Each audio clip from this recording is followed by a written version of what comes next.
The Archmage of Petty Tricks, a fantasy world of swords and magic, where a mage's innate mana capacity determines how much they're going to achieve in life, and a young man with big dreams, but pitifully low mana capacity, who wishes to one day become an archmage, a mage that has reached the ninth and highest circle.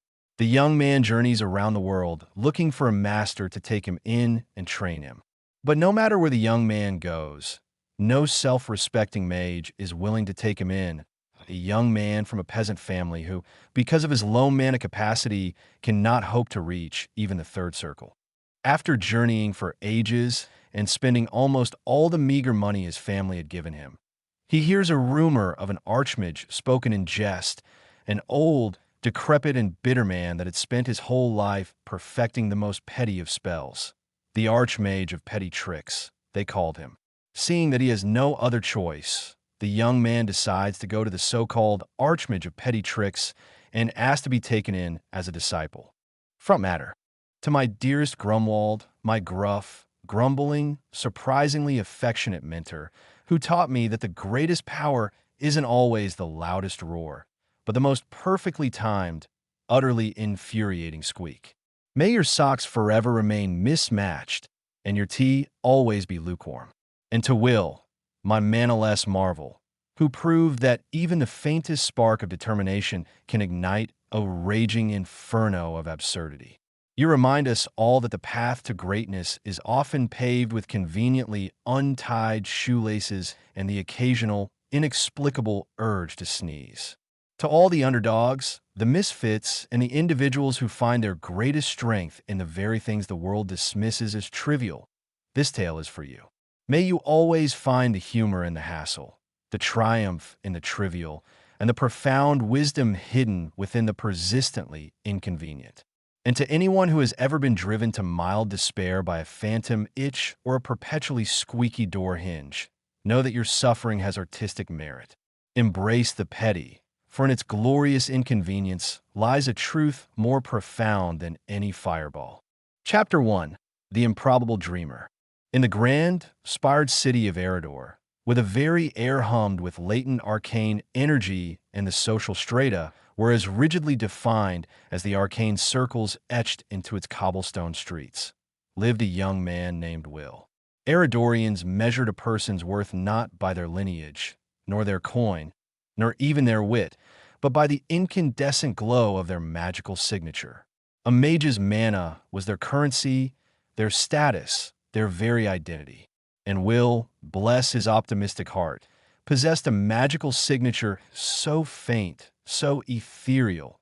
It was less a signature and more a polite suggestion of magical presence, like a ghost trying to clear its throat. It was a whisper in a world that roared with elemental fury. Yet, within this unassuming vessel beat the audacious heart of a dreamer. Will harbored a secret, a magnificent, preposterous ambition to become an archmage. The very title conjured images of rogue figures commanding tempests, of minds that bent reality to their will, of a power so immense it could reshape continents. While his peers practiced conjuring minor gusts of wind to impress potential patrons or conjuring illusions of dancing lights to entertain at parties, Will's days were consumed by the drudgery of his menial tasks. He polished the ubiquitous arcane conduits that crisscrossed the city, swept the dusty floors of the less prestigious magical guilds, and ran errands for sorcerers who barely acknowledged his existence, their powerful mana fields making him feel like a particularly uninteresting dust mote. But his nights were a different realm entirely. When the city slept and the stars, aloof and indifferent, peppered the inky canvas above, Will would retreat into the boundless expanse of his imagination. There, he wasn't a mere errand boy. He was a master of the arcane.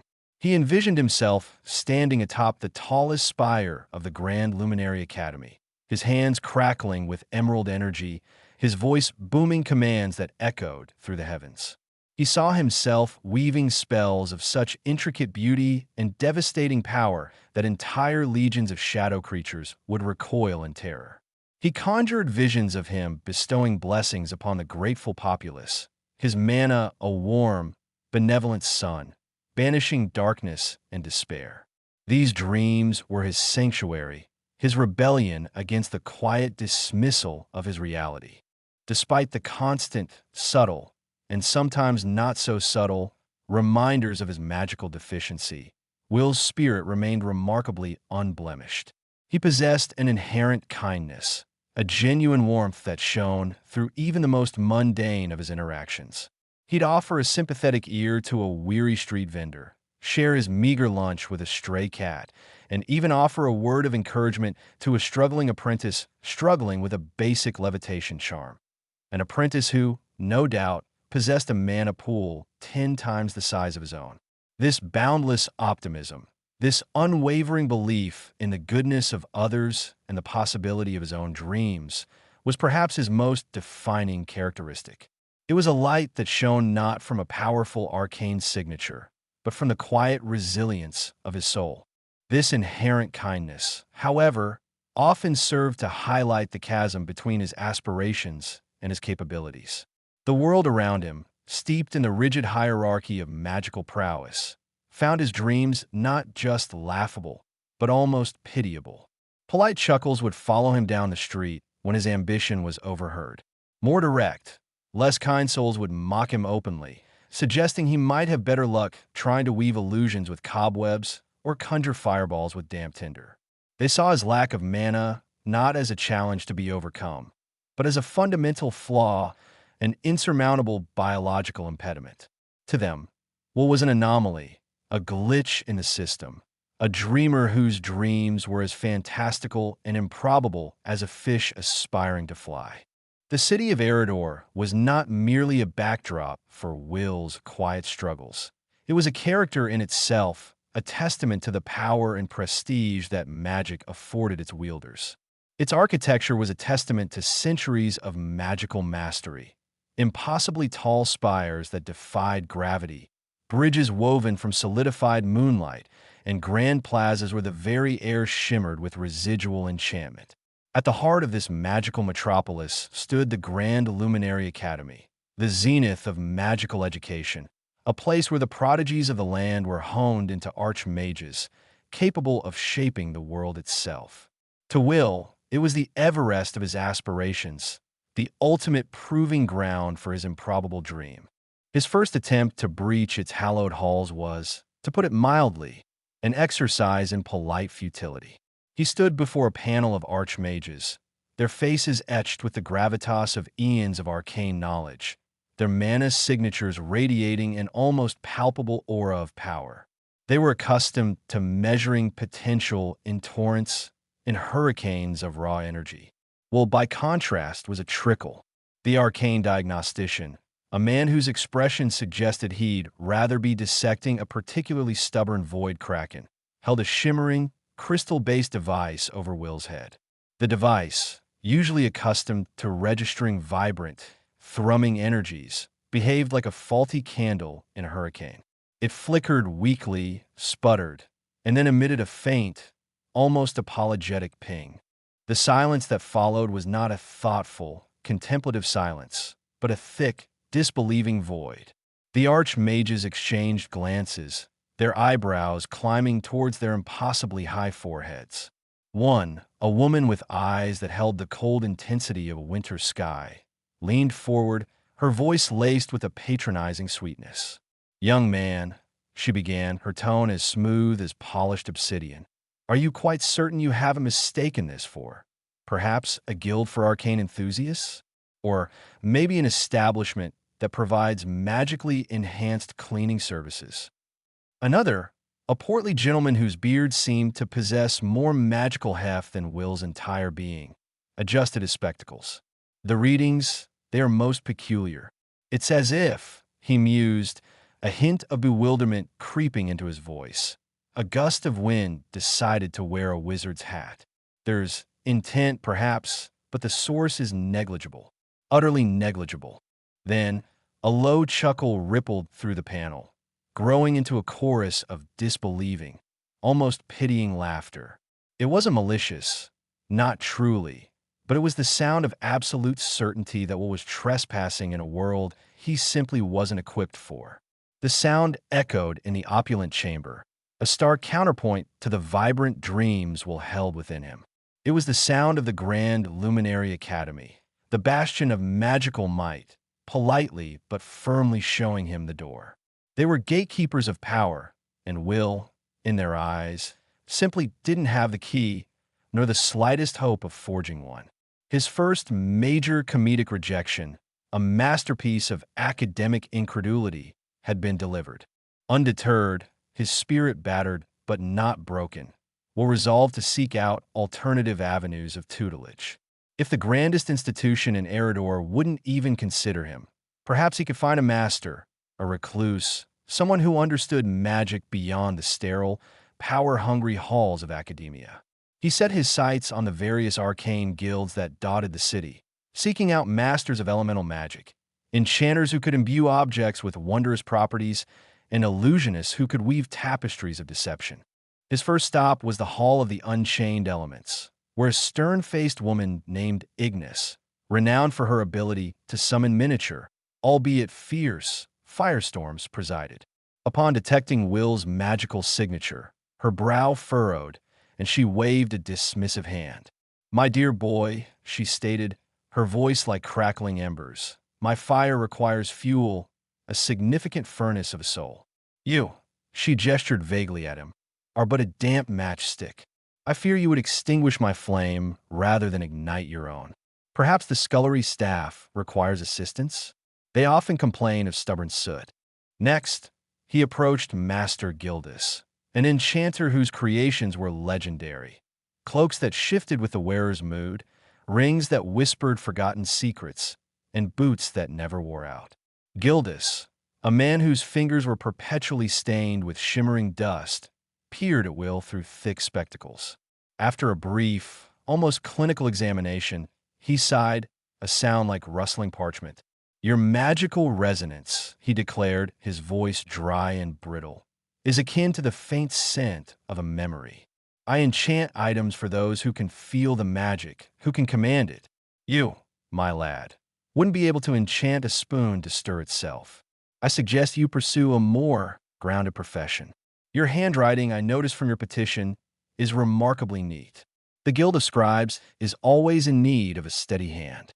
His pilgrimage continued, each encounter a variation on the theme of polite rejection, each master a mirror reflecting his own perceived inadequacy. The illusionist, Zephyr, found Will's presence so lacking in magical aura that his illusions simply refused to form in Will's vicinity. "It's like trying to paint a landscape with no canvas, my boy," Zephyr lamented, shaking his head sadly. "You lack the substance. Perhaps you could assist me with mixing pigments? Your mundane coordination seems adequate." These rebuffs, while disheartening, were not entirely without a strange sort of comedic irony. Each master, in their own way, highlighted the sheer absurdity of Will's ambition in a world that valued raw power above all else. They offered him roles as a cleaner, a scribe, a pigment mixer, jobs that required diligence and perhaps a steady hand, but certainly not the ability to command the fundamental forces of the universe. The world was telling him, in no uncertain terms, that his dream was a farce. But Will, with his stubborn optimism, saw not an end, but a detour. If the established paths were closed to him, perhaps there was an unestablished one, a path less trodden, a path that didn't require a roaring inferno of mana, but perhaps a sputtering candle. It was during one of his customary, soul-crushingly disheartening walks through the older, less traveled districts of Eridor that Will first heard the whispers. These were not the confident pronouncements of mages in the gilded squares, but hushed conversations in dimly lit taverns and furtive exchanges in shadowed alleyways. The speakers were often older, their faces etched with the lines of 1,000 small annoyances, their eyes glinting with a peculiar blend of exasperation and grudging admiration. They spoke not of archmages who commanded legions or wielded world-altering power, but of a mage whose legend was built not on might, but on sheer, unadulterated, and utterly infuriating inconvenience. The name that surfaced, often accompanied by an exasperated sigh or a self-deprecating chuckle, was that of the archmage of petty tricks. The tales were fragmented, anecdotal, and hilariously mundane. This mage, they said, had a knack for casting spells that caused shoes to untie themselves at the most inconvenient moments, that made perfectly good ink turn slightly blue, or that conjured a persistent, phantom tickle just out of reach. It was magic that didn't level mountains or summon dragons, but magic that could drive a sensible person to the brink of madness through 1,000 tiny, infuriating annoyances. The legend painted a picture of a mage who had mastered the art of psychological warfare, waged with the equivalent of magical gnats. To Will, whose own mana reserves were so depleted they might as well have been a dried-up well, this whispered legend was a beacon. It was the antithesis of everything he had been told about magic, everything he had failed to achieve. If grand, powerful magic rejected him, perhaps this unorthodox, infuriatingly minor brand of sorcery was his only hope. It required no vast reservoirs of power, no earth-shattering displays of might. It seemed to feed on something else entirely, perhaps the sheer, unadulterated frustration of the target. A flicker of absurd hope ignited within him, a tiny flame against the encroaching darkness of despair. He began to actively seek out these scattered fragments of lore. His research took him to dusty, forgotten corners of the city's libraries, where he unearthed brittle tomes filled with cryptic annotations and barely legible scribbles. He questioned street vendors, who often possessed a surprising amount of obscure gossip, piecing together clues from their fragmented tales. He learned that the archmage of petty tricks was a figure shrouded in mystery, spoken of in hushed tones, often dismissed by the serious mages as a sorcerer who had either lost his mind or peaked incredibly early and decided to dedicate his life to minor irritations. The concept was outlandish, almost comical. A mage whose primary skill was causing shoes to untie, a master of the phantom itch. It was a far cry from the epic battles and world-saving deeds he had envisioned for himself. Yet, it was the only form of magic that didn't require him to possess an abundance of mana. It was a path, however bizarre, that was seemingly open to him. The idea of wielding magic that could cause hair to fall out of place or socks to permanently lose their partners seemed outlandish, ridiculous, and yet it was a tantalizing prospect. For the first time, Will felt a genuine possibility, a glimmer of hope that his audacious dream might not be entirely beyond his reach, just incredibly, wonderfully, absurdly twisted. The colossal oak doors of the Grand Luminary Academy loomed before Will, each one a testament to centuries of arcane achievement, carved with swirling glyphs that pulsed with a faint, internalized light. They were less entrances and more grand pronouncements, declaring to the world, here, the mighty learn, the powerful hone their craft, and the exceptionally gifted ascend. Will, clutching his threadbare satchel, felt less like an applicant and more like a particularly stubborn weed attempting to sprout through polished marble. He'd spent weeks perfecting his plea, rehearsing his arguments in the reflection of puddles and the hushed whispers of his own dreams. He was ready, or as ready as a sparrow could be to challenge a hawk. The antechamber was a symphony of hushed reverence and intimidating opulence. Polished obsidian floors reflected the soft glow of enchanted orbs, illuminating tapestries depicting legendary feats of magic. Archmages parting seas, wrestling with leviathans, and apparently winning several very important staring contests with constellations.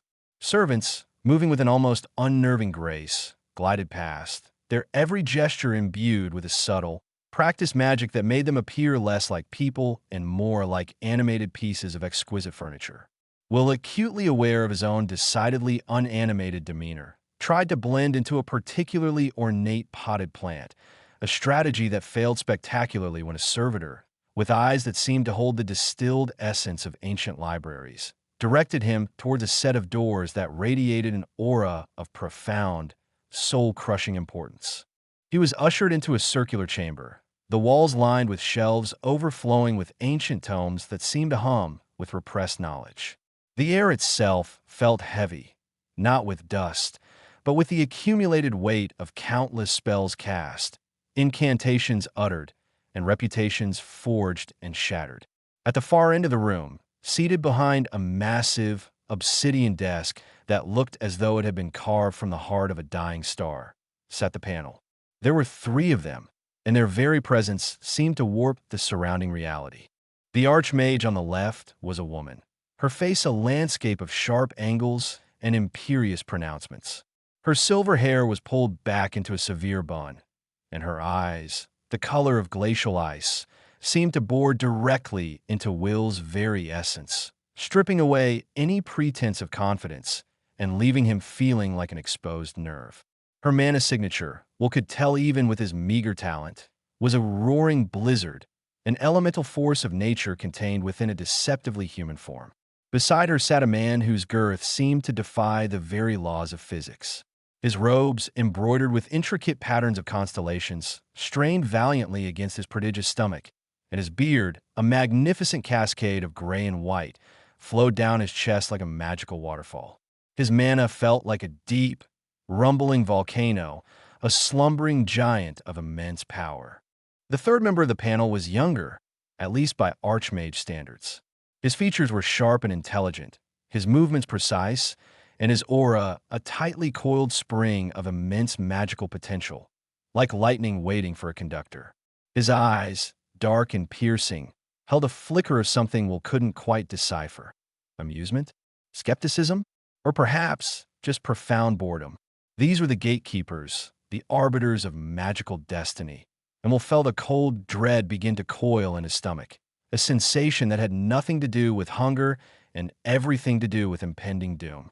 "State your name and purpose," the glacial-eyed woman commanded, her voice like the sharp snap of an icicle. It wasn't a question. It was an imperative, a judicial decree. Will cleared his throat, the sound embarrassingly loud in the hushed chamber. "Vous, esteemed archmages, I am here to apply for admission to the Grand Luminary Academy." He tried to inject a note of unwavering conviction into his voice, but came out sounding more like a desperate plea from a drowning man. The archmage with the mountainous beard let out a low rumble, a sound that vibrated through the very floorboards. "Will you say? And what makes you believe you're worthy of gracing our hallowed halls, young man? Have you, perchance, mastered the art of elemental summoning? Can you conjure illusions so real they fool the most discerning eye? Have you, in your brief time upon this earth, bent the very fabric of reality to your will?" He punctuated his rhetorical questions with a series of slow, deliberate blinks, each one feeling like a hammer blow against Will's already fragile ego. Will swallowed. I believe in dedication, in hard work, in the pursuit of knowledge for its own sake." He clasped his hands together, tried to project an image of earnest sincerity. "While my arcane signature may be less than conventionally impressive, I possess a profound respect for the magical arts and an unyielding desire to learn." The glacial archmage, whose name he dimly recalled as Archmage Lyra, gave a thin, humorless smile. "Less than conventionally impressive," she echoed, her tone dripping with a patronizing sweetness that made Will's teeth ache. "An interesting euphemism. We're accustomed to dealing with prodigies, young man. Those whose mana flows like a raging river, whose potential is as vast as the cosmos. Those who can already perform feats that would make lesser mages weep with envy. And you claim to offer dedication." She let the word hang in the air, as if it were a particularly distasteful odor. The younger archmage, Master Valerius, leaned forward, a flicker of genuine curiosity in his dark eyes. "Indeed, the diagnostic readings, when you first arrived, they were anomalous. The apparatus struggled to register any significant arcane resonance. It was akin to trying to measure the intensity of a whisper in the midst of a hurricane." He gestured to a crystalline device resting on a velvet cushion on the desk. It was shaped like an inverted bell, and it pulsed with a faint, almost apologetic glow. "Would you permit us to conduct a more thorough examination?" Will nodded, his heart thudding against his ribs like a trapped bird. He stood as directed, positioning himself beneath the bell-shaped device. He closed his eyes, trying to channel whatever minuscule spark of magic he possessed, to summon forth even a faint tremor of power. He thought of his dreams, of the swirling energies he conjured in his mind, of the archmage he yearned to become. He felt a minuscule warmth bloom in his chest, a faint, ephemeral shimmer that felt more like a memory of heat than actual fire. The device descended, hovering just above his head. For a moment, nothing happened. Then, the faint glow within the crystal began to flicker erratically. It sputtered, then surged, then dimmed to a near imperceptible pulse. It was like watching a dying ember struggle for breath. The humming sound it usually emitted was replaced by a series of soft, discordant clicks, as if it were confused, utterly bewildered by the input it was receiving. Finally, with a sound that was less a measurement and more a sigh of utter defeat, the device emitted a single, pathetic ping. Silence descended upon the chamber, thick and suffocating. The archmage Lyra's glacial gaze sharpened, her brow furrowed in disbelief. The mountainous archmage, Theron, stopped stroking his beard, his mouth slightly agape. Master Valerius, the younger archmage, blinked slowly, his sharp features etched with a profound, almost comical, bewilderment. Archmage Lyra leaned forward, her voice laced with a carefully controlled incredulity. Are you quite certain you haven't been experimenting with particularly inert magical substances, young man? Perhaps some ancient, petrified moss? Or have you merely been standing too close to areas of severe arcane depletion? She gestured with a slender, aristocratic finger towards Will. The readings are negligible. Utterly, astonishingly negligible. It's as if you've arrived at the Grand Luminary Academy, seeking to enroll in the advanced pyromancy course with a magical potential of a damp sponge. Archmage Theron let out another low rumble, this one tinged with what sounded suspiciously like amusement. Indeed, Lyra, a damp sponge is perhaps an overstatement. I would venture to say a dry sponge, a sponge that has been left out in the sun for a fortnight, utterly devoid of moisture. The diagnostic crystal, he patted the device gently, as if comforting a wounded creature, has performed admirably. It has accurately measured precisely nothing. Master Valerius, ever the pragmatist, consulted a series of shimmering runes that materialized in the air before him. The residual energy signature is peculiar. It suggests a faint echo, a ghost of intent, but the foundational power source is absent.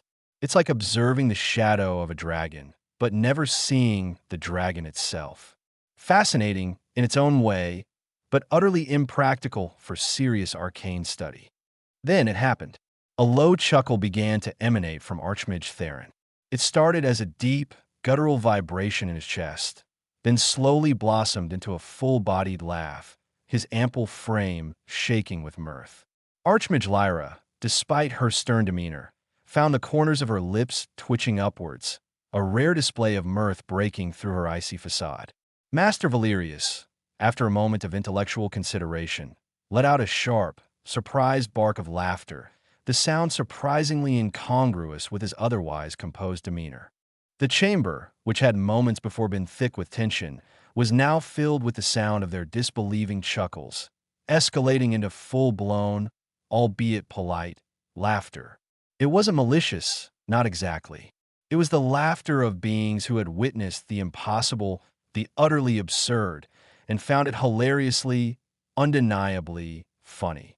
It was the sound of absolute certainty that what was not meant to be there, that his ambition was a joke so profound it bordered on performance art. A potential archmage, Archmage Lyra managed between gasps of laughter, wiping a tear from her glacial eye, who can barely illuminate a glowworm. Perhaps he intends to master the art of existentialist illusion. Archmage Theron guffawed, clutching his sides, conjuring the absence of magic itself. Master Valerius, his shoulders still shaking, managed to compose himself slightly. His dedication is commendable, certainly, but his aptitude, well, it appears to be on par with that of a particularly enthusiastic pebble, a pebble that dreams of becoming a mountain. The laughter subsided, leaving a charged silence in its wake. Will stood there, his face flushed, his ears burning. He had expected rejection, perhaps stern pronouncements, even derision. He had not expected to become the subject of an archmage's stand-up routine. This was not the dignified dismissal he had braced himself for. It was a comedic masterpiece of academic incredulity. They weren't just saying he wasn't good enough. They were finding the very premise of his ambition to be a punchline. Archmage Lyra finally regained her composure, her icy gaze returning, though it now held a glint of something Will couldn't quite place. Perhaps a lingering amusement or a hint of pity. "Young man," she said, her voice softer now, but no less firm. "We appreciate your earnestness. We truly do. However, the Grand Luminary Academy is not a sanctuary for wishful thinking. It is a crucible for the truly gifted, a forge for those destined to shape the world with their power. Your unique magical signature, while certainly a topic of much discussion for our diagnostic crystals, does not, I'm afraid, meet the baseline requirements for admission." Archmage Theron nodded sagely, his laughter having subsided into a contented chuckle. "Indeed, you possess the spirit of a lion, young Will, but the roar of a very, very small hamster. We require lions here. Roaring, claw-bearing, world-conquering lions." Master Valerius offered a small, almost sympathetic smile. "Perhaps you might find a more suitable path. There are many guilds in Eridor that value diligence and hard work. The Guild of Scribes, for instance, is always seeking individuals with neat handwriting. Or perhaps the Alchemical Society requires assistants who can meticulously measure ingredients, even if they can't ignite them." He paused, his dark eyes twinkling.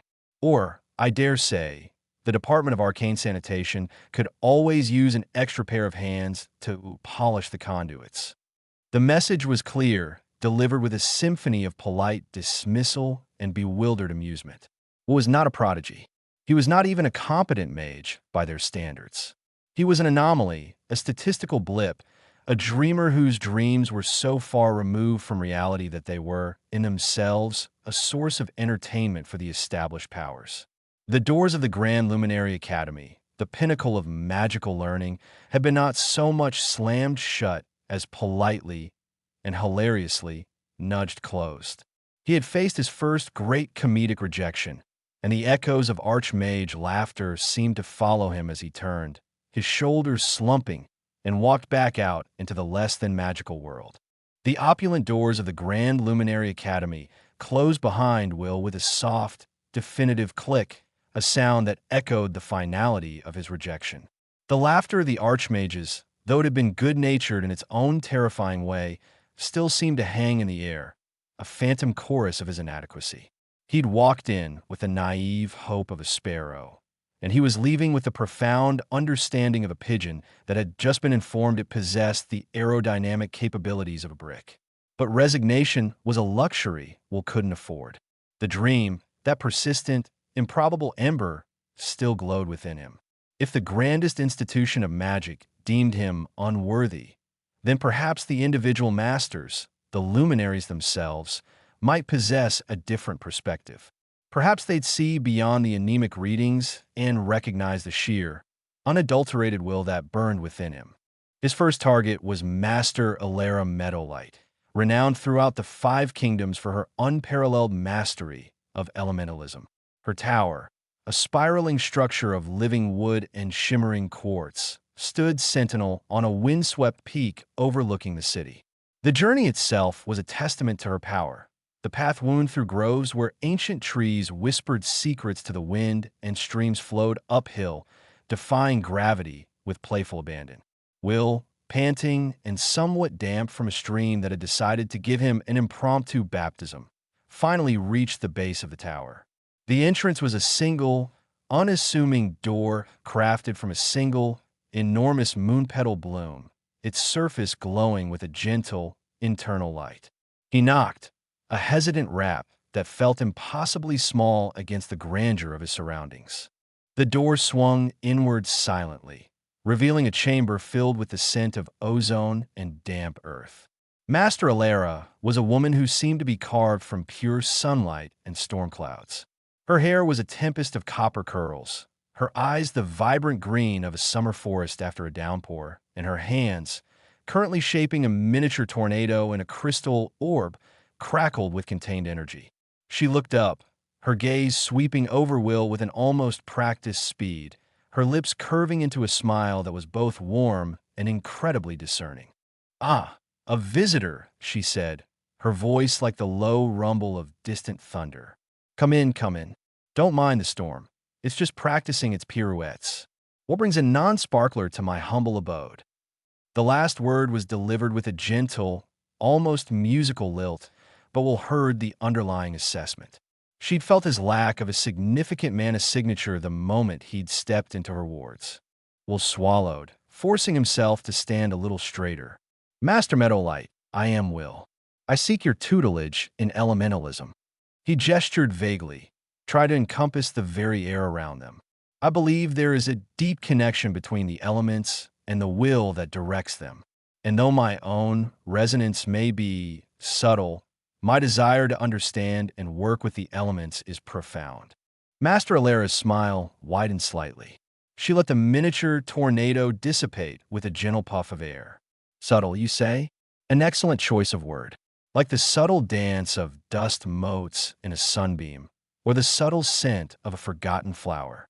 Come closer, child." Will, emboldened, took a few steps forward. Master Alara held out a hand, palm up. In it, a small, shimmering flame flickered into existence, no bigger than a candle's wick. It danced and swayed, casting warm light on her features. "Now, focus your intent, Will. Imagine that flame. Feel its warmth, its hungry dance. Channel your will into it and make it grow, just a little. Enough to toast a single marshmallow, perhaps." Will closed his eyes, focusing all his mental energy. He pictured the flame, its delicate dance. He imagined his will, a thin, reedy thread, reaching out to it. He pushed, he strained, he poured every ounce of his concentration into that tiny spark.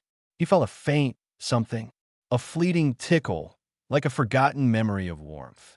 He opened his eyes, a hopeful tremor in his voice. I think I felt something."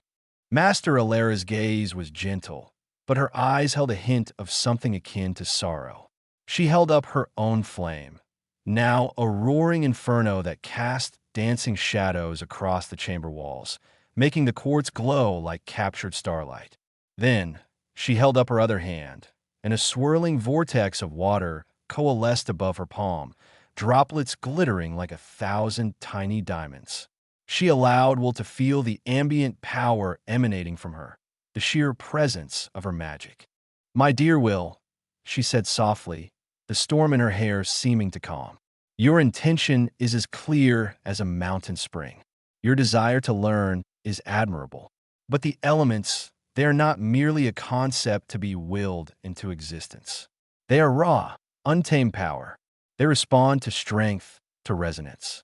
To attempt to command them with your current energetic output would be like trying to steer a hurricane with a silk thread. It would simply fray and break, leaving you lost in the gale." She gestured towards the door. "I'm afraid, Will, that your path does not lie with the raw forces of nature. Perhaps you have a talent for quieter pursuits. I saw your satchel. The stitching is remarkably neat, and your handwriting on the application form was legible. Very legible, in fact. Have you ever considered the Guild of Scribes? They appreciate meticulousness. They do not require one to wrestle with thunder, merely to capture it in ink." She offered another kind smile, this one tinged with genuine, if misguided, encouragement. "You could be a master of the precise stroke, young Will. A legend in your own neat, orderly way." Dejected but not defeated, Will thanked the master and made his way down the winding path, the cheerful defiance of the streams now feeling like a mockery of his own failed endeavor. His next stop was the sprawling workshop of Master Bornstonehand, an enchanter whose creations were legendary. His artifacts, imbued with potent and lasting enchantments, were coveted by kings and adventurers alike. Born's workshop was a chaotic symphony of whirring gears, glowing runes, and the metallic clang of hammers on anvils. The air hummed with latent enchantments, the very dust motes seeming to sparkle with residual magic. Master Bourne himself was a study in focused intensity. His forearms were thick as oak trunks, his beard a practical braid interwoven with wires and glowing filaments, and his spectacles perched precariously on the end of his nose, magnifying eyes that missed nothing. He was currently hunched over a workbench, meticulously etching a complex series of sigils onto a gleaming silver gauntlet. "Who is it?" Boren grunted, not looking up from his work. "If you're here to inquire about the self-stirring cauldron, the waiting list is currently 3 years. And that's for the standard model. The self-polishing one is practically mythical." Will cleared his throat. "Master Stonehand, I am Will. I have come to seek your guidance in the art of enchantment." Boren finally looked up, his magnified eyes fixing on Will. He squinted, then tilted his head. "Will, never heard of you. And your arcane signature, it's like a whisper in a foundry. Barely registers. You sure you're not here to, borrow some flux? Or maybe you're looking for a job polishing my spell components?" The last lad kept chipping the runes. "No, master," Will said, trying to project an earnestness that he hoped transcended his minuscule mana. "I wish to learn enchantment. I understand it requires precision, understanding of runes, and the ability to channel specific magical energies into objects." Boren snorted, a sound like grinding gears. "Oh, it requires all that, and a healthy dollop of raw power, son. You can't etch a rune of warding if you can't even generate enough ambient magic to make a glowworm blush. Enchantment is about infusion, about weaving power into the very fabric of an object. It's like knitting a magical sweater. You need yarn, and you need the hands that can make the stitches, not just admire the pattern." He gestured with the etching tool. "Here, see this sigil of binding? It requires a constant, unwavering stream of arcane energy to lock it into the metal. You wouldn't be able to sustain it long enough to tie your shoelaces." He paused, his gaze drifting to Will's satchel, which lay on the floor. He peered at it, his brow furrowed. "You know, that satchel of yours, it's remarkably well constructed. The seams are all perfectly even, and the leather hasn't a single scuff mark on it, despite your journey up here. And the way you've tied that knot on the flap, that's exceptionally neat. Very consistent." Boren scratched his braided beard thoughtfully. "Tell you what, son, enchantment isn't for you. But that knot, that's something. There's a certain magical quality to that kind of precision. It suggests an understanding of structure, of how things fit together perfectly. Ever thought about bookbinding? Or perhaps knot tying for the Royal Navy? They're always looking for chaps who can tie a knot that won't come undone, even in a hurricane. You've got the steady hands for it. I'll give you that. Better than trying to hold a bolt of pure lightning." He chuckled, a dry metallic sound. "Go on then. Find yourself a good strong rope. You'll make a fortune." Will retreated from the clamor of the workshop, the rhythmic clang of Boren's hammer fading behind him. The thought of tying knots for the Navy, while certainly a testament to his manual dexterity, was hardly the stuff of his dreams. He needed to find someone who dealt with the intangible, the fleeting, the illusory. He needed to find Master Silas Vane, the whispering weaver, the undisputed master of illusion. Master Silas's domain was a place of shifting realities. His academy, known simply as the Mirage, was less a physical building and more a curated experience. One moment, Will found himself walking through a sun-dappled meadow. The next, he was navigating a dimly lit cavern filled with the faint echo of dripping water. The air itself seemed to shimmer and distort, playing tricks on his senses.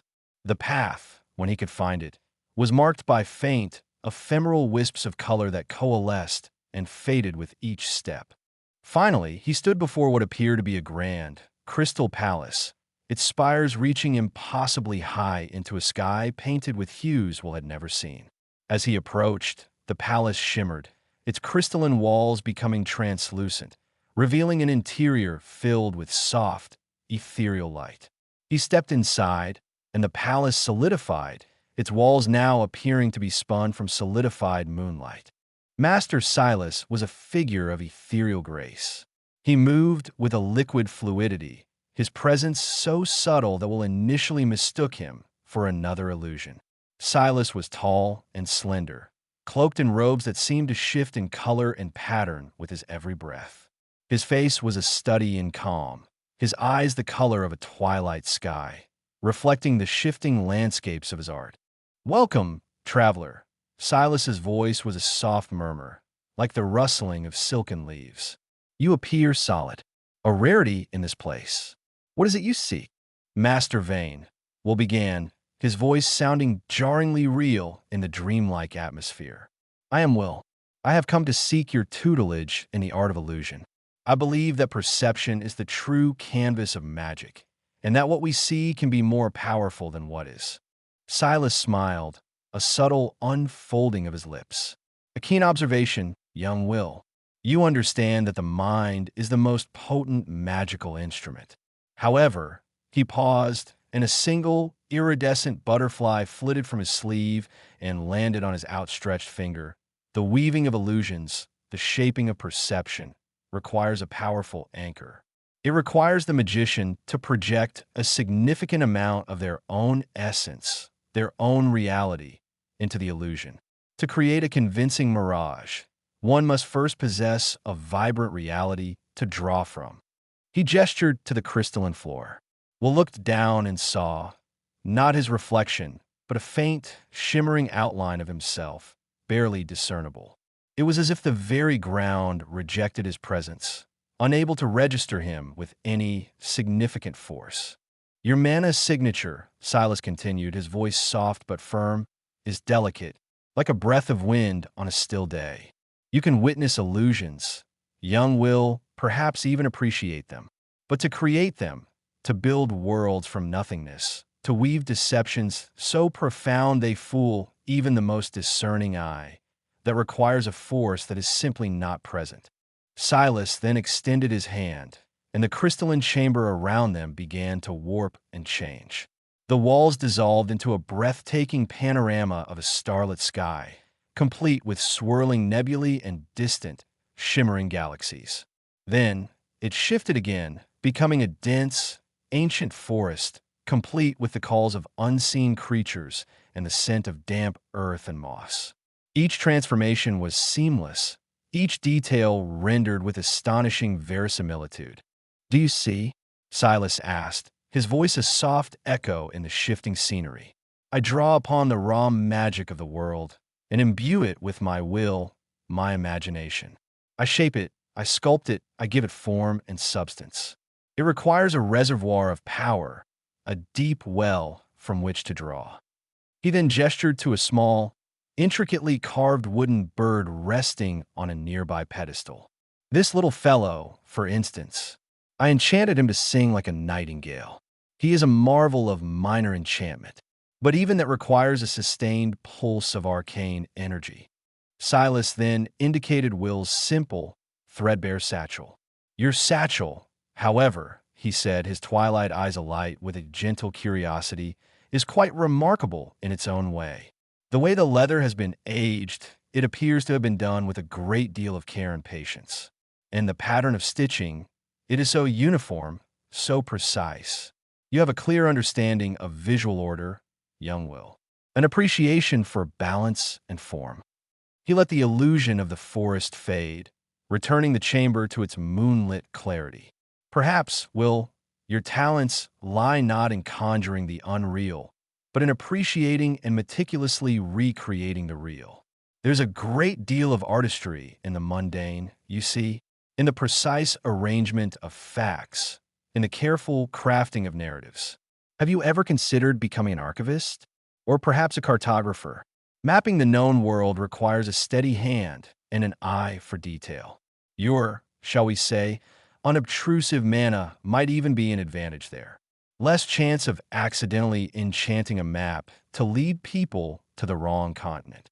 He offered a small, almost apologetic smile. "The world needs those who can document what is, as much as those who can dream of what might be."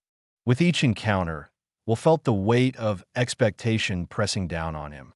The world of magic, as presented by its esteemed masters, was a realm built on raw power. It was a kingdom ruled by those who could command the elements, forge potent artifacts, and weave convincing deceptions. And he, Will, was a pauper in this kingdom, his only offering a seemingly insignificant coin of sheer, unyielding perseverance. Yet, as he walked away from the shifting illusions of the mirage, a new thought began to take root, a defiant sprout in the barren landscape of his repeated rejections. What if they were all looking at it the wrong way? What if the mundane wasn't a stepping stone away from magic, but a foundation for it? What if the very skills they dismissed as trivial, neat handwriting, precise knots, meticulous attention to detail, were in their own way a form of magic, waiting for the right kind of dreamer to unlock their true potential? The archmages had laughed. The masters had politely, or not so politely, shown him the door. But Will's improbable dream was far from over. It was merely entering its most absurd, and perhaps its most magical phase. Will's boot heels clicked a mournful rhythm on the cobblestones as he trudged through the district of the Forgotten Artisans, a labyrinthine quarter where the city's more eccentric and less commercially viable craftspeople plied their trades. Here, cobblers who only mended shoes with enchanted thread that never frayed, and thus were impossible to remend, and bakers who used yeast cultures rumored to be descended from the first dough, resided in a perpetual state of artistic near-starvation. The air, thick with the scent of forgotten spices and the fainter, more disconcerting aroma of slightly singed ambitions, seemed to mirror Will's own mood. He had just endured another day of polite, yet firm, rejections. The Guild of Alchemists had politely suggested he might be better suited to, well, anything else. The chronologist had informed him his temporal resonance was so negligible it might as well have been a misfiled invoice. Even the esteemed Order of Arcane Cartographers, who had initially seemed intrigued by his meticulous knot-tying skills, had ultimately declared his mapping of imaginary continents too unrooted in verifiable terrestrial phenomena. He found himself pausing near a rather dilapidated tea house, its sign depicting a teapot that seemed to weep actual tears. The interior was dimly lit, filled with the clatter of chipped crockery and the murmur of hushed conversations. From a shadowed corner booth, a trio of elderly individuals, each adorned with an absurdly large number of mismatched scarves and hats that defied gravity and good taste, were engaged in a heated, yet remarkably quiet, discussion. Will, seeking refuge from the relentless midday sun and his own burgeoning despair, lingered near their table, ostensibly admiring a collection of surprisingly intricate dust bunnies that had gathered on a nearby windowsill. And then, the inkwell, rasped a woman with a voice like dried leaves skittering across a barren field, her spectacles perched precariously on the very tip of her nose.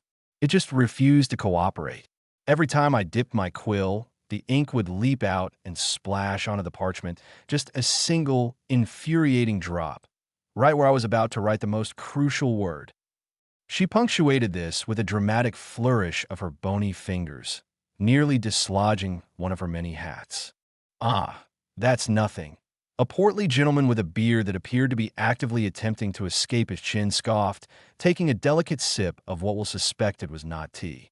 You think that's bad? I once spent an entire morning trying to find my favorite reading spectacles. Turned out, he'd enchanted them to hide themselves. Not vanish, mind you. Just tuck themselves away. Behind a sugar bowl, inside my slipper, even one time, I swear they were nestled inside the hollow of a perfectly ordinary apple. He shook his head, on exasperation warring on his wrinkled face. A third figure, a wizened old man whose eyes seemed to hold the gleam of 1,000 mischievous secrets, cackled, a dry, rustling sound. "The archmage of petty tricks," he whispered, his voice barely audible, yet carrying an undeniable weight. "They say he's the most powerful mage in the 5 kingdoms, and yet you'd never find him battling dragons or toppling kingdoms. Oh no, his magic is far more creative, far more vexing." Will, his ears perked like a startled rabbit's, found himself drawn further into the hushed conversation. The archmage of petty tricks? This was not the sort of title he'd encountered in the hallowed halls of the Grand Luminary Academy, nor in the grand pronouncements of the more conventional mages he'd sought out. Their magic was all about dominion, about bending the world to one's will, about forging destinies. This archmage, however, seemed to deal in inconvenience. Vexing indeed, the scarf-laden woman agreed vehemently. My knitting needles have a tendency to swap places mid-row. Sometimes, the yarn unravels itself with a mind of its own. And don't even get me started on the time all my socks spontaneously decided to tie themselves into impossibly intricate knots in the airing cupboard. Took me 3 days to untangle them, and I'm fairly certain I saw one of the knots wink at me. The portly gentleman sighed, a long, drawn-out sound of resigned suffering. My teacups, they develop an almost personal vendetta against my spoon. Every time I try to stir my tea, the spoon will either levitate just out of reach, or the teacup itself will perform a series of rather alarming, jerky movements, as if it's trying to dislodge the spoon by sheer force of will. It's maddening, and yet, he paused, a wistful look entering his eyes. There's a certain elegance to it, wouldn't you say? The sheer audacity of it, to have such immense power, and to wield it for this. He gestured vaguely, as if trying to encompass the very concept of maddeningly minor magical inconveniences. The wizened old man leaned closer, his voice dropping to a conspiratorial whisper that somehow managed to cut through the ambient noise of the tea house.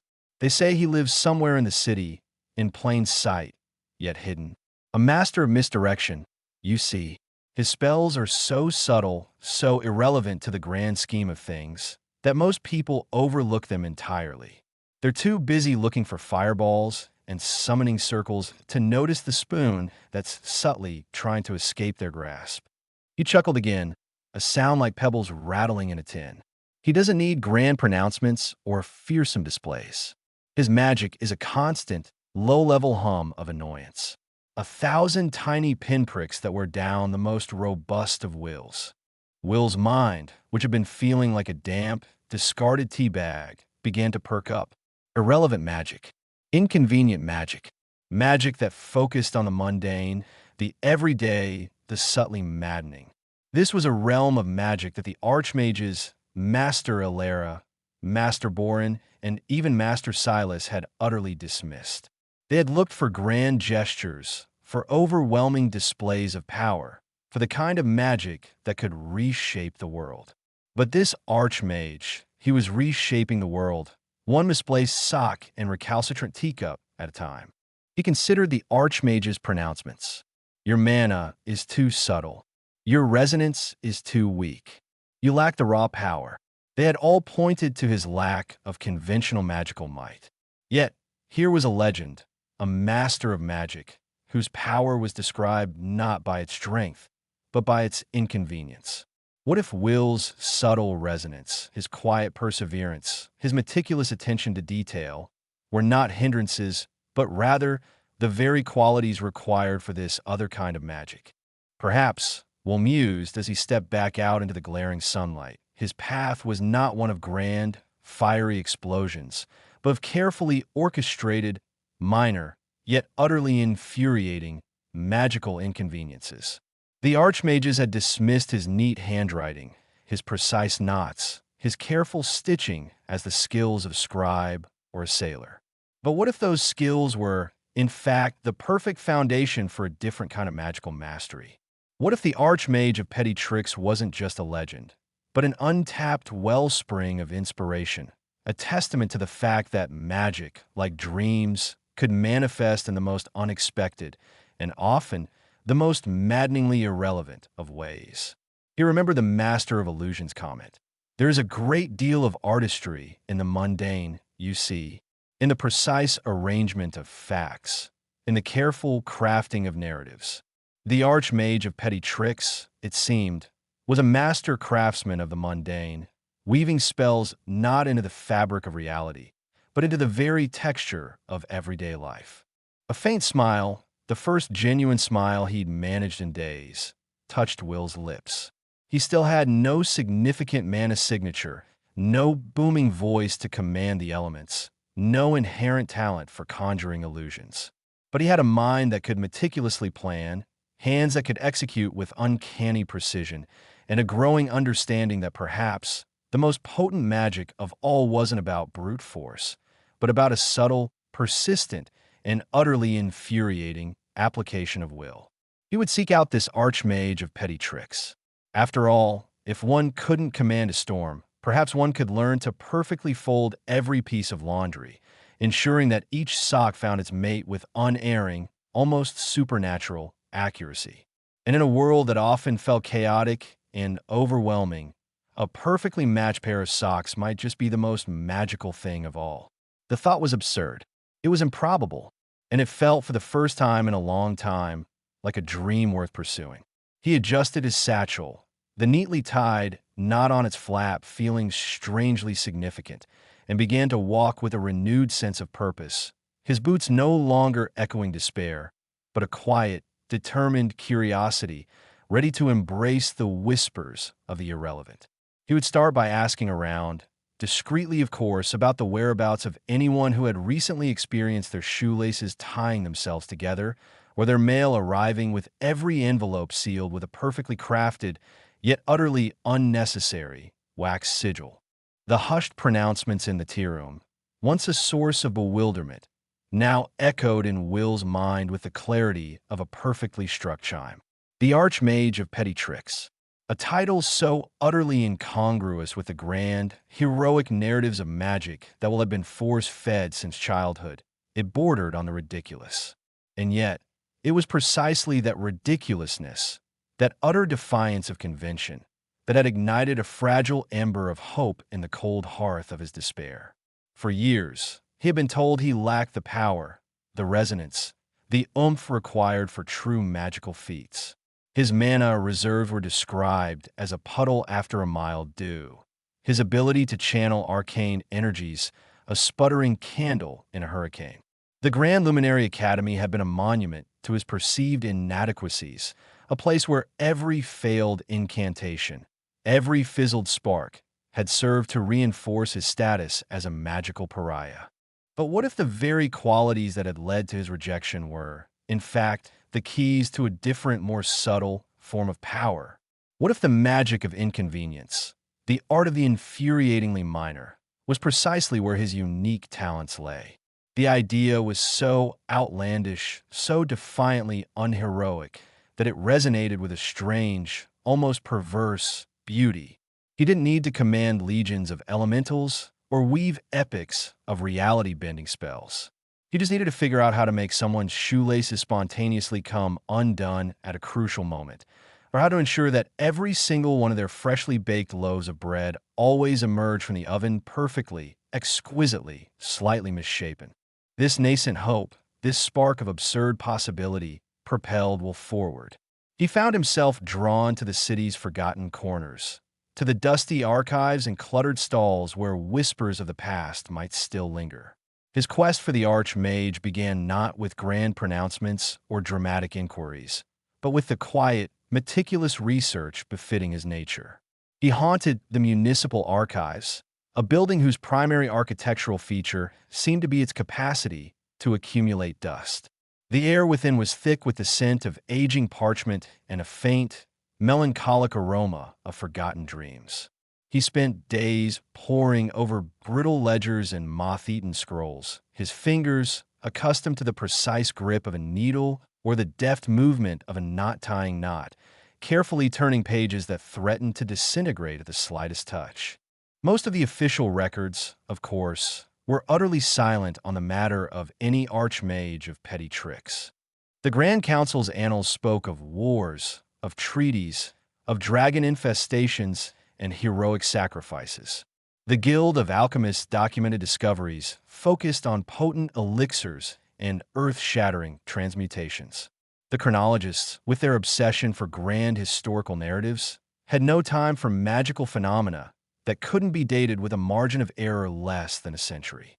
But Will was patient. He knew that legends, especially those of a less than glorious nature, rarely found their way into the official histories.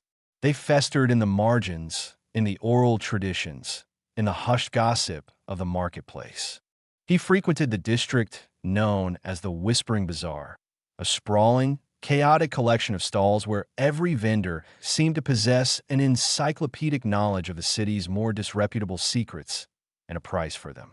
He bought peculiar trinkets from merchants who claimed to sell genuine dragon scales. They looked suspiciously like varnished fish scales, and potions that promised eternal youth. They tasted suspiciously like lukewarm prune juice. To each vendor, he posed his questions with a disarming earnestness, his slight build and earnest gaze often leading them to underestimate his true purpose.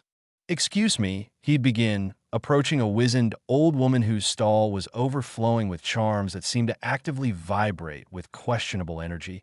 "I'm looking for someone who might be a bit peculiar with their magic. Not the flashy sort, you understand. More the subtle kind. Do you know anyone who might have, say, a knack for making things inconvenient?"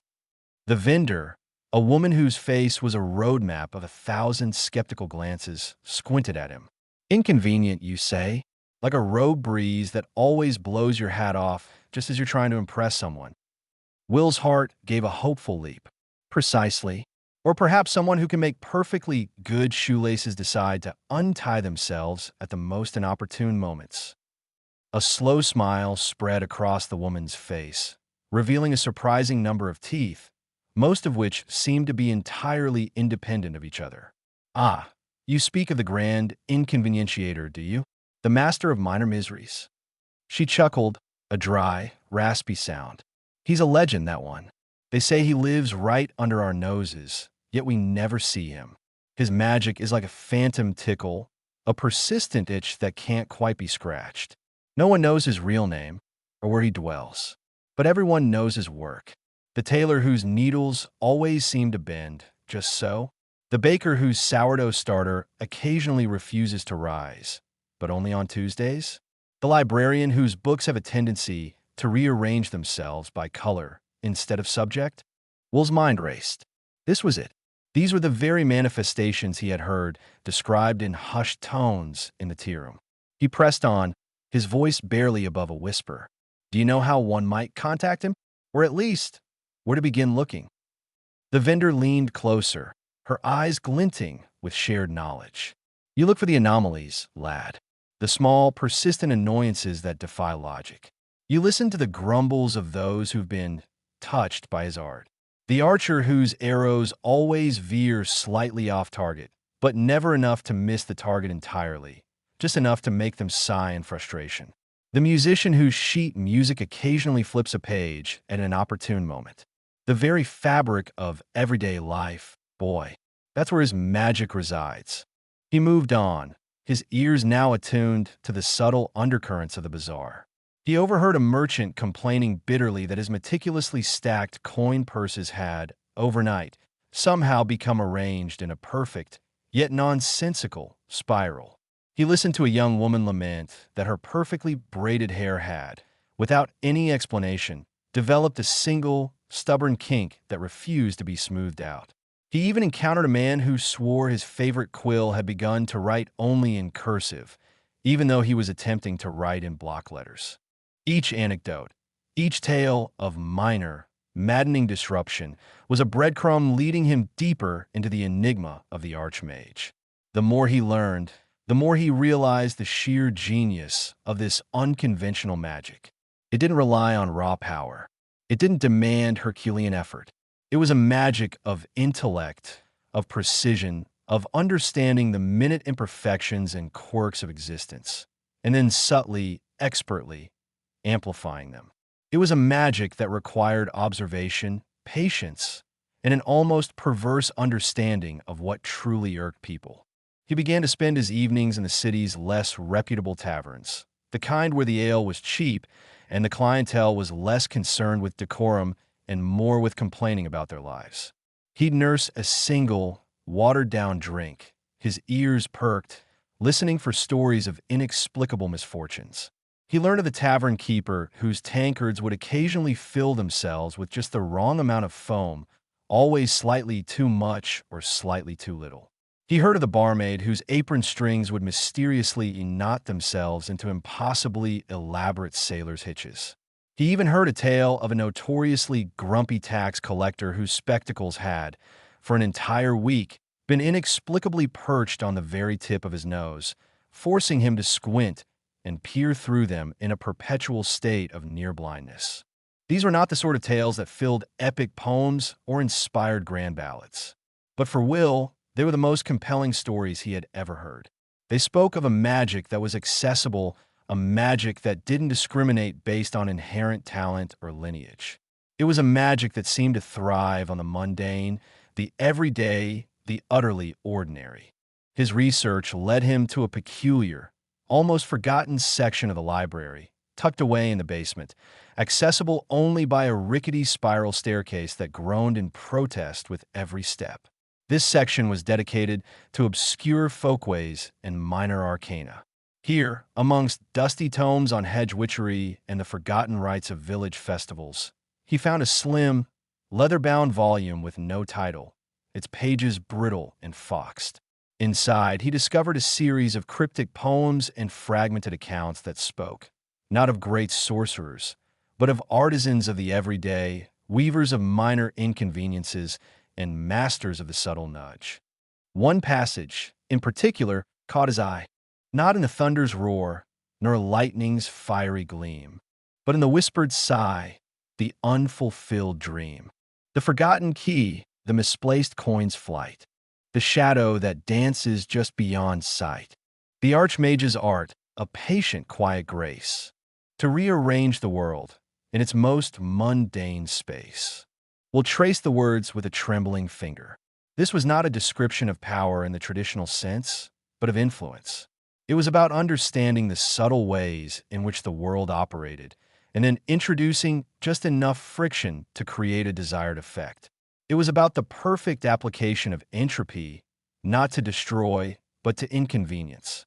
He began to experiment in his small, sparsely furnished room. He focused on his socks, trying to imbue them with a subtle inclination to misplace their counterparts. He would meticulously fold them, pairing them up with utmost care, and then, in the morning, he would find one sock inexplicably tucked into the toe of a boot or nestled within the folds of a curtain. It was a small thing, a ridiculous thing, but it was a start. He practiced, making his ink pot occasionally refuse to release its ink for a few precious seconds, or causing his writing quill to occasionally snag on the parchment, leaving a faint, embarrassing blot. The process was slow, frustrating, and often felt utterly absurd. He would sit for hours, concentrating with all his might, willing a button to refuse to fasten, or a loose floorboard to creak just a little bit louder than usual. More often than not, nothing would happen. But sometimes, just sometimes, a subtle shift would occur. A mug would feel just slightly heavier than it should. A door would stick for a fraction of a second longer than normal. These were not earth-shattering magical events, but they were proof.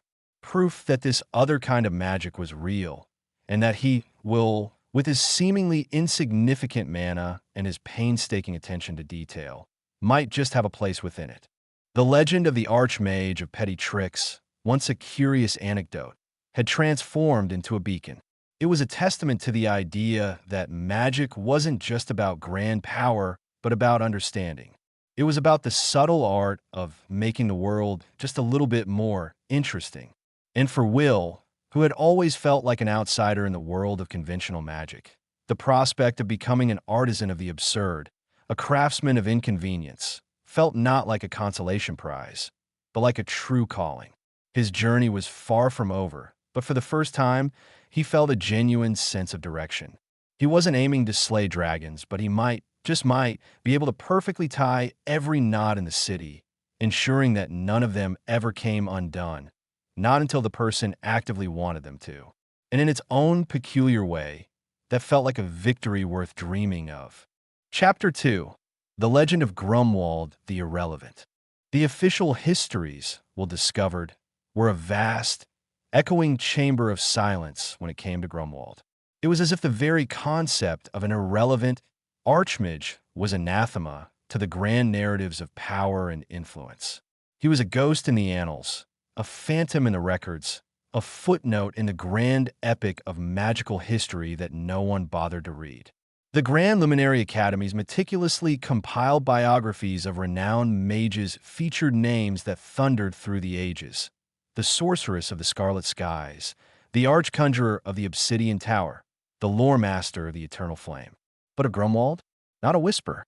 It was as if the very act of being truly remembered was too great an exertion for the Archmage of Petty Tricks, or perhaps the Archmage of Utter Unimportance, as some of the more obscure texts tentatively labeled him. Will's journey through the dusty archives and the more vivid narratives of the Whispering Bazaar began to paint a picture, albeit a smudged and faded one, of Grumwald. The common thread, the undeniable hallmark of his existence, was a profound, almost artistic dedication to the trivial. He wasn't a mage who had failed spectacularly. He was a mage who had, by all accounts, chosen the path of the profoundly annoying. The legend spoke of a prodigious talent in his youth, a wizard who could have reshaped continents or commanded the very tides. Instead, he seemed to have taken a sharp left turn into the realm of persistent irritations. One particularly garbled account, scribbled on a piece of what looked suspiciously like dried cheese rind, described Grumwald's legendary duel with Archmage Valerius the Unflappable. Valerius, a man whose composure was rumored to be so unshakable that even a dragon's fiery breath would merely cause him to adjust his spectacles, had apparently been challenged by Grumwald. The epic clash, as chronicled by a clearly exasperated scribe, involved no world-shattering spells, no cataclysmic explosions. Instead, Grumwald's offensive consisted of making Valerius's meticulously organized spell components spontaneously rearrange themselves into a slightly less efficient order, causing his perfectly balanced potions to slosh precariously, and, most damningly, ensuring that every time Valerius attempted to deliver a particularly eloquent pronouncement, he would be struck by an uncontrollable urge to hiccup, each hiccup punctuated by a faint, almost imperceptible squeak. The scribe's concluding remark was damning. Valerius, after enduring the endless succession of minor indignities and the sheer awkwardness of it all, surrendered not out of defeat, but out of an overwhelming desire for a quiet cup of tea and the blissful absence of Grumble's peculiar brand of magical mischief. Grumbles, Will mused, the name fitting the mage like a poorly tailored glove. It was a name that dripped with a certain understated exasperation, a name that suggested a life spent perfecting the art of being just annoying enough to be noticed, but never quite enough to be truly feared. The accounts painted Grumwald as a man who had, perhaps, grown bored with the weight of grand destiny and had instead opted for a career in cosmic pranks. He was the mage who, instead of summoning demons, would ensure that every single demon you summoned would arrive with a single, mismatched sock. He wouldn't banish a dragon. He would subtly alter its diet so that its fire breath smelled faintly of boiled cabbage. The wider magical community, it seemed, had largely reacted to Grumwald's existence with a mixture of disdain and bewildered frustration. He was the magical equivalent of a fly buzzing around a banquet, not dangerous, but persistent and incredibly irritating. They couldn't ignore him because his spells, while petty, were undeniably effective in their ability to disrupt. But they couldn't respect him either, because where was the glory in a perfectly executed, magically induced case of uncontrollable sneezing? Where was the epic poem in a spell that made all your enemies' buckles inexplicably loosen at the most inconvenient times? Will found further evidence in the form of a series of fragmented diary entries, discovered tucked within a hollowed-out loaf of petrified bread in the archives. The author, a disgruntled apprentice named Pipkin, wrote with a palpable sense of weariness. Day 734 of the Grumwald apprenticeship. Master Grumwald spent the morning teaching me the subtle art of imbuing teacups with a tendency to slip from one's grasp when least expected. He claims it fosters dexterity through repeated failure. My hands are perpetually bruised. He then tasked me with ensuring that all visiting dignitaries' cloaks would spontaneously develop small, but highly visible, stains that bore a striking resemblance to, well, I dare not write it. He calls it the stain of subtle critique. I call it a desperate attempt to make me quit. The biscuits he magically prepared for lunch were all slightly too hard to chew, but not so hard as to be inedible. A true master of his craft, I suppose. The worst, however, was when he made my shoelaces tie themselves into a Gordian knot of such complexity that even the finest scholars of knot theory would weep. He simply smiled and said, "A challenge, Pipkin, a challenge. I dream of a day when my magic will be used for something more substantial, like making sure the gravy is never lumpy, or ensuring that inkwells never run dry at the critical moment." Is that too much to ask? Apparently, for Master Grumwald, it is. He claims these minor inconveniences are the true tests of character, forging resilience in the crucible of everyday annoyance. He once spent 3 days perfecting a spell that made every candle flame in the city flicker with an erratic rhythm, casting unsettling shadows that made even the bravest knights jump. He called it the Dance of Doubt. I called it why I need to drink so much cheap ale. Pipkin's lamentations, though tinged with the bitterness of a jaded apprentice, confirmed Will's growing understanding. Grumwald wasn't malicious, not in the grand, destructive sense. He was, however, profoundly and creatively inconvenient. His magic was an insidious erosion of ease, a constant, low-level hum of things not quite being right. It was the magic of 1,000 tiny paper cuts on the soul of normalcy. As we'll delve deeper into the more obscure and less reputable corners of lore, he began to piece together fragments of Grumwald's life. It was said that in his youth, Grumwald had been a prodigy, hailed as the next great archmage. He'd mastered elemental control, delved into the intricacies of planar travel, and even toyed with the very fabric of temporal manipulation. But somewhere along the line, the grandiosity of it all seemed to have worn him down. Perhaps he'd found the pressure of expectation too much, or perhaps he'd simply discovered a far greater joy in the subtle art of making someone's well-prepared speech suddenly feel as though they'd forgotten half their words, or in causing a perfectly functioning door to stick just enough to require an extra shove. One particularly tantalizing clue emerged from a tattered, water-stained journal Will acquired from a vendor who claimed it belonged to a disgraced cartographer. The journal spoke of Grumwald's retreat from the civilized world, a decision he supposedly made after an incident involving a royal banquet and a magically induced epidemic of uncontrollable flatulence among the assembled nobility. The cartographer, who had apparently encountered Grumwald during his subsequent self-imposed exile, described him as a man who had found his true calling, the art of making life, just a little bit more awkward. The journal entry, written in a shaky hand, detailed a strange encounter. I was charting the treacherous Wailing Peaks, a region notoriously shunned by all sensible folk, when I stumbled upon a peculiar encampment. Not a fort, not a village, but a series of cleverly disguised shelters woven into the very rock face. And there, amidst the windswept crags, was the man himself. Grumwald.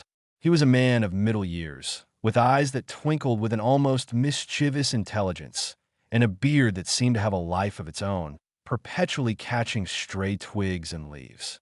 He greeted me not with suspicion, but with an amused curiosity. He offered me tea, which was, of course, perfectly brewed. He offered me a seat on a moss-covered stone, which was surprisingly comfortable. It was all too perfect. And then, as I reached for a piece of dried fruit, he offered a sudden gust of wind, impossibly strong for the sheltered alcove, whipped through the camp, scattering the fruit and sending my carefully organized maps fluttering into the abyss. Grumwald merely chuckled, a dry, rustling sound. "A touch of the capricious, my friend," he said. "Keeps one on their toes." He spoke of his studies, not of grand spells, but of the delicate balance of minor enchantments. He showed me how he could influence the density of fog, making it cling stubbornly to one particular valley or dissipate with unnatural speed over another. He demonstrated how he could subtly alter the gravitational pull on small objects, making a tossed pebble arc in a hilariously unpredictable trajectory. He claimed that true mastery lay not in bending the world to your will, but in understanding its inherent quirks and nudging them just so. He called it gentle persuasion of reality. I saw it as a lifetime of making people sigh in exasperated frustration. He spoke of his decision to leave the grand circles of mages, of his disillusionment with their obsession with power and glory. They seek to be gods, he'd said, stroking his unruly beard. I seek only to be a persistent itch, a delightful annoyance, a well-timed inconvenience. He then presented me with a peculiar gift, a compass. Not a normal compass, mind you. This one, he assured me, did not point north. Instead, it pointed towards the nearest source of profound, yet ultimately harmless, exasperation. He called it the compass of contemplative complaint. He said it would guide me to places where my own brand of subtle mischief could flourish. And with a final, knowing smile, he bade me farewell. I have kept the compass, though I confess it mostly points towards my own cooking pot when I'm trying to make a particularly tricky sauce. This encounter, though anecdotal, was the most concrete lead Will had yet found. The Wailing Peaks, a remote, forgotten region, a place shunned by sensible folk. It was precisely the kind of place a mage, seeking obscurity, yet still wishing to practice his unique craft, would choose. The cartographer's journal, filled with hurried sketches and increasingly erratic notes, contained within its folds a crudely drawn, but surprisingly detailed map. It was faded, torn in places, and bore the distinct aroma of dried fruit and mild desperation. But there, marked with a faint, smudged X, was a location within the Wailing Peaks, a place labeled only as the labyrinth of lingering illusions. Will examined the map, his heart thrumming with a mixture of trepidation and exhilaration.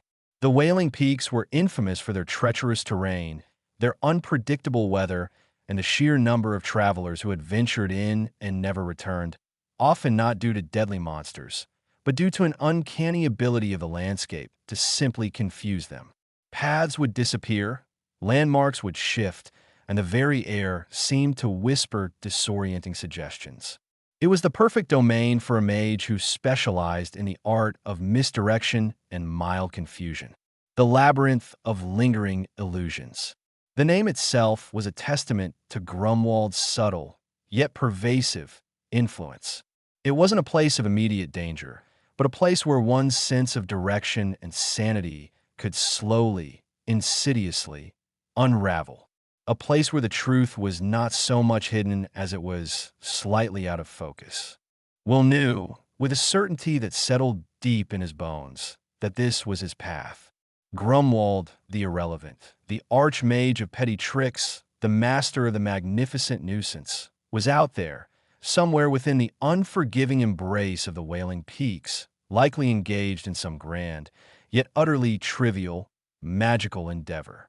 And Will, the mage who had been deemed too insignificant for the grand stage, felt a surge of purpose. He would follow the smudged X. He would brave the labyrinth of lingering illusions, and he would find the man who had elevated inconvenience to an art form. Perhaps, just perhaps, Grumwald held the key to understanding a magic that was not about overwhelming power, but about the subtle, persistent, and ultimately profound art of being perfectly, undeniably there. The journey would be fraught with minor annoyances. He was sure of it. His bootlaces would probably tie themselves into elaborate knots. His canteen might refuse to pour. But for the first time, Will felt less like a discarded artifact and more like a seeker, embarking on a quest that, while perhaps not epic in scope, was undeniably and wonderfully his own. He was not just looking for a teacher.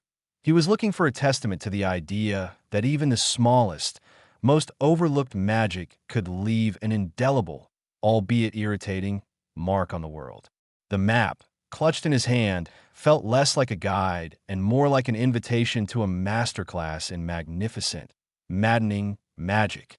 The parchment, brittle with age and smelling faintly of, well, Will couldn't quite place it, but it wasn't entirely unpleasant, was clutched tightly in his hand. The map, if one could call it that, was less a precise geographical rendering and more a series of suggestive smudges and enthusiastic scribbles. Yet, it pointed with the unwavering certainty of a particularly stubborn pigeon towards the Wailing Peaks.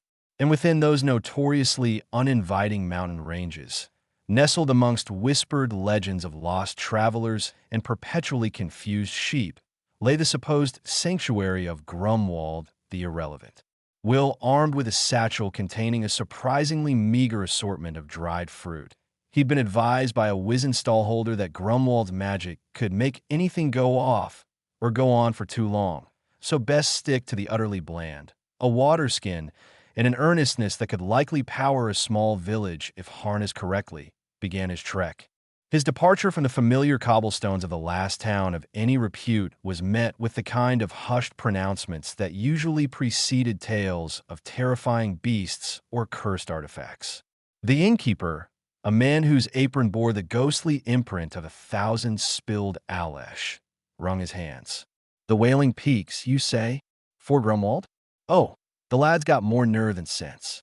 Remember old Barnaby? Went looking for him last spring. Came back 3 weeks later, convinced his own shadow was a rival mage trying to steal his soul. Spent the rest of the summer arguing with his boots." The villagers offered similar pronouncements, their voices laced with a mixture of fear and a kind of morbid fascination.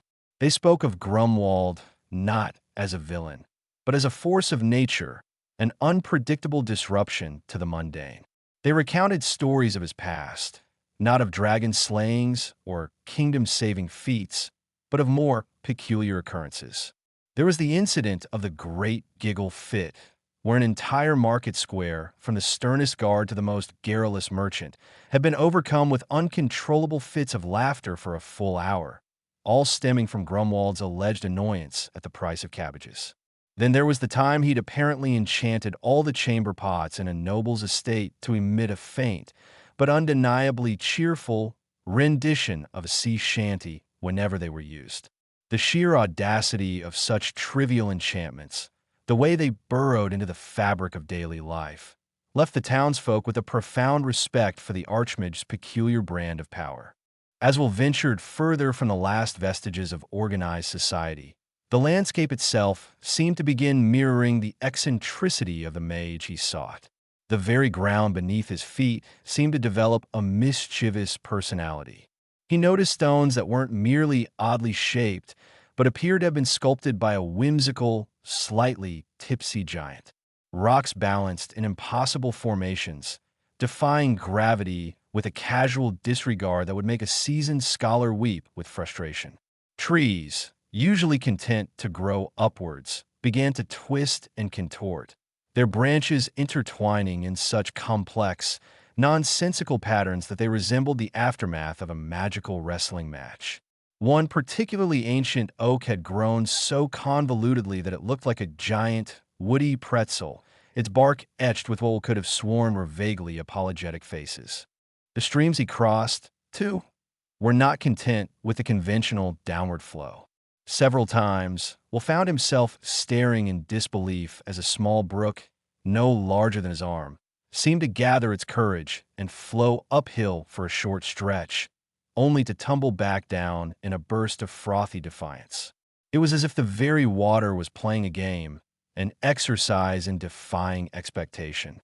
He even noticed that the moss growing on the north side of trees seemed to have a distinctly more vibrant, almost aggressive shade of green, as if it were trying to outshine its sun-facing counterpart. The air, too, felt different. It carried a faint, almost imperceptible scent, not of pine or damp earth, but of something akin to freshly baked bread that had been left in the oven for just a tad too long, or perhaps a library filled with books that had been recently reorganized by someone with a peculiar fondness for alphabetical order, but only for adjectives. It was subtle, almost subliminal, a constant, low-level hum of things being slightly, delightfully out of place. He passed a small farming hamlet, its houses huddled together as if for comfort against the encroaching wildness. The farmers here, their faces weathered and their hands calloused, spoke of Grumwald with a wry amusement. "Oh, aye, the archmage of what's it they call him? The Irrelevant? chuckled an old man, his beard as white and wispy as a cloud. He passed through here a few years back, promised to bless our crops. Next morning, every single turnip in the valley had sprouted tiny, iridescent wings. They didn't fly, mind you, just wiggled. Made harvesting a right spectacle, I tell you. Had to chase them down with nets, the little blighters. Another farmer, a woman with sharp eyes and an even sharper tongue, added, "And my prize-winning pig, Mildred?" She started speaking fluent Elvish. Only Elvish, mind you. Couldn't understand a word she said, but she seemed terribly opinionated about the quality of the slop. Grumwald's work, no doubt. Never saw hide nor hair of him after that. But Mildred, well, she never quite lost her lyrical pronouncements. These tales, far from deterring Will, only served to solidify his resolve. This was not the magic of thunderous pronouncements and world-altering spells. This was something more nuanced, more personal, more mischievously alive. The path grew more arduous, the terrain more unwelcoming. The wailing peaks lived up to their name, not with the wail of ghosts, but with the constant, mournful sigh of the wind as it navigated the jagged rock formations. Yet, even here, Grumwald's peculiar influence seemed to linger. Will found himself navigating a particularly narrow pass, the sheer rock faces on either side towering over him. Suddenly, the ground before him seemed to ripple, as if made of thick, disturbed water. He stopped, bewildered, and watched as a perfectly ordinary boulder, several times his size, slowly, deliberately, rolled sideways across the path, coming to rest with a soft thud, as if it had just finished a particularly brisk jog. Grumwald, Will surmised, was not merely content to reside in the peaks. He was actively, if passively, shaping them, infusing them with his own brand of whimsical obstruction. He encountered a grove of ancient trees whose leaves, instead of rustling, emitted a series of soft, melodious chimes with every breeze. It was beautiful, in a way, but the constant, tinkling music was beginning to fray Will's nerves. He imagined Grumwald sitting on a nearby peak, a satisfied smirk on his face, listening to the symphonic annoyance he'd created. Further on, he came across a small, crystal-clear lake. As he approached, the water began to churn, not with the vigor of a storm, but with a gentle, rhythmic bubbling, as if the lake itself were trying to communicate in a language of bubbles. Will dipped his hand in. The water was cool and refreshing, but each bubble that popped against his skin seemed to whisper a single, nonsensical word. Grumble, twiddle, flim-flam. The closer he got to the area marked on his map, the more pronounced these peculiarities became. He stumbled upon a patch of wildflowers that, instead of blooming in a riot of color, were all precisely the same shade of a pale, unassuming beige. Their petals, when touched, felt strangely hesitant. He found a patch of ground where every fallen leaf, no matter its size or weight, seemed to float gently downwards, as if the very air was reluctant to let it go. It was as if the natural order of things had been gently, but persistently, nudged off course. The journey was proving to be a masterclass in the subtle art of the unexpected. It was a landscape designed to test patience, to invite doubt, and to constantly remind the traveler that here, in the domain of Grumwald, the ordinary was merely a suggestion, easily and whimsically disregarded. Will found himself pausing more and more frequently, not out of exhaustion, but out of sheer, bemused wonder. He was walking through a world sculpted by a mage who found power not in dominion, but in delightful disruption. And the further he went, the more he felt he was leaving behind not just the civilized world, but the very concept of predictable reality. The air itself seemed to hum with an invisible energy, a playful current that tugged at the edges of his perception, hinting at the magnificent, maddening magic that lay just ahead.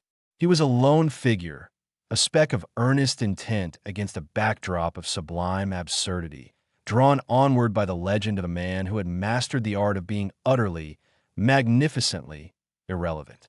The journey had been arduous, a tapestry woven with the threads of the bizarre and the bewildering.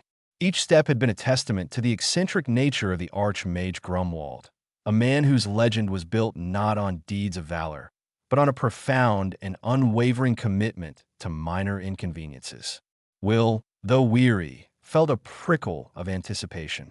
The map, such as it was, had indicated he was close, the smudges and scribbles finally coalescing into a discernible, if rather disheveled, location, a perpetually misty valley nestled deep within the Wailing Peaks. As he crested the final, wind-blasted ridge, he saw it. Below, swaddled in a persistent, milky fog that clung to the landscape like a shy suitor, was Grumwald's dwelling. It wasn't a grand tower that scraped the heavens, nor a fortified keep bristling with arcane defenses.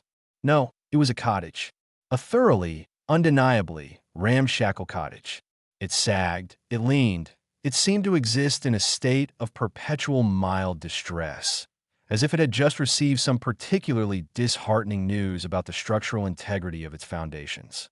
Its thatch roof, more a suggestion of roofing than a solid barrier, seemed to have developed a mind of its own, with clumps of straw daring to droop at improbable angles, like a disheveled mop after a vigorous workout. But it was the sounds, or rather, the lack thereof, that first truly registered. The silence wasn't the deep, resonant quiet of a place untouched by life. It was a silence layered with subtle, yet persistent, auditory annoyances.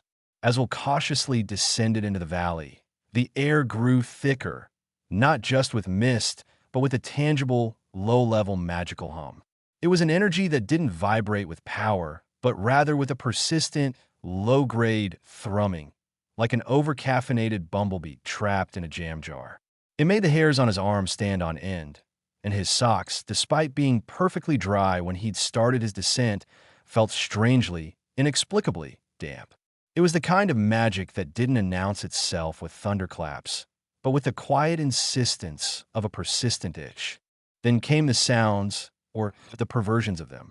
The cottage had a door, perched precariously on hinges that seemed to have been forged by a particularly mischievous goblin with a penchant for atonal music. When Will, after a moment of hesitant contemplation, pushed it open, the resulting squeal was not a simple creak, but a cacophony of discordant notes that rose and fell with a deliberate, unsettling rhythm. It sounded less like a door opening and more like a flock of tormented seagulls being serenaded by a broken music box. It was a greeting, Will supposed, but one that suggested Grumwald's aesthetic sensibilities leaned heavily towards the jarring. Above the cottage, a chimney spewed smoke, not in a lazy curl of gray, but in a series of short, sharp puffs, each one carrying an aroma that was unmistakably, alarmingly, burnt toast. It wasn't the gentle, toasty smell of a breakfast treat. This was the acrid, slightly bitter scent of bread that had been left in the oven for far too long, a smell that spoke of absent-mindedness and perhaps a touch of magical negligence. The smoke itself seemed to have a personality, occasionally forming fleeting shapes in the mist, a vaguely menacing cloud, then a fleeting silhouette of a disgruntled badger, before dissolving back into the general haze. It was as if the very act of combustion in Grumwald's hearth was a performance, a miniature, smoky play of minor irritations. But the real show, the true testament to Grumwald's peculiar craft, was happening just outside the cottage. Small, impish-looking magical constructs, no bigger than a hedgehog, were meticulously engaged in the arduous task of rearranging pebbles. They scuttled about on tiny, shimmering legs, their forms shifting and flickering like heat haze. With an almost agonizing slowness, they would nudge a pebble from one spot to another, then pause, as if contemplating the profound implications of their labor. Then, with a flick of an invisible limb, they would nudge it back, or perhaps to a third, equally insignificant location. It was an exercise in pointless industry, a miniature ballet of futile effort. Will watched, mesmerized, as one construct painstakingly rolled a perfectly round pebble a few inches to the left, only for another to immediately push it back to its original position. There was no apparent goal, no discernible purpose, just the quiet, persistent hum of magical micromanagement. It was a scene designed, well suspected, to drive a sane person to madness through sheer, unadulterated pointlessness. This was not the domain of world-altering spells or earth-shattering enchantments. This was the kingdom of the perpetually, exquisitely inconvenient. Will took another step into the valley, the dampness in his socks seeming to intensify with each footfall. The mist swirled around him, not aggressively, but with a gentle, persistent insistence, as if trying to wrap him in a damp, ethereal hug. He could hear the faint, tinkling chime of distant bells, a sound that, given the landscape, he suspected wasn't signaling anything of importance, but was merely chiming. The air itself seemed to carry a faint, almost imperceptible whisper, a sound that might have been the wind, or perhaps just the collective sighs of all the misplaced socks and slightly burnt toast in the immediate vicinity. This was Grumwald's lair, a monument to the mundane made maddening, a sanctuary of subtle sabotage. And Will, with his earnestness and his meager supply of bland dried fruit, had finally arrived.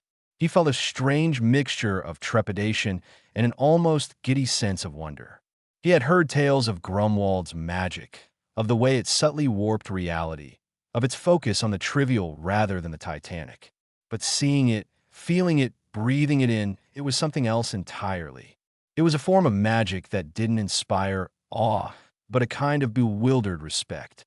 It was the magic of 1,000 tiny paper cuts, applied with a master's touch.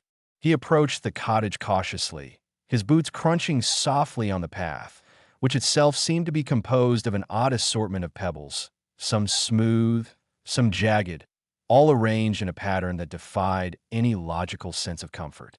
The constructs outside paused their pebble-rearranging duties for a moment, their shimmering forms turning towards him, their tiny, featureless heads tilting in unison. There was no threat in their gaze, no aggression, just a quiet, almost passive observation. It was as if they were evaluating whether his presence constituted a disruption to their carefully curated chaos, or merely another element to be cataloged and then ignored. Will cleared his throat, the sound unnaturally loud in the subdued atmosphere. "Hello," he called out, his voice a little shaky. Is anyone home? I'm looking for Archmage Grumwald." There was a pause. The constructs resumed their pebble shuffling, one of them nudging a particularly flat stone into a space previously occupied by a round one.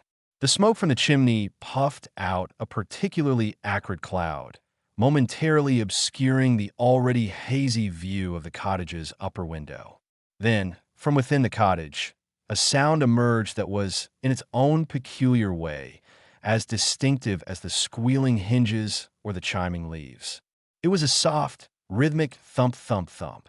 It wasn't the sound of anything being built or destroyed, but rather of something being meticulously, albeit ineffectually, mended. Slowly, the cottage door creaked open further, revealing not a formidable wizard guarding his domain, but a figure that seemed almost an extension of the place itself. He was a man of indeterminate age, his face a roadmap of mild perplexities, his eyes the color of a perpetually overcast sky. He wore a robe that had clearly seen better days, its once fine fabric now bearing the faint, but undeniable, stains of what looked suspiciously like jam and ink. He clutched in one hand a quill that seemed to be perpetually leaking, and in the other, a half-eaten biscuit that looked suspiciously like it had been partially reconstituted from sawdust. "Grumwald," Will ventured, his voice barely a whisper.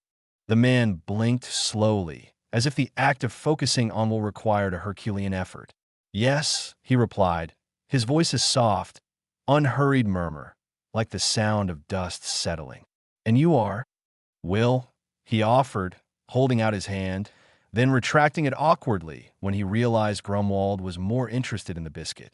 "I've traveled a long way to see you, Archmage."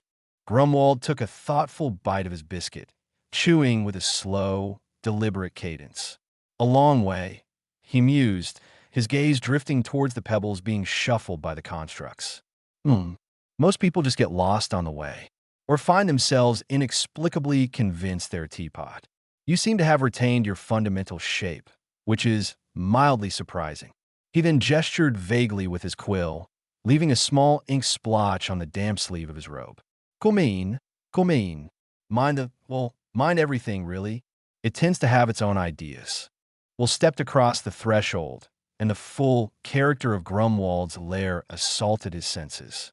The air inside was thick with a mingled sense of burnt toast, something faintly herbal that Will couldn't quite place, perhaps dried socks, and a pervasive aroma of old parchment and mild disappointment. The floorboards, far from being uniformly flat, undulated gently, creating a subtle, disorienting sensation underfoot. Furniture, if one could call it that, seemed to have a life of its own. A stool, instead of being placed neatly by a table, was angled at a jaunty 45-degree angle, as if it had just been casually discarded after a spirited debate. A bookshelf, crammed with volumes of various sizes, had a distinct lean to it, causing the books to form precarious, gravity-defying stacks. And everywhere, there were the small, magical manifestations of Grumwald's peculiar talent. On a table, a teacup seemed to be engaged in a silent, ongoing argument with a sugar cube, the cube occasionally nudging itself towards the rim of the cup, only to be gently repelled by an invisible force. In a corner, a small, glowing orb, no larger than a plum, pulsed with a soft light, emitting a faint, repetitive boing sound at irregular intervals. It wasn't a magical alarm or a warning signal. It was just boing, ing. Will noticed that his left boot felt particularly damp, and looking down, saw that a tiny, shimmering puddle had formed around it, despite the fact that he hadn't stepped in anything wet. The puddle seemed to be slowly, deliberately, evaporating in one spot, while simultaneously reforming a few inches away. Grumwald, meanwhile, had settled himself into a chair that appeared to be woven from enchanted reeds. It sighed contentedly as he sat down, a faint, melancholic sound. He gestured towards another chair, which seemed to be constructed from several mismatched cushions precariously balanced on a stool. Sit, he urged, taking another bite of his biscuit. So, you come to seek my whatever it is you think I do. The legends are usually rather exaggerated, you know. Mostly involves things getting slightly misplaced or a sudden, inexplicable urge to hum sea shanties. Nothing truly dramatic. Will carefully navigated the undulating floor and the precariously balanced furniture, finally settling onto the cushioned chair, which promptly sagged alarmingly under his weight, threatening to engulf him.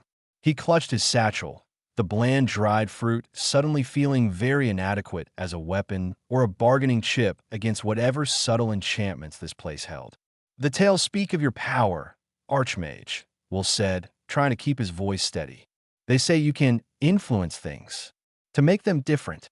Grumwald nodded, a slow, deliberate movement. Ah, yes. Influence.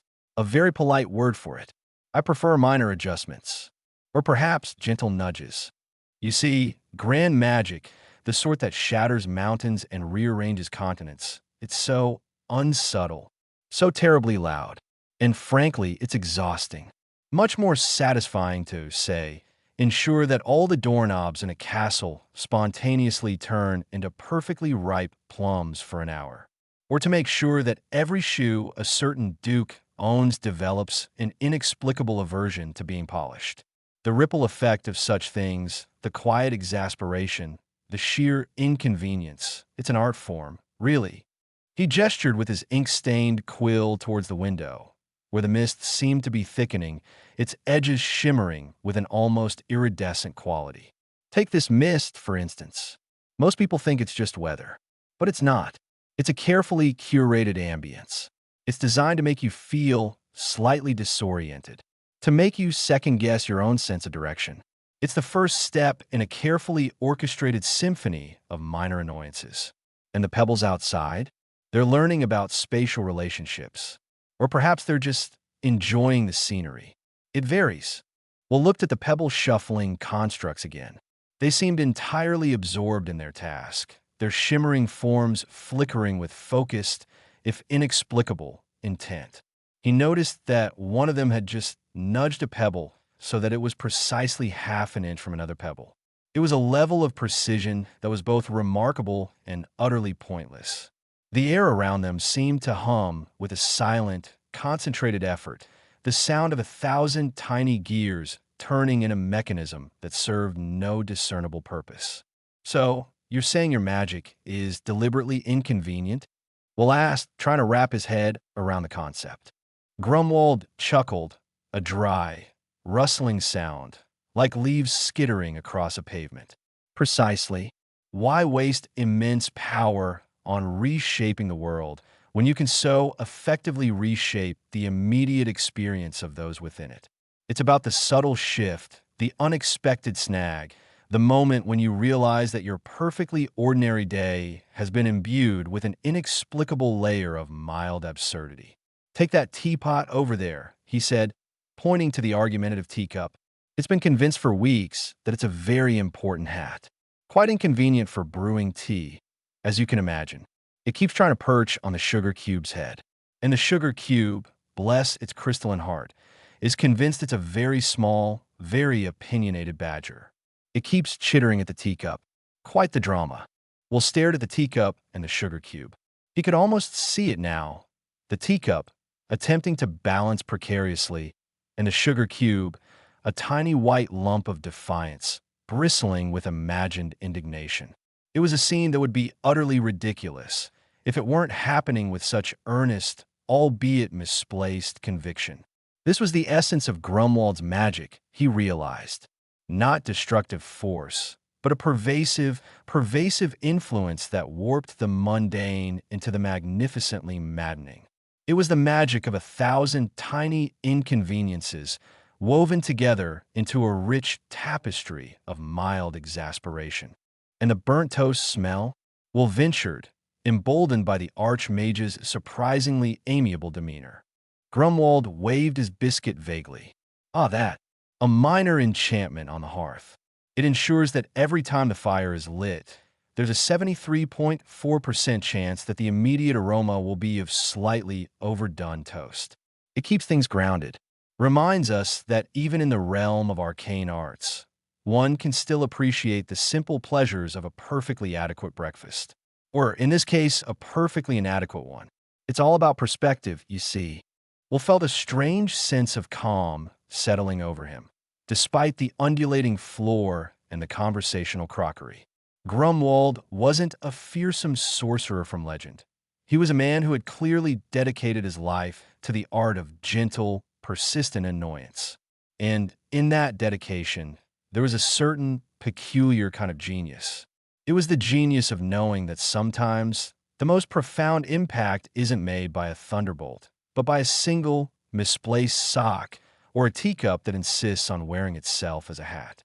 He looked around the cluttered, oddly humming cottage, a monument to inconvenience, and for the first time, he felt that he was truly in the presence of archmage Grumwald the Irrelevant. And he suspected his journey had only just begun to truly embrace the absurdity. He found himself wondering if his boots would eventually decide they prefer to be mittens. The grizzled old man, his brow permanently etched with the deep furrows of 1,000 minor grievances, scowled at Will. His beard, a truly magnificent specimen of unkemptness, seemed to defy gravity and common sense, held together by a precarious ecosystem of stubborn thistles and what looked suspiciously like dried moss. It wasn't just the beard, however, that conveyed Grumwald's displeasure. His eyes, the color of a storm-tossed sea under a perpetual twilight, narrowed with an intensity that suggested Will had personally invented the concept of annoyance. And what, pray tell, is the meaning of this breach of tranquility? Grumwald's voice was like pebbles skittering across a tin roof, sharp and grating. "Are you one of those infernal tax collectors? Come to assess the value of my collection of slightly too ripe apples? Or worse, a blasted historian, intent on digging up every mildly inconvenient event of my life and blowing it out of proportion?" He punctuated this accusation with a sharp jab of a bony finger, which unfortunately sent a shower of tiny, dry crumbs from his biscuit cascading onto the floor, where they immediately began to jitterbug of their own accord. Before Will could even formulate a polite rebuttal, a sudden, violent gust of wind erupted within the confines of the cottage, seemingly conjured from nowhere. It whipped through the room, not with the force of a gale, but with the singular, targeted malevolence of a petulant child blowing out a birthday candle. Will's hat, which he had carefully placed on a precarious stack of books that were themselves leaning at a worrying angle, was unceremoniously snatched from its perch and sent tumbling across the undulating floorboards, coming to rest, rather indignantly, beside a pair of seemingly sentient slippers. "Oh, for goodness sake," Grumwald grumbled, not even bothering to look at the hat. "Just ignore it. It does that. Sometimes it's a hat. Sometimes it's a misplaced sock. It's all part of the ambience." He then made a flicking motion with his wrist, and Will felt a distinct buzzing near his ear. A fly, the size of a small beetle and possessing an unnerving shimmer, began to orbit Will's head with the relentless dedication of a tiny, winged prosecutor. It darted and weaved, its buzzing a high-pitched, maddening drone that seemed to vibrate directly against Will's eardrums. Will swatted at the fly, but his hand passed through it as if it were made of smoke. The fly merely altered its trajectory, continuing its aerial harassment with renewed vigor. "Is this some sort of magical deterrent, archmage?" Will asked, trying to keep his voice level, though the buzzing was beginning to fray his nerves. Grumwald snorted, a sound that sent another puff of stale biscuit crumbs airborne. "Deterrent? My dear fellow, this is merely a mildly irritating ambient insectoid simulation. Far more entertaining than a simple go-away spell. Think of it as a warm-up. For both of us." He then leaned back in his chair, which emitted a long, drawn-out groan of protest, and watchful with a glint in his storm-cloud eyes. "So you're still here." Most people would have fled by now, convinced the entire valley was plotting to turn them into a particularly uncomfortable armchair. Will took a deep breath, the air thick with the aroma of burnt toast, and what he was now convinced was old parchment mingled with the faint, yet persistent, scent of existential dread. He refused to be driven away by a grumpy old wizard and his menagerie of minor magical inconveniences. He had come too far, endured too much, including a brief, but deeply unsettling period where he was convinced his left boot was developing sentience and a craving for damp earthworms, to be deterred by a conjured breeze and a particularly persistent fly. "Archmage Grumwald," Will began, his voice gaining a measure of resolve, "I understand you find my presence inconvenient, but I have traveled a great distance, and I seek your counsel. The fate of, well, a great many things rests on my ability to understand your unique brand of magic." Grumwald blinked slowly. "Counsel? My counsel? You want advice from a man whose primary magical achievement in the last decade was convincing his kettle to only whistle in a minor key." He gestured to the offending kettle sitting on a shelf, which let out a mournful, off-key toot.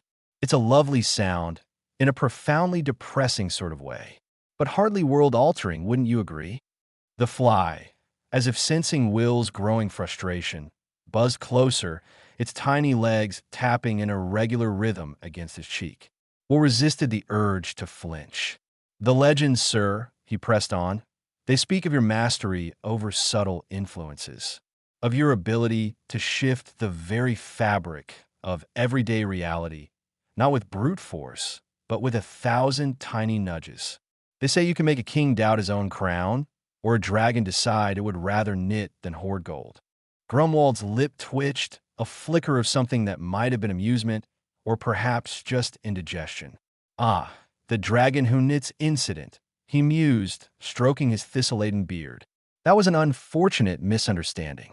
I merely enchanted its hoard to spontaneously unravel into the most intricate and beautiful wool. It seemed a shame to let all that potential go to waste on mere metal and gems. The dragon, however, took it rather personally, developed a rather nasty aversion to yarn. Still claims it was a conspiracy by the Royal Tailors Guild." He waved a dismissive hand. "Details, mostly lies and embellishments. Though I will admit, the concept of a dragon knitting a tiny, perfectly formed sweater for its hoard does have a certain whimsical charm, doesn't it? But it demonstrates your power, archmage, Will insisted. The power to inspire change, even if that change is something as peculiar as a dragon taking up needlepoint. Peculiar is my middle name, Grumwald declared, though Will suspected his middle name was actually Bartholomew, or perhaps Reginald, judging by the somewhat stuffy cut of his ancient robes. And change is such a strong word. I prefer mild reorientation, or as I mentioned before, gentle nudges. For instance, that gust of wind that so rudely snatched your hat, a simple spell to encourage deciduous objects to seek higher ground. Perfectly harmless. Unless, of course, you happen to be wearing said hat. He then squinted at Will. And that fly? It's not just any fly. It's a specially charmed blunderbuss. It's programmed to follow individuals who possess an excess of earnestness. It feeds on it, you see, keeps them from becoming too self-important. Quite a useful little creature, really. Will felt a blush creep up his neck. Earnestness? Was that his defining characteristic? He had always considered himself merely determined. Perhaps, he conceded, the line between the two was as blurred as the edges of Grumwald's perpetually misty valley. He shook his head, trying to dislodge the blunderbuss, which seemed to be trying to nest in his ear. I'm not here to be earnest, archmage. I am here because the world is in danger. A dark sorcerer, Malachur, is gathering power. His magic is destructive, chaotic, and I believe you are the only one who can truly understand how to counter it.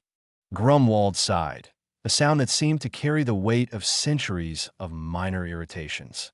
He reached for another biscuit, which promptly crumbled into a fine dust in his hand, leaving him with nothing but a handful of crumbs and a look of profound disappointment.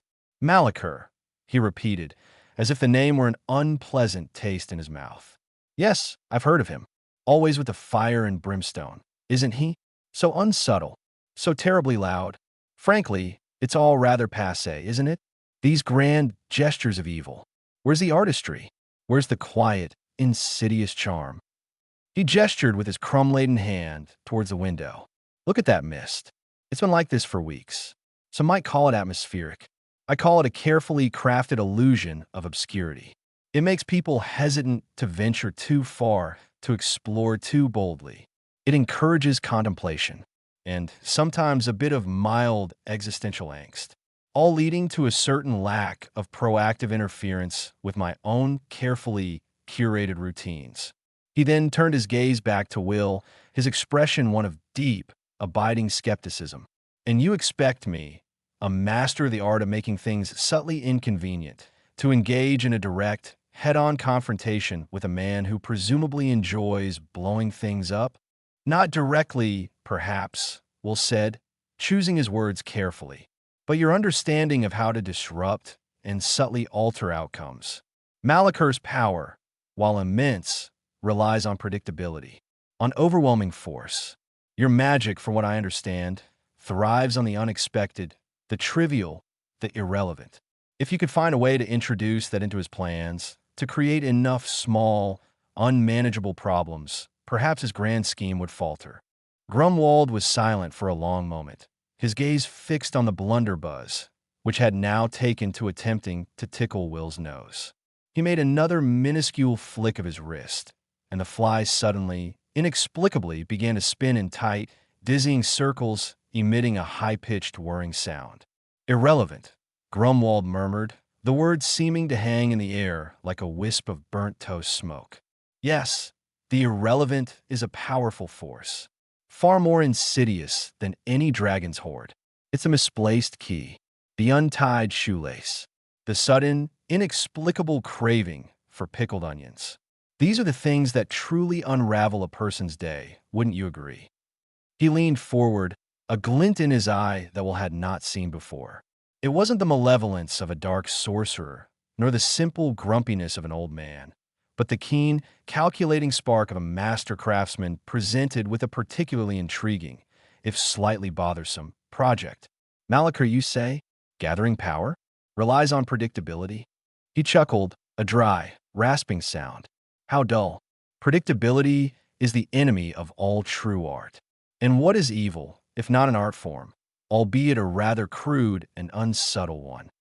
He stood up, the cushioned chair sighing dramatically beneath him as he did. He walked over to a small, cluttered workbench, where various arcane trinkets lay scattered amongst half-eaten biscuits and vials of suspiciously colored liquids. "You see, young man," he said, picking up a peculiar-looking device that resembled a clockwork beetle. "Malachor may have the brute force, the overwhelming power, but I have the art of the perfectly timed distraction, the subtly misplaced ingredient, the sudden, inexplicable urge to sing opera at the most inopportune moment." He turned back to Will, a slow, deliberate smile spreading across his wrinkled face. It was a smile that promised not comfort, but a future filled with an almost artistic level of confusion and exasperation. "Malachor seeks to conquer the world with his grand design. Does he? He wants to impose his will, his order. How utterly boring. Perhaps what he needs is a little less order and a little more chaos. Of the entirely insignificant variety, of course." He held up the clockwork beetle, which promptly scuttled across his palm and attempted to bite his thumb. Grumwald merely flicked it off, his expression unfazed. "Yes, I think I might be able to assist.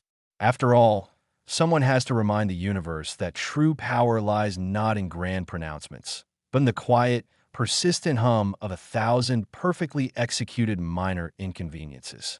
He gestured towards the door with his quill, which promptly dripped a fresh ink splotch onto the already stained robe.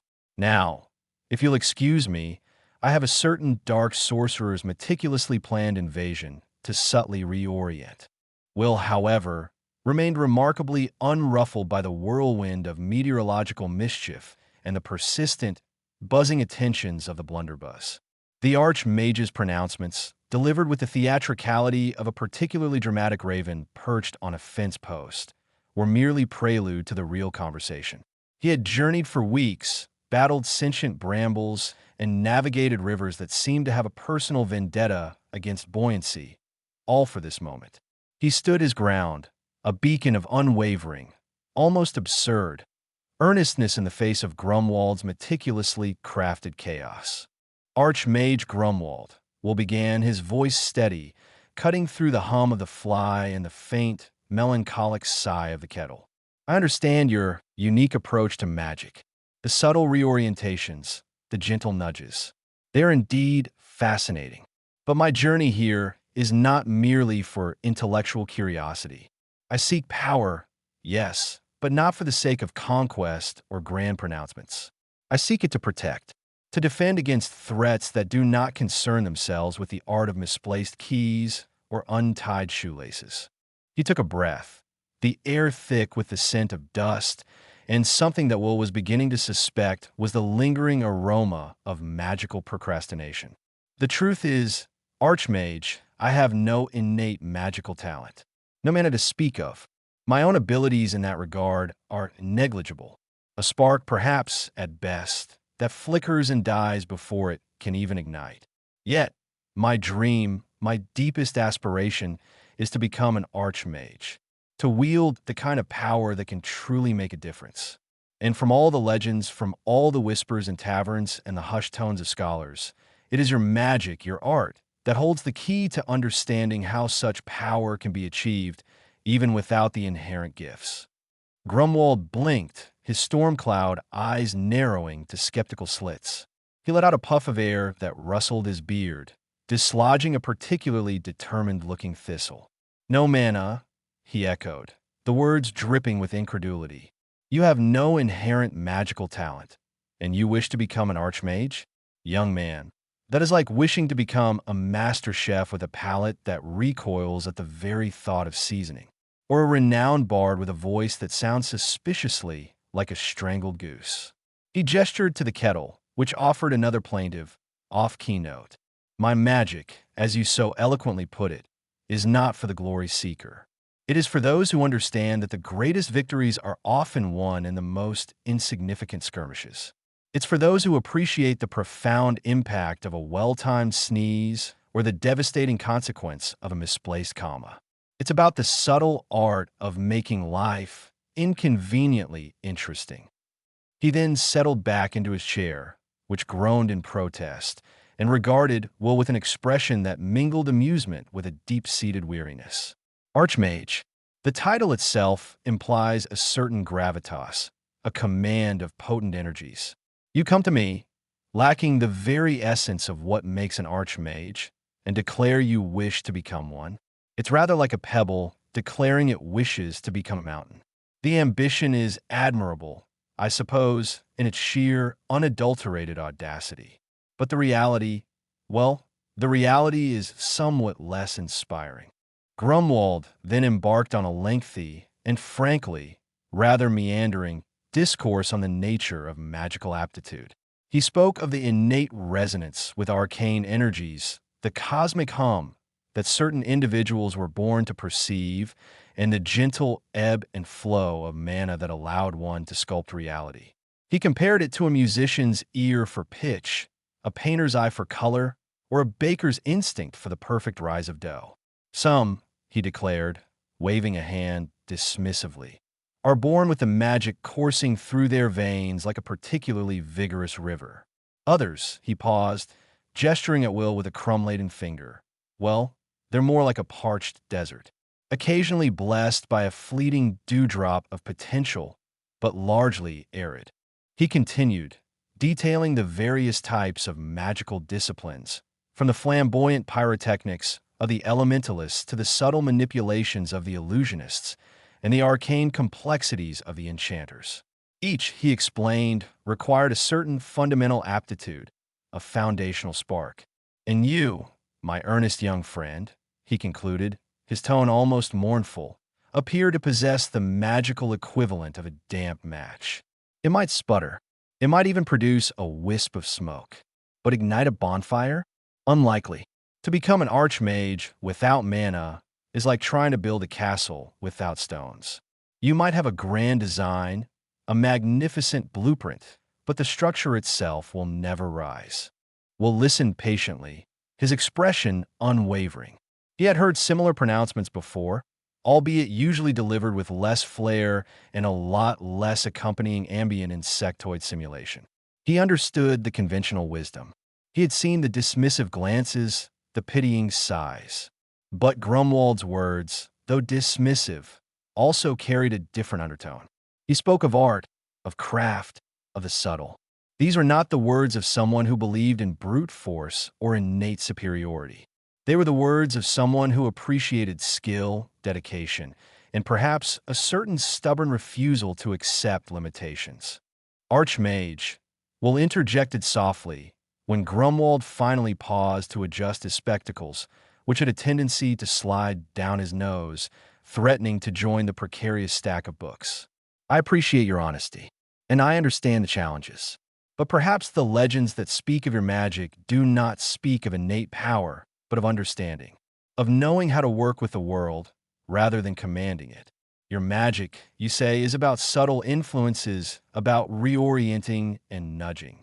It's about using what is there rather than what is lacking. He leaned forward, his gaze earnest.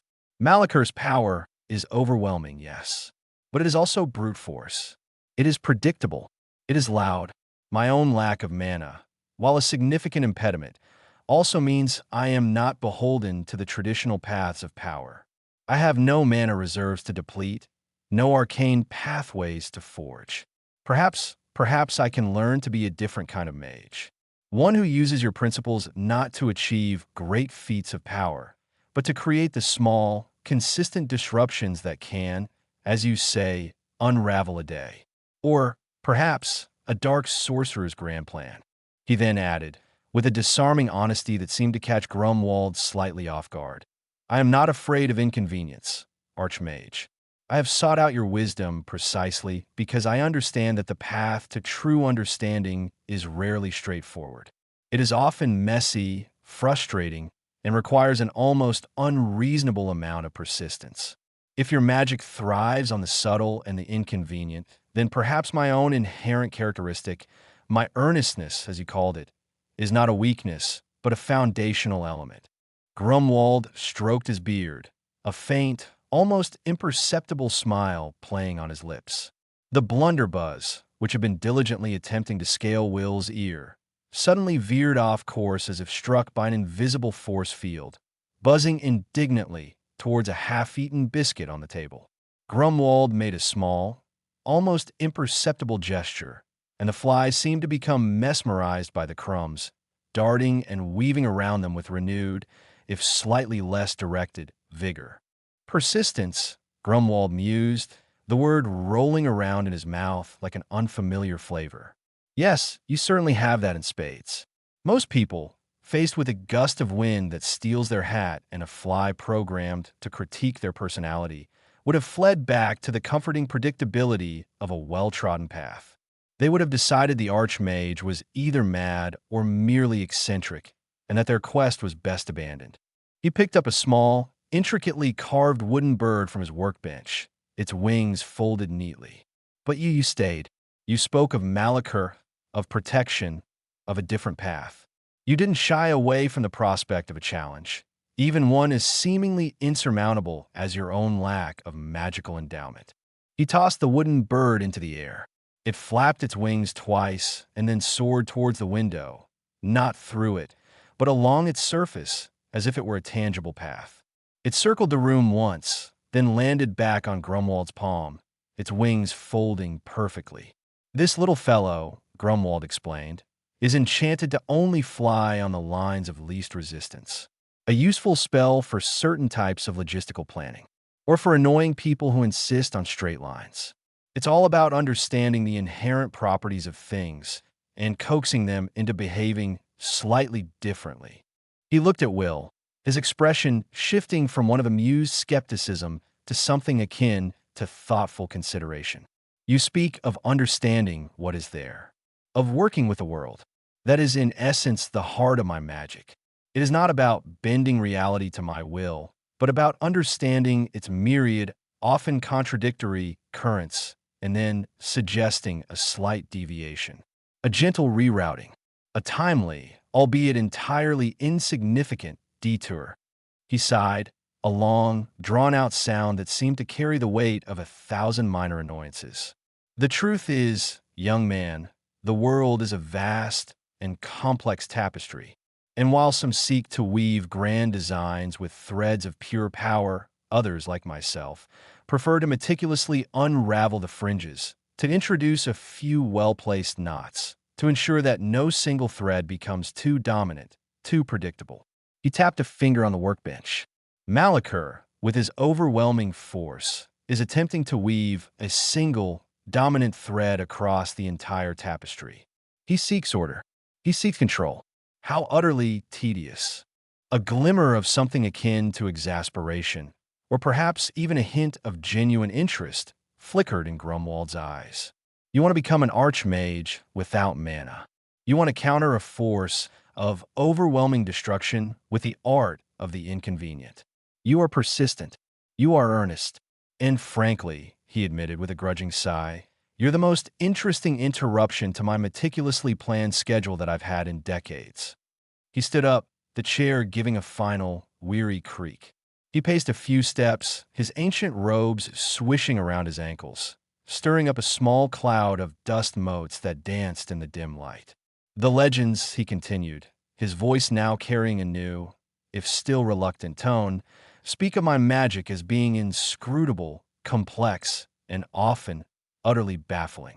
They say I can make a dragon knit, or a king doubt his own reflection. They don't always mention the hours of meticulous observation, the endless tinkering with seemingly trivial details, the sheer, unadulterated effort that goes into making something appear effortless. He stopped pacing and turned back to Will, a peculiar expression on his face. It was a mixture of resignation, a touch of perverse amusement, and a dawning realization that this persistent young man might just be the perfect antidote to his own self-imposed, comfortably monotonous existence. You say you are not afraid of inconvenience.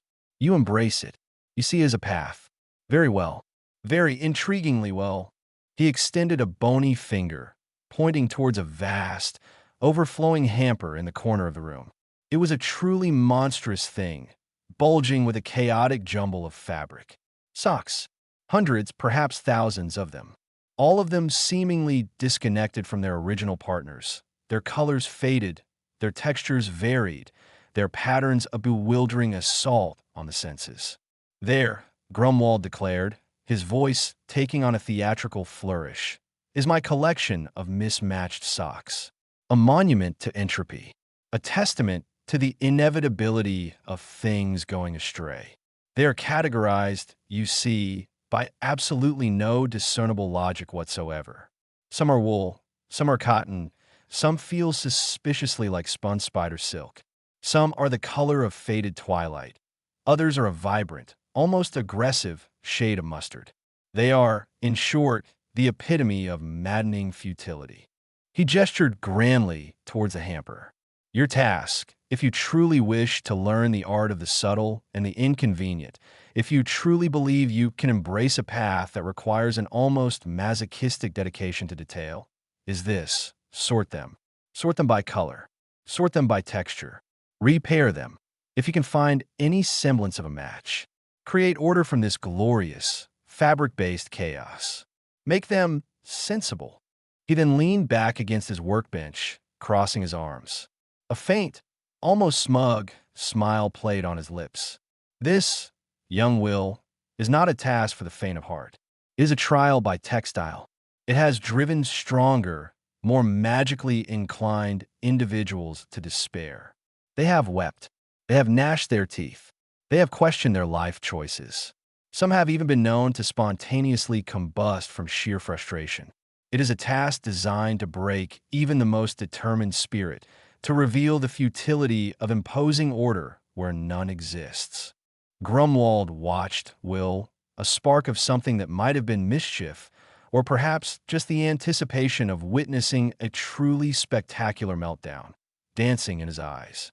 If you can successfully sort this textile tragedy into something resembling order, if you can demonstrate the patience, the meticulousness, and the sheer, unyielding willpower to conquer this monument to mild annoyance, then perhaps, just perhaps, you might have a flicker of what it takes. Then, and only then, will I consider teaching you the true art of Grumwald the irrelevant. But understand this. This is not a test of power. It is a test of character. A test of your willingness to embrace the infuriating, the tedious, and the utterly, profoundly inconvenient." He then added, with a slight chuckle, "And if you happen to find any stray magical artifacts lurking within the sock folds, do try to keep them. They tend to get lost in there." Chapter 3. The Laws of Petty Magic. The hamper, a veritable Everest of forgotten footwear, loomed before Will. It wasn't just a collection of socks. It was an affront to order, a tangible manifestation of everything he found disquieting. Each limp, shapeless garment seemed to mock his very being. Grumwald, meanwhile, had settled back into his chair, a picture of self-satisfied repose, the faint scent of chamomile and something vaguely like burnt toast wafting from his direction. "Spite," Grumwald began, his voice a low rumble that seemed to vibrate the very dust motes in the air.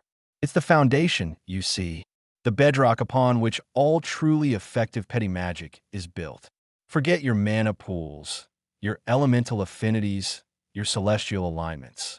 Those are for the grand wizards, the power-hungry egomaniacs who crave the roar of the crowd and the awe of the masses. Petty magic is for the discerning practitioner.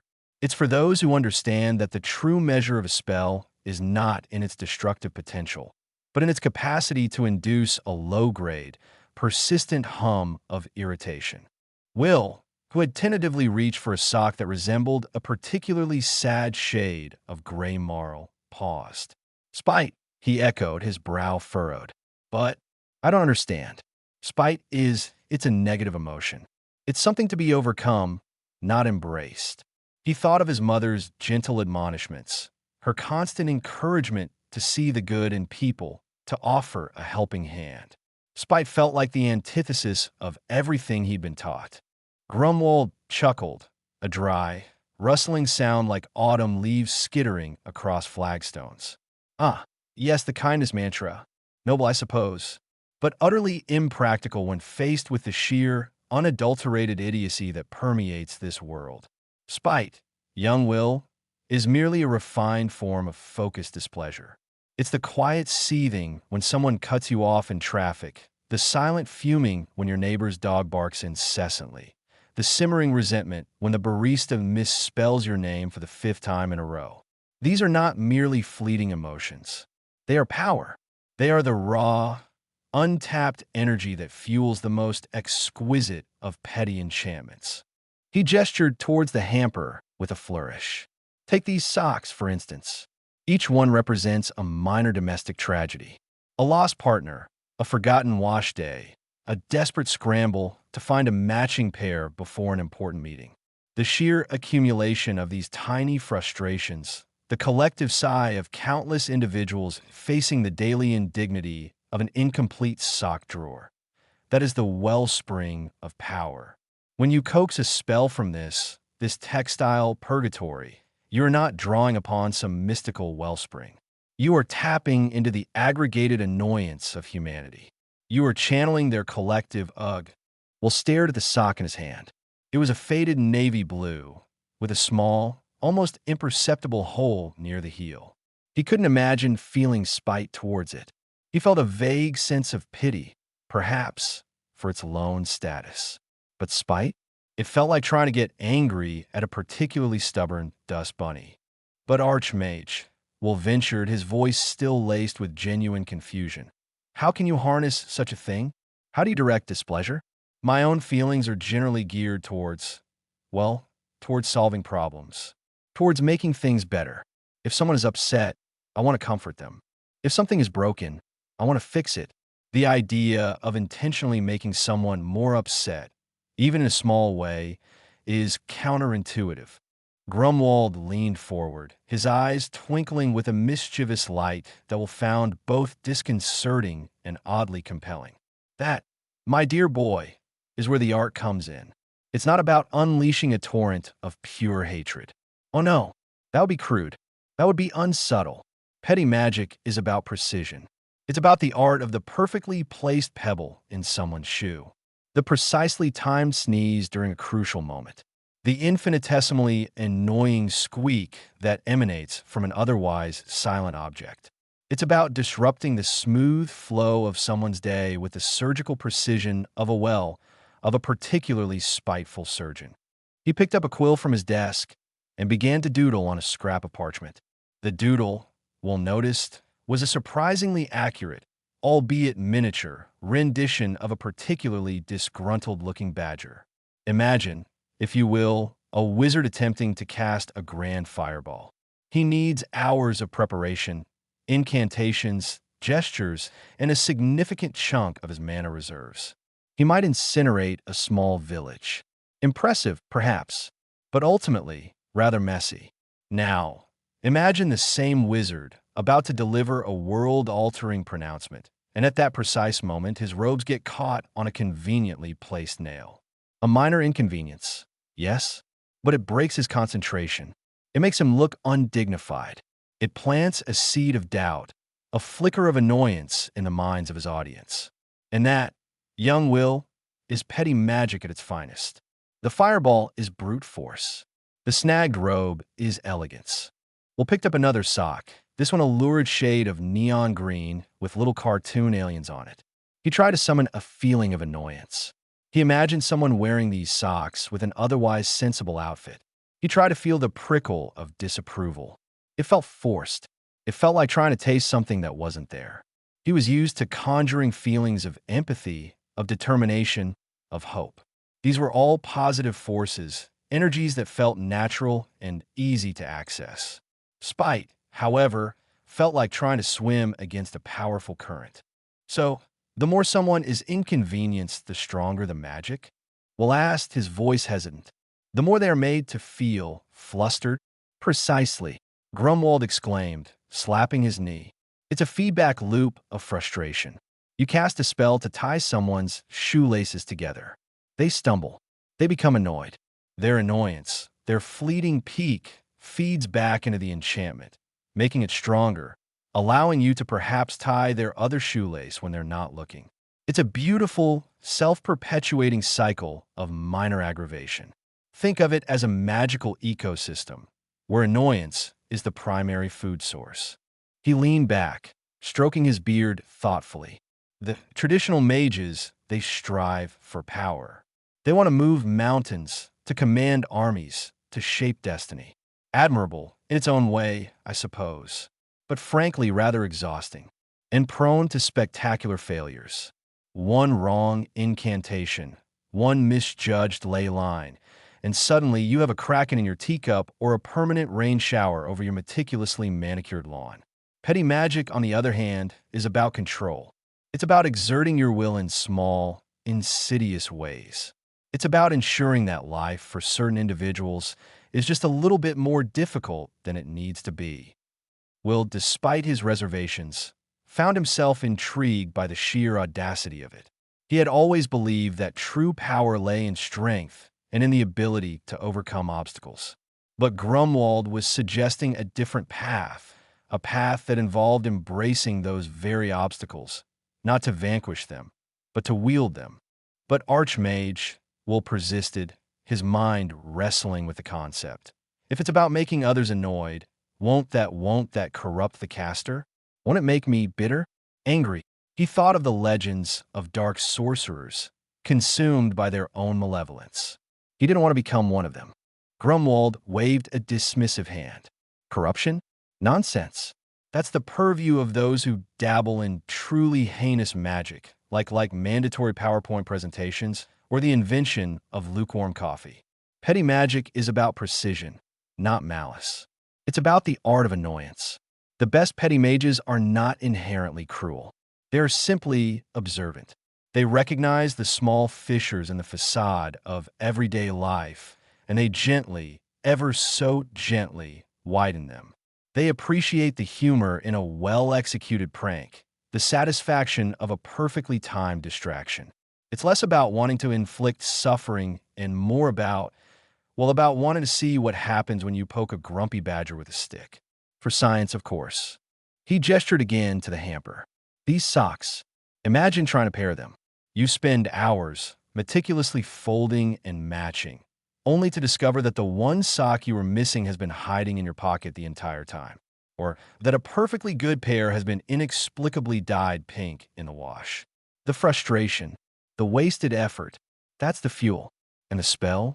The spell would be to ensure that every time someone thinks they have a complete pair, a rogue sock, a particularly offensive one at that, appears from nowhere to mock their efforts. A sock with an alarming pattern of googly eyes, perhaps, or one that smells faintly of mildew, no matter how recently it was washed. Will shivered, not entirely from the chill in the room. The image was vivid and disturbingly effective. He could see how such a spell, cast with intent and amplified by the target's growing exasperation, could be incredibly disruptive. It was a magic that preyed on the mundane, that found power in the overlooked and the underestimated. So, my task with the socks, Will mused, picking up a fluffy, pastel-colored monstrosity, isn't just about sorting them. It's about learning to feel the inherent chaos within them, to understand their potential for annoyance, to, dare I say it, develop a certain appreciation for their disarray. Precisely. Grumwald beamed, his enthusiasm palpable. You are beginning to grasp it. You must learn to see the world not as a grand tapestry of noble deeds, but as a series of minor annoyances waiting to happen. You must cultivate a keen eye for the opportunities of exasperation. You must learn to savor the quiet satisfaction of a perfectly executed minor catastrophe. He paused, his gaze sharpening. This isn't about transforming you into a monster, Will. It's about equipping you with a different kind of weapon. One that doesn't shatter mountains, but that can, with enough persistence and the right application of pure, unadulterated irritation, unravel the very foundations of Malaker's plans. He relies on overwhelming force, on predictability. He expects grand gestures. He is utterly unprepared for the insidious power of a perfectly tied knot that refuses to be untied, or a persistent draft that whispers unsettling rumors at precisely the wrong moment. We'll look down at the hamper, then back at Grumwald. The archmage's words, though unconventional, carried a strange kind of logic. He had always believed in fighting darkness with light, in meeting aggression with kindness. But what if the darkness was so pervasive, so overwhelming, that kindness was simply insufficient? What if the only way to combat a force that sought to dominate and control was to subtly undermine it, to introduce just enough chaos and inconvenience to throw its grand designs into disarray? It's a matter of perspective, then, Will said slowly, turning the fluffy sock over in his hands. Not about being spiteful, but about understanding the power of spite, and using that understanding to gently nudge things in a more inconvenient direction. Gently nudge. Grumwald cackled, a genuine spark of delight in his eyes. Oh, you have so much to learn, young Will. Petty magic is rarely gentle. It is by its very nature inconvenient. It is about making the journey, not just the destination, an exercise in sheer, unadulterated frustration. Think of it as a form of magical guerrilla warfare. You don't engage the enemy head-on. You dig 1,000 tiny, inconvenient potholes in their path. You ensure their shoelaces are always untied. You make sure their toast always lands butter side down. He stood up, stretching his ancient limbs with a series of pops and cracks that sounded remarkably like a spell gone awry. So, the laws of petty magic. Law number 1. Spite is the catalyst. It is the spark that ignites the spell, the fuel that sustains it. Law number 2. Inconvenience is the currency. The greater the annoyance, the greater the power. Law number 3. Subtlety is paramount. The best petty magic is the magic that is barely noticed, the magic that leaves its victim wondering if they're simply having a spectacularly bad day. He then pointed a long, bony finger at Will. Now about these socks. Your task is to bring order to this chaos, but not the kind of sterile, boring order that Malachar would approve of. I want you to sort them not by color, or by texture, or by size. I want you to sort them by their potential for annoyance. Find the socks that, when paired, would cause the most profound sense of existential dread in their wearer. Identify the socks that, when worn together, would make someone question all their life choices. That is the true measure of petty magic. Not neat piles, but a carefully curated collection of sartorial suffering. Will looked at the hamper with a newfound, albeit hesitant, determination. He still wasn't comfortable with the idea of spite, but he was beginning to understand its power. And if that power could be channeled to protect others, to disrupt the plans of a dark sorcerer, then perhaps, just perhaps, it was a path worth exploring. He reached into the hamper, his fingers brushing against a surprisingly scratchy wool sock. He tried to imagine someone wearing it with sandals. A faint, almost imperceptible smile touched his lips. The journey, it seemed, was going to be inconveniently interesting.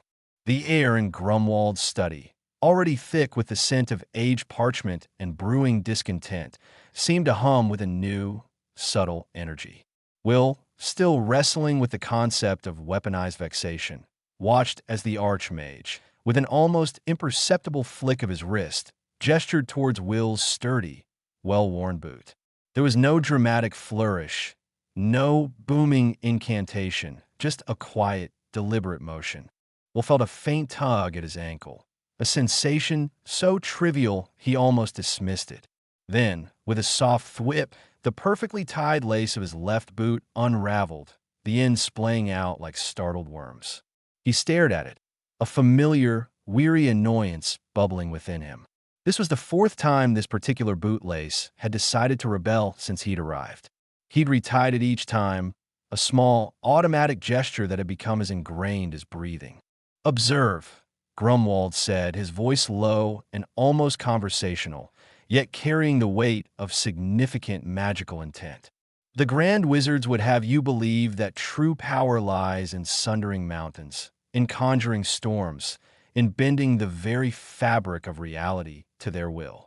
They chase after cataclysms, seeking to leave their mark with thunder and lightning. And what is the result? Collateral damage, unforeseen consequences. A village razed, a forest scorched, a dragon inadvertently unleashed upon an unsuspecting populace. Such displays are unsubtle, crude even." He gestured again, this time towards Will's right boot. Another tiny tug, another soft thwip. Both laces dangled loosely. But the petty mage, Grumwald continued, a smirk playing on his lips, understands that true mastery lies not in overt displays of power, but in the exquisite art of psychological disruption. We do not seek to destroy. We seek to annoy. We do not aim to conquer. We aim to exasperate. The greatest petty spell is not one that incinerates an army, but one that causes a single soldier to drop his spoon in the mess hall, thereby disrupting the precise rhythm of his midday meal. Will sighed, bending down to retie the first offending lace. He tried to focus, to feel the magic that Grumwald had woven, but it was so faint, so insubstantial. It wasn't like the raw, crackling energy he'd felt when practicing rudimentary elemental spells. This felt sneaky, like a whisper in the dark. You see the difference, don't you, Will? Grumwald prompted. The fireball is a blunt instrument. It achieves a singular, often destructive, objective. It leaves a mess to clean up. But the untied shoelace? It achieves its objective with exquisite precision. It causes a minor physical inconvenience, yes, but more importantly, it gnaws at the mind. It breeds frustration. It forces a moment of unwanted pause, a break in concentration. And when it happens repeatedly, as it has with your boot, he added with a pointed look, it escalates from a minor annoyance to a nagging, persistent grievance. Will tugged the second lace tight, his fingers fumbling slightly. He could feel a flush creeping up his neck. It was ridiculous.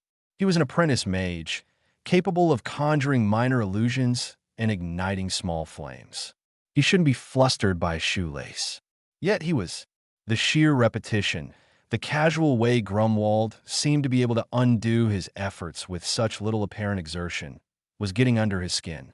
The grand wizards, Grumwald mused, pacing slowly behind his desk, his slippers making no sound on the wooden floor. They seek to change the world with grand pronouncements and earth-shattering spells. We, however, seek to influence it through 1,000 tiny, irritating adjustments. Think of Malachur, for instance. He builds fortresses of obsidian. He commands legions of orcs. He wields a blade that drips with shadow. He expects grand challenges, epic battles. He is prepared for a frontal assault. But is he prepared for his favorite quill to consistently run out of ink mid-sentence? Is he ready for the constant, inexplicable draft that whispers unsettling thoughts into his ear during council meetings? Is he prepared for his socks to perpetually go missing in the laundry, leaving him with an odd assortment of mismatched foot coverings? Grumwald chuckled, a dry, rustling sound. Malachur, for all his power, is utterly unprepared for the petty mage who specializes in, well, in making him mildly uncomfortable. He'll be too busy defending against dragon fire to notice the rogue gust of wind that snuffs out his signal torches or the persistent itch that makes him scratch during crucial negotiations. That, Will, is the power of the mild inconvenience. It is the ultimate art form, because it is the one thing his grand designs cannot account for. He can shield his fortress, but he cannot shield himself from the perpetual agony of a slightly loose button on his ceremonial tunic. Will looked down at his boots again.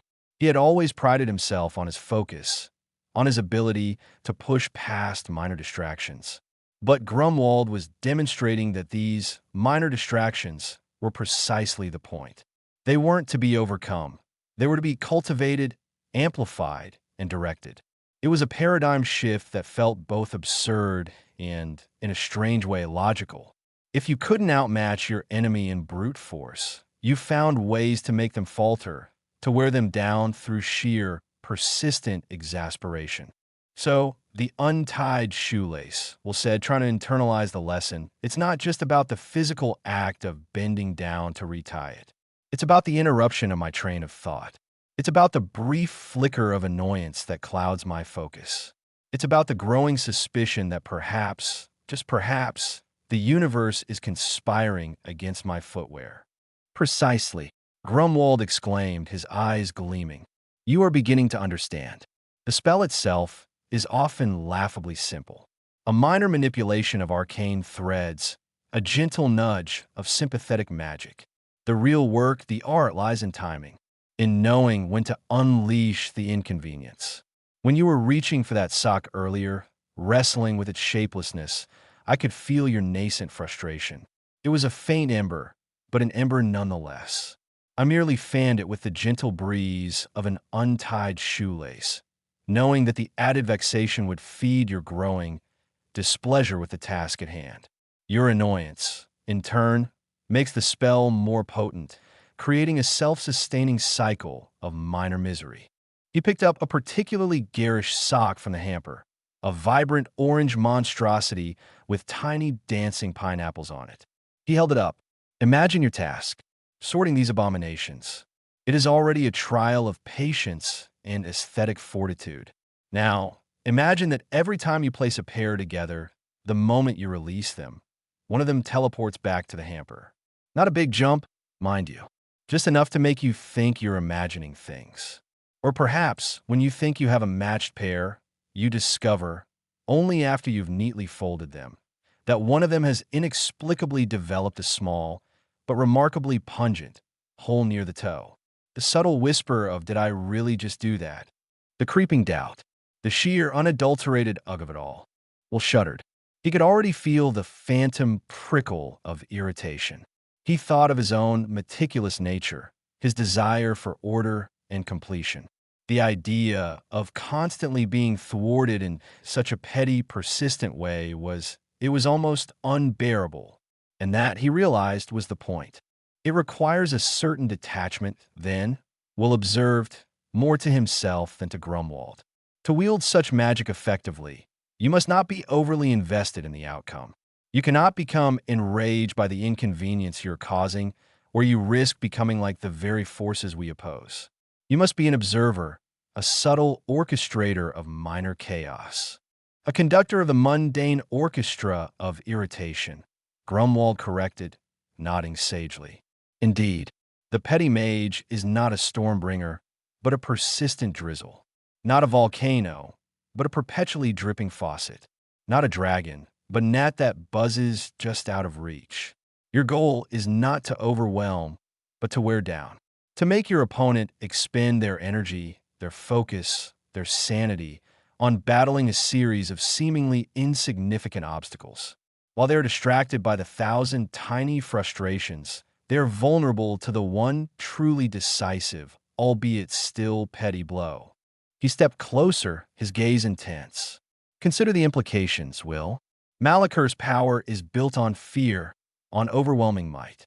He expects grand challenges. He is prepared for an epic confrontation, but he is not prepared for a war fought in the trenches of everyday annoyances. He cannot possibly defend against every single untied shoelace, every misplaced key, every sudden, inexplicable urge to sneeze during a critical pronouncement. Each of these is a small victory, a tiny chip in his armor of arrogance. And when these chips accumulate, when the constant, low-grade irritation becomes unbearable, his resolve will crumble. He will become sloppy. He will make mistakes. And that is when we strike. Will consider this. It was a strategy born not of brute force, but of insidious persistence. It was the magic of the slow burn, of the death by 1,000 tiny paper cuts. He looked at his boots, then at the chaotic pile of socks. He had always thought of magic as a force for grand change, for sweeping gestures that reshaped the world. But Grumwald was teaching him that true influence could also be found in the quietest, most overlooked corners of existence.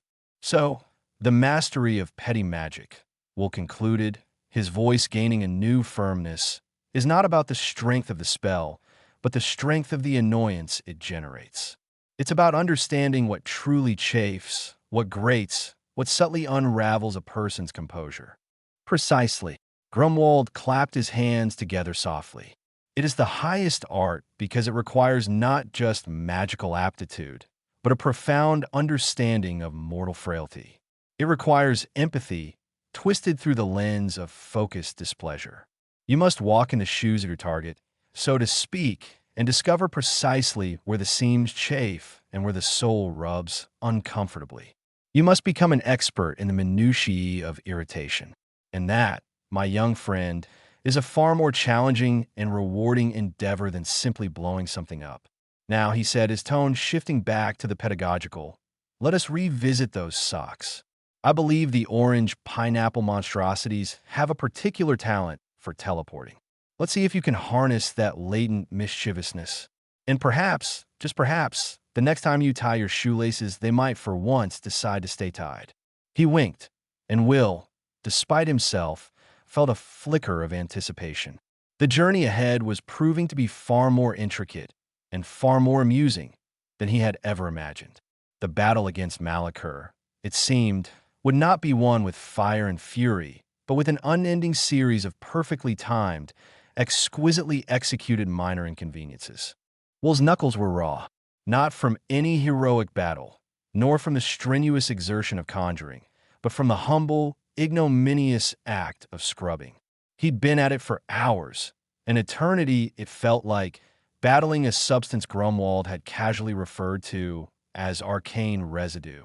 The archmage, currently ensconced in a plush armchair that had somehow materialized from the ether, was idly polishing a crystal orb with a silk handkerchief that seemed to gleam with its own inner light.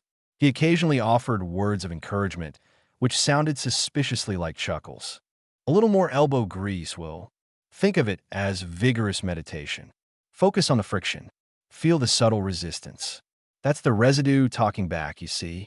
It's saying, oh no you don't, you insignificant mortal. I shall remain. Will grunted, his forehead beaded with sweat. The residue was, as Grumwald had warned, an absolute nightmare. It wasn't dangerous, not in the way a rogue elemental or a cursed artifact might be. This was a different kind of menace, the persistent, insidious sort that clung with the tenacity of a barnacle on a whale's backside. It coated every surface of the workshop, a thin, shimmering film that gave everything a slightly greasy, oddly textured feel.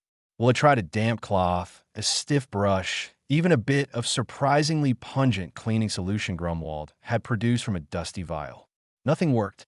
The moment he wiped a patch clean, it would begin to reform, almost imperceptibly at first, then with a visible, infuriating ripple. It was like trying to sweep water. It's alive, isn't it? Will panted, leaning against a workbench that felt like it was coated in solidified ectoplasm. Grumwald's laughter, like dry leaves skittering across a stone floor, echoed in the room. Alive? My dear Will, it's stubborn. It's the dregs of countless spells, the stray motes of magical intent that didn't quite dissipate. Think of it as the universe's way of saying, oops, left a bit of power lying around. Hope you don't mind it sticking to your furniture for all eternity.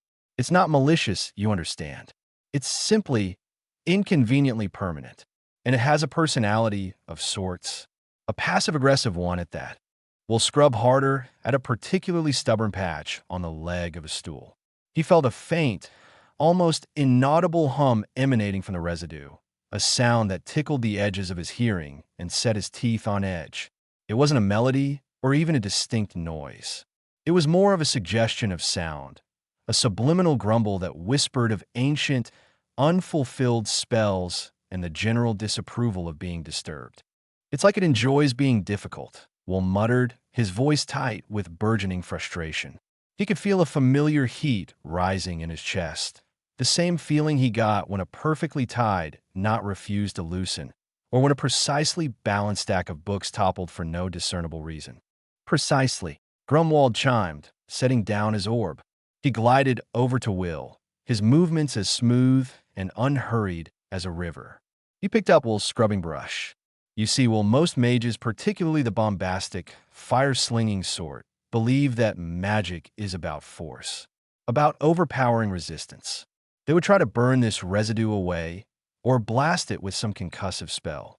And all they would achieve is a messier mess, possibly with scorch marks and the lingering scent of ozone. But the petty mage, we understand that some battles are not won with a roar but with a sigh. Grumwald demonstrated. Instead of scrubbing with brute force, he began to brush the residue with a slow, almost despondent rhythm. He didn't push against it. He coaxed it. He let the brush glide over the surface, his movements imbued with a palpable air of weary resignation. And, to Will's utter astonishment, the residue seemed to yield. It didn't vanish instantly, but it softened, its grip loosening. It began to gather on the bristles of the brush, forming a sticky, grayish clump that, when Grumwald flicked his wrist, detached and fell harmlessly to the floor, where it promptly dissipated in a faint, grayish dust. "What how?" Will stammered, his jaw slack. "Resignation, my boy," Grumwald said, a twinkle in his eye. "The residue, you see, is a manifestation of lingering intent. It was left behind because some spellcaster either couldn't be bothered to fully complete their work, or they were interrupted. It's been sitting there a bit forgotten, a bit grumpy. When you attack it with overt force, you're essentially challenging its inherent stubbornness, and it digs in its heels. But when you approach it with a sense of weary understanding, a sort of sympathetic exasperation, well, it's rather like dealing with a petulant child. If you show them you're just as tired and fed up as they often lose interest in their tantrum." Will stared at the brush in Grumwald's hand, then at his own raw, aching knuckles. He'd been fighting the residue, trying to dominate it. Grumwald had simply accepted it. He'd leaned into the annoyance, making it his own. So, Will mused, the gears in his mind beginning to turn. The key isn't to fight the stubbornness, but to match it with an equal, or perhaps even superior, level of resigned irritation. "You're getting it." Grumwald beamed. "Think of it this way. The residue represents an unresolved magical task. It's a loose end. By scrubbing with furious effort, you're trying to tie up that loose end with brute force, which only tangles it further. By approaching it with a sigh, a slump of the shoulders, and the silent acknowledgement that, yes, this is a deeply unpleasant and likely futile task, but here, I am doing it anyway. You're essentially telling the residue, I understand your existence. I accept that you are here, and I am far too weary and disillusioned to put up a proper fight. It's a form of magical empathy, twisted through the lens of pure, unadulterated annoyance." Will picked up his brush again. He took a deep breath, trying to channel not anger, but a profound sense of being utterly over it. He let his shoulders sag. He imagined every poorly tied knot, every misplaced item, every moment he'd been stuck behind a slow walker on a busy street. He channeled the collective sigh of every weary soul who had ever had to deal with a bureaucratic nightmare or a faulty piece of machinery. He began to brush, not with force, but with a languid, almost defeated rhythm. And it worked. The residue didn't vanish in a puff of smoke. It didn't dissolve with a magical fanfare. Instead, it began to peel away like sunburnt skin. It lifted from the surfaces in long, sticky strands, clinging to the brush bristles with a reluctant embrace. Will continued his despondent brushing, the faint hum of the residue, now sounding less like a defiance and more like a whimper. Each sweep of the brush felt less like a battle and more like a surrender, the residue's surrender to his overwhelming weariness. "You see," Grumwald whispered, as if afraid to break the spell. "It's not about being the strongest. It's about being the most persistently unenthusiastic. The residue feeds on active resistance. It thrives on your frustration, but your resigned boredom, that starves it. It's like trying to get a teenager to do chores. If you nag and plead, they'll dig in their heels. But if you just sigh and say, oh, fine, I'll do it later, maybe they might just get it done out of sheer guilt or to avoid the prolonged parental moping." Will continued to brush, a strange sense of calm settling over him. The physical exertion was still there, but the mental battle had shifted. He wasn't fighting the residue anymore. He was collaborating with it, in a way. He was acknowledging its existence, its stubbornness, and his own utter lack of enthusiasm for dealing with it. He was demonstrating a level of commitment to doing a deeply unappealing task that, paradoxically, made the task itself seem less important. He scraped a particularly large glob of residue from the workbench. It clung to the brush like a sentient, sticky blob of despair. Will gave it a half-hearted poke with the brush. There, he muttered, channeling Grumwald's tone. "I know it's hard being residue. All that lingering, it must be exhausting." The residue seemed to sigh.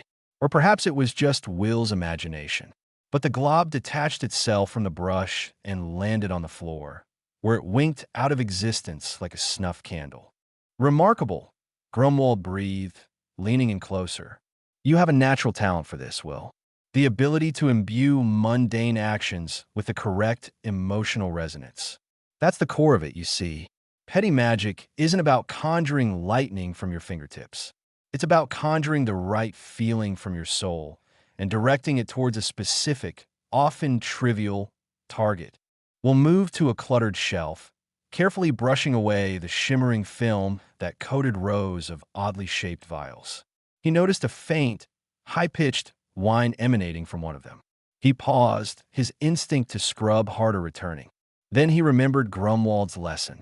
He relaxed his grip, let his shoulders droop, and brushed with a weary, almost apologetic motion. The whine subsided, and the residue sloughed off. It's like it wants to be cleaned, but only on its own terms, Will observed, wiping a smear of residue from his cheek. Exactly, Grumwald exclaimed. It's not a defiant entity. It's a passive-aggressive one. It's the magical equivalent of a passive-aggressive note left on the fridge. Just a friendly reminder that the dishes are still in the sink. No pressure, of course. Do it whenever you get around to it. Or don't. We'll spend the rest of the afternoon in this peculiar dance with the arcane residue. He learned to identify the subtle shifts in its texture, the faint noises it made, the way it seemed to subtly adhere more firmly when he felt a surge of anger or impatience. Each time he felt himself becoming truly frustrated, he would consciously pull back, take a breath, and inject a dose of his newfound, world-weary resignation into his movements. He discovered that the more he embraced the futility of the task, the more effective he became.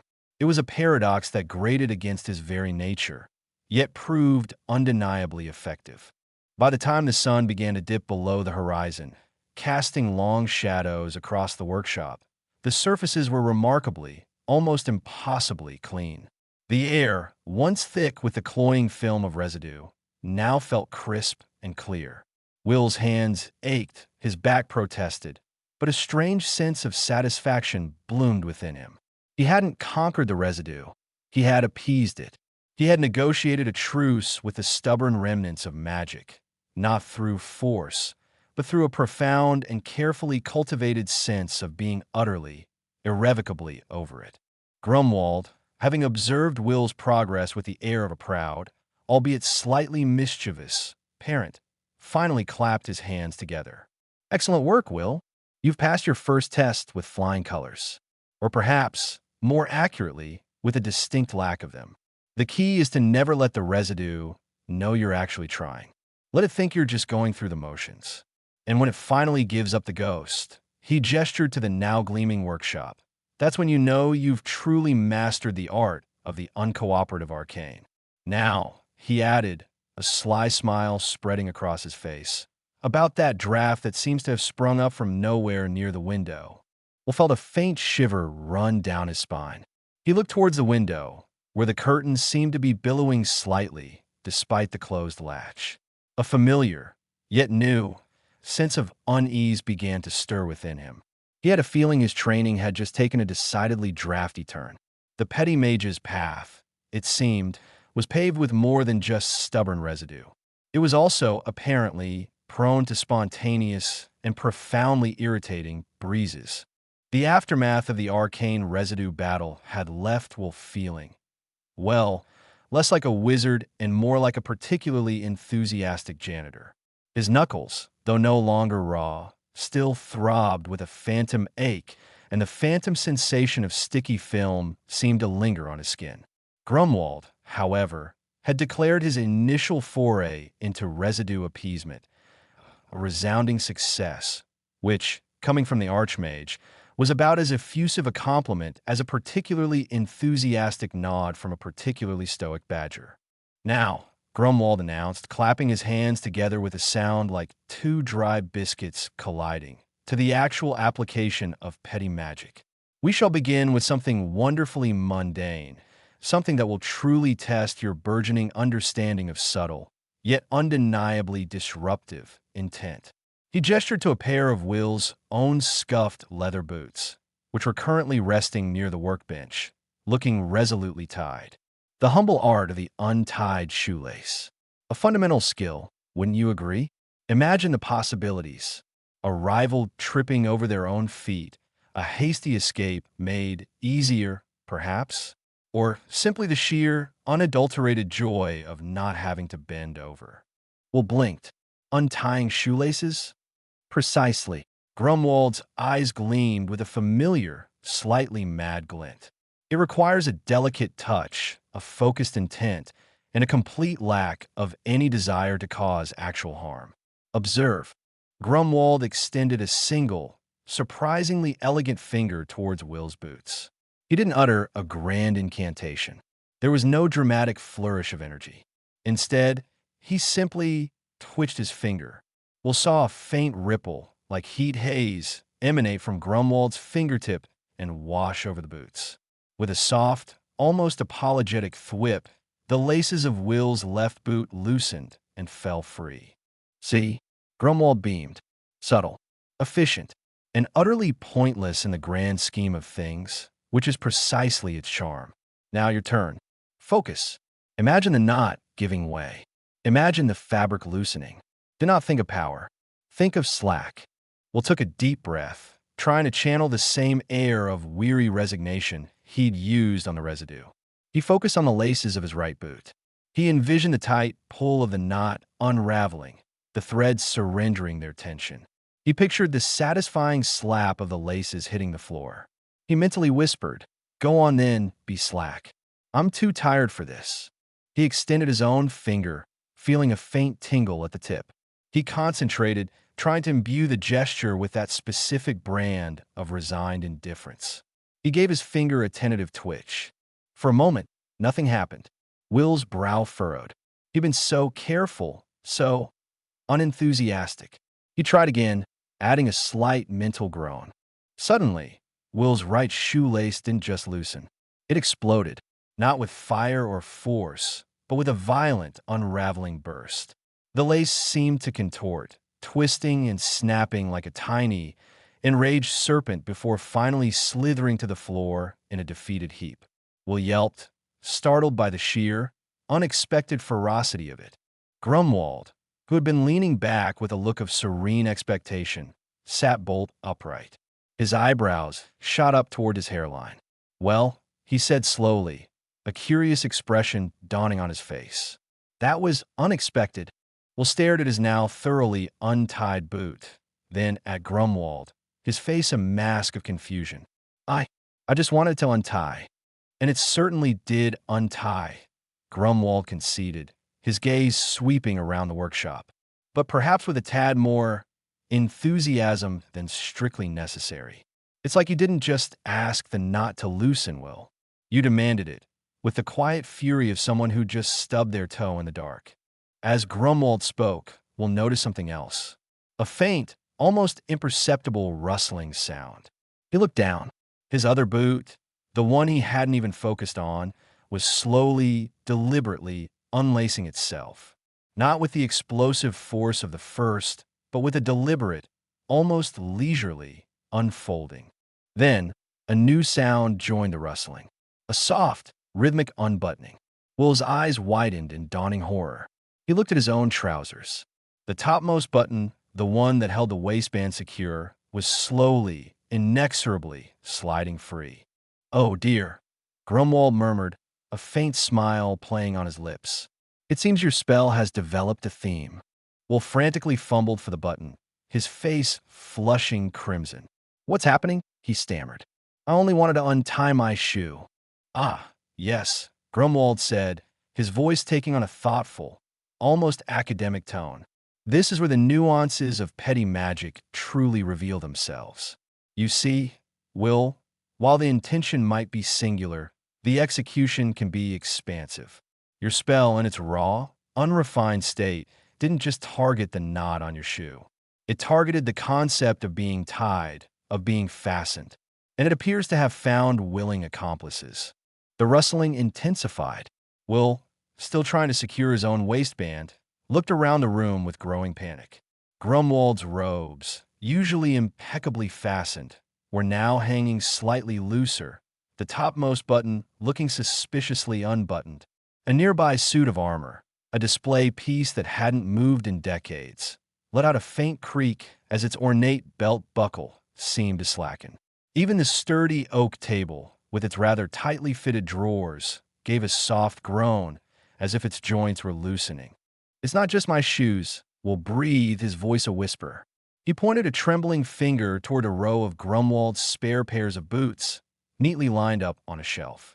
Every single one of them was in the process of becoming untied. Laces cascaded to the floor, knots loosened with a silent, magical sigh. "Indeed," Grumwald said, watching with detached fascination as his own trousers began to slowly, inexorably descend. He gave a resigned sigh, patting his stomach. "It seems your magic has a rather democratic spirit, or perhaps a slightly anarchic one. It doesn't discriminate. If it can loosen it, it will.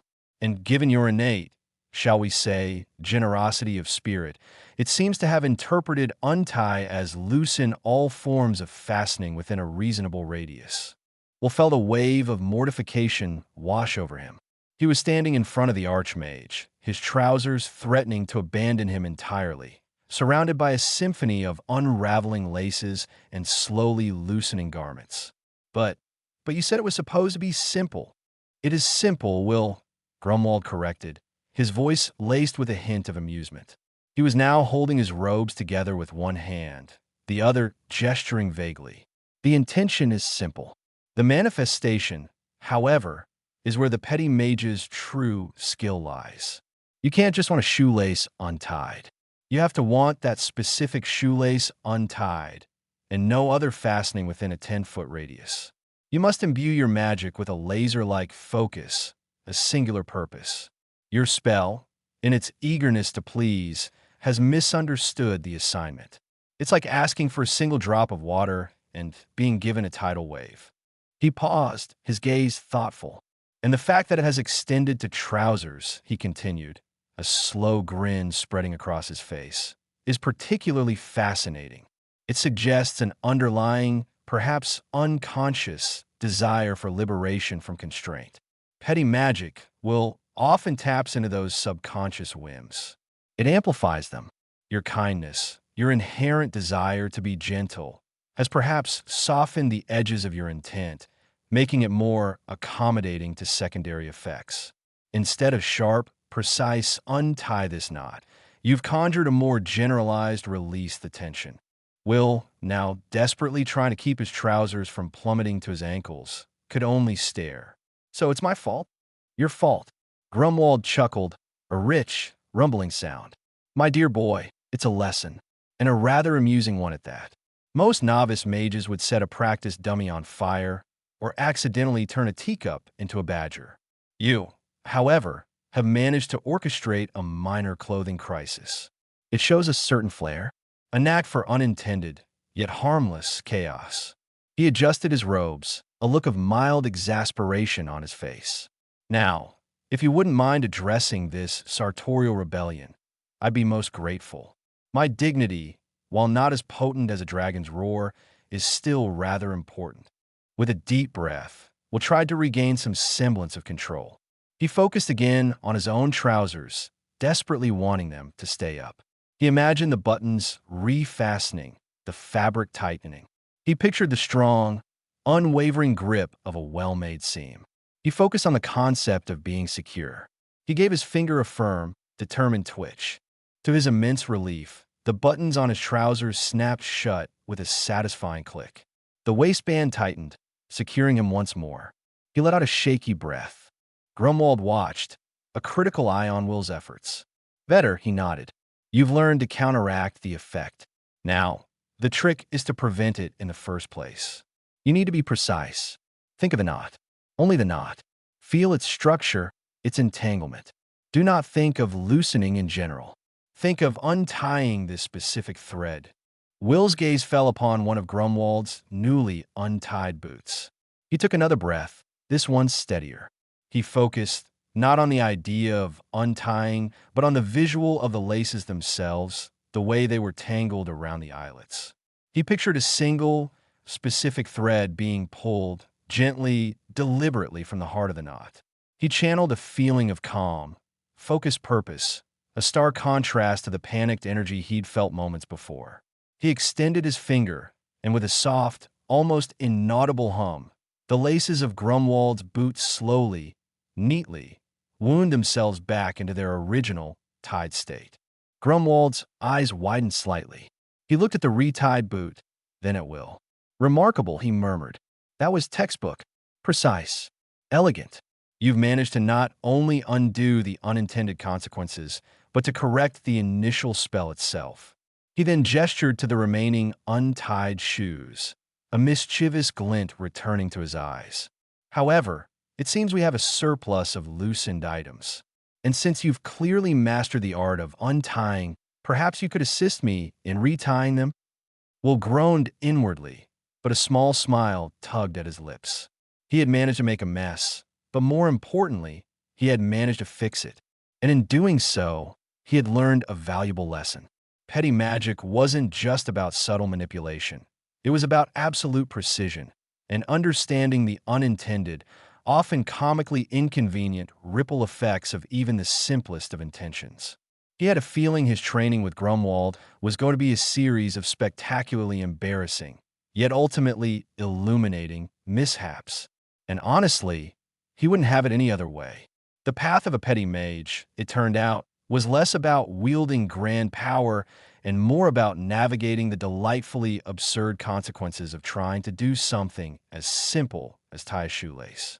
Will found himself in a peculiar position, quite literally. He was still attempting to secure his trousers, a task made significantly more challenging by the fact that every single button, not just on his own person, but on Grumwald's robes and even the strategically placed, yet now defiantly unbuckled, armor display, seemed to possess a life of its own, each determined to remain in a state of elegant disarray. The archmage, for his part, was conducting a rather vigorous juggling act with his own vestments, his normally stern countenance split by a wide, unapologetic grin. "You see, Will," Grumwald declared, his voice slightly muffled by the folds of his robe which he was attempting to tuck back into place, "this is the essence of it all. Power, true power, is rarely about brute force. It's about understanding the subtle currents, the inherent tendencies of things. And sometimes," he paused, a runaway lace from a nearby boot momentarily distracting him, "those tendencies lean towards delightful discombobulation." Will, having finally coaxed his own recalcitrant buttons into submission, could only stare. The untied shoelaces lay scattered like defeated serpents across the workshop floor, a testament to his surprisingly potent, if wildly unfocused, display of magic. He had, in his initial panic, tried to impose order by simply wishing for things to be secure, for them to stop coming undone. And it had worked to a degree. His trousers were now firmly fastened, as were Grumwald's, and even his suit of armor had its buckled back in place with a resounding clunk. But the shoes remained stubbornly, gloriously untied. "But I thought the point was to tie them again." Will stammered, gesturing to the cascade of laces. Grumwald let out a hearty chuckle, a sound that seemed to vibrate through the very floorboards. "Ah, but that's where the real lesson begins, my boy. You've mastered the art of untying, and in your haste to correct, you've actually retied what was undone on your person. A commendable feat. But look at these. These weren't undone by you directly. They were victims of your initial, rather exuberant loosening spell. To retie them with the same focused intent would be to undo the unintended consequences, which is a noble goal, but perhaps less entertaining." He gestured to the remaining footwear with a flourish. "Your spell, Will, didn't just target your shoelaces. It targeted the principle of being fastened. It was a declaration of independence for all things tied. And while you've bravely fought to maintain your own sartorial integrity, these poor, innocent boots have remained steadfastly true to your original, albeit accidental, decree." Will looked at the boots, then back at Grumwald, a slow understanding dawning. His mana, or rather, his distinct lack thereof, was becoming less of a hindrance and more of a unique selling proposition. Traditional mages, he mused, would be frantically attempting to channel arcane energies, to conjure intricate spells, to manifest raw power.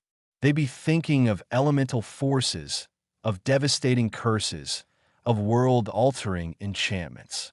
Grumwald, on the other hand, was teaching him how to make buttons pop and laces unravel with a mere twitch of his finger. So, Will ventured, a tentative smile playing on his lips. You're saying my lack of mana prevents me from doing anything truly destructive? Precisely. Grumwald clapped his hands together again, the biscuit-like sound echoing in the suddenly quieter workshop. And that, my dear Will, is your greatest asset. Imagine a novice mage, brimming with raw power, tasked with, say, fetching a particular rare herb from a treacherous mountainside. What do? They blast apart rocks, conjure storms, perhaps accidentally summon a disgruntled griffin. And what do you do when faced with a similar task? Will thought for a moment. He pictured himself approaching the mountainside. He certainly wouldn't be conjuring fireballs. He might, perhaps, subtly loosen the laces of a goblin scout who was guarding the path, causing him to trip and create a diversion. Or maybe, just maybe, he could charm a flock of particularly noisy crows into causing a general ruckus. I suppose I'd find a way to be a nuisance, Will admitted, the thought bringing a genuine laugh to his lips. A helpful nuisance. Exactly. A supremely helpful nuisance. You see, Will, petty magic isn't about imposing your will upon the world through overwhelming force. It's about understanding the world's inherent willingness to be mildly inconvenienced and then nudging it along. It's about exploiting the small, the mundane, the easily overlooked vulnerabilities.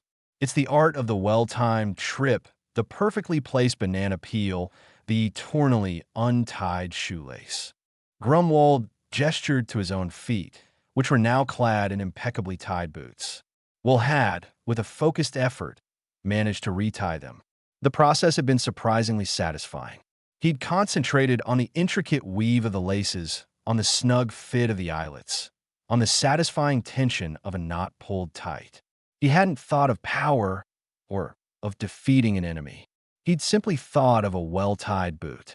You've learned a valuable lesson today, Will, Grumwald continued, his voice laced with genuine admiration. You learned that intent is paramount, but execution is where the artistry lies. You learned that even the simplest of desires can have far-reaching and often hilarious consequences.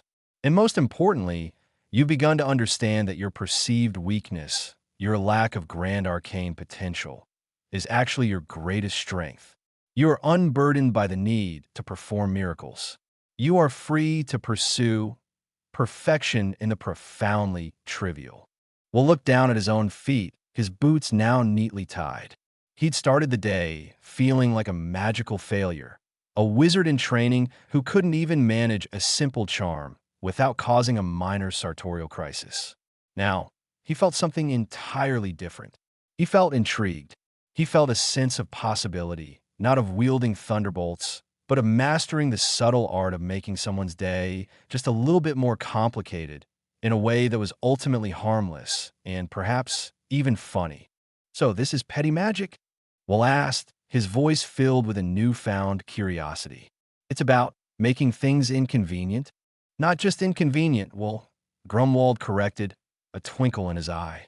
It's about making things hilariously inconvenient. It's about mastering the chaos that lurks beneath the veneer of order. It's about understanding that a perfectly tied knot can be just as frustrating to undo as a perfectly cast barrier is to break.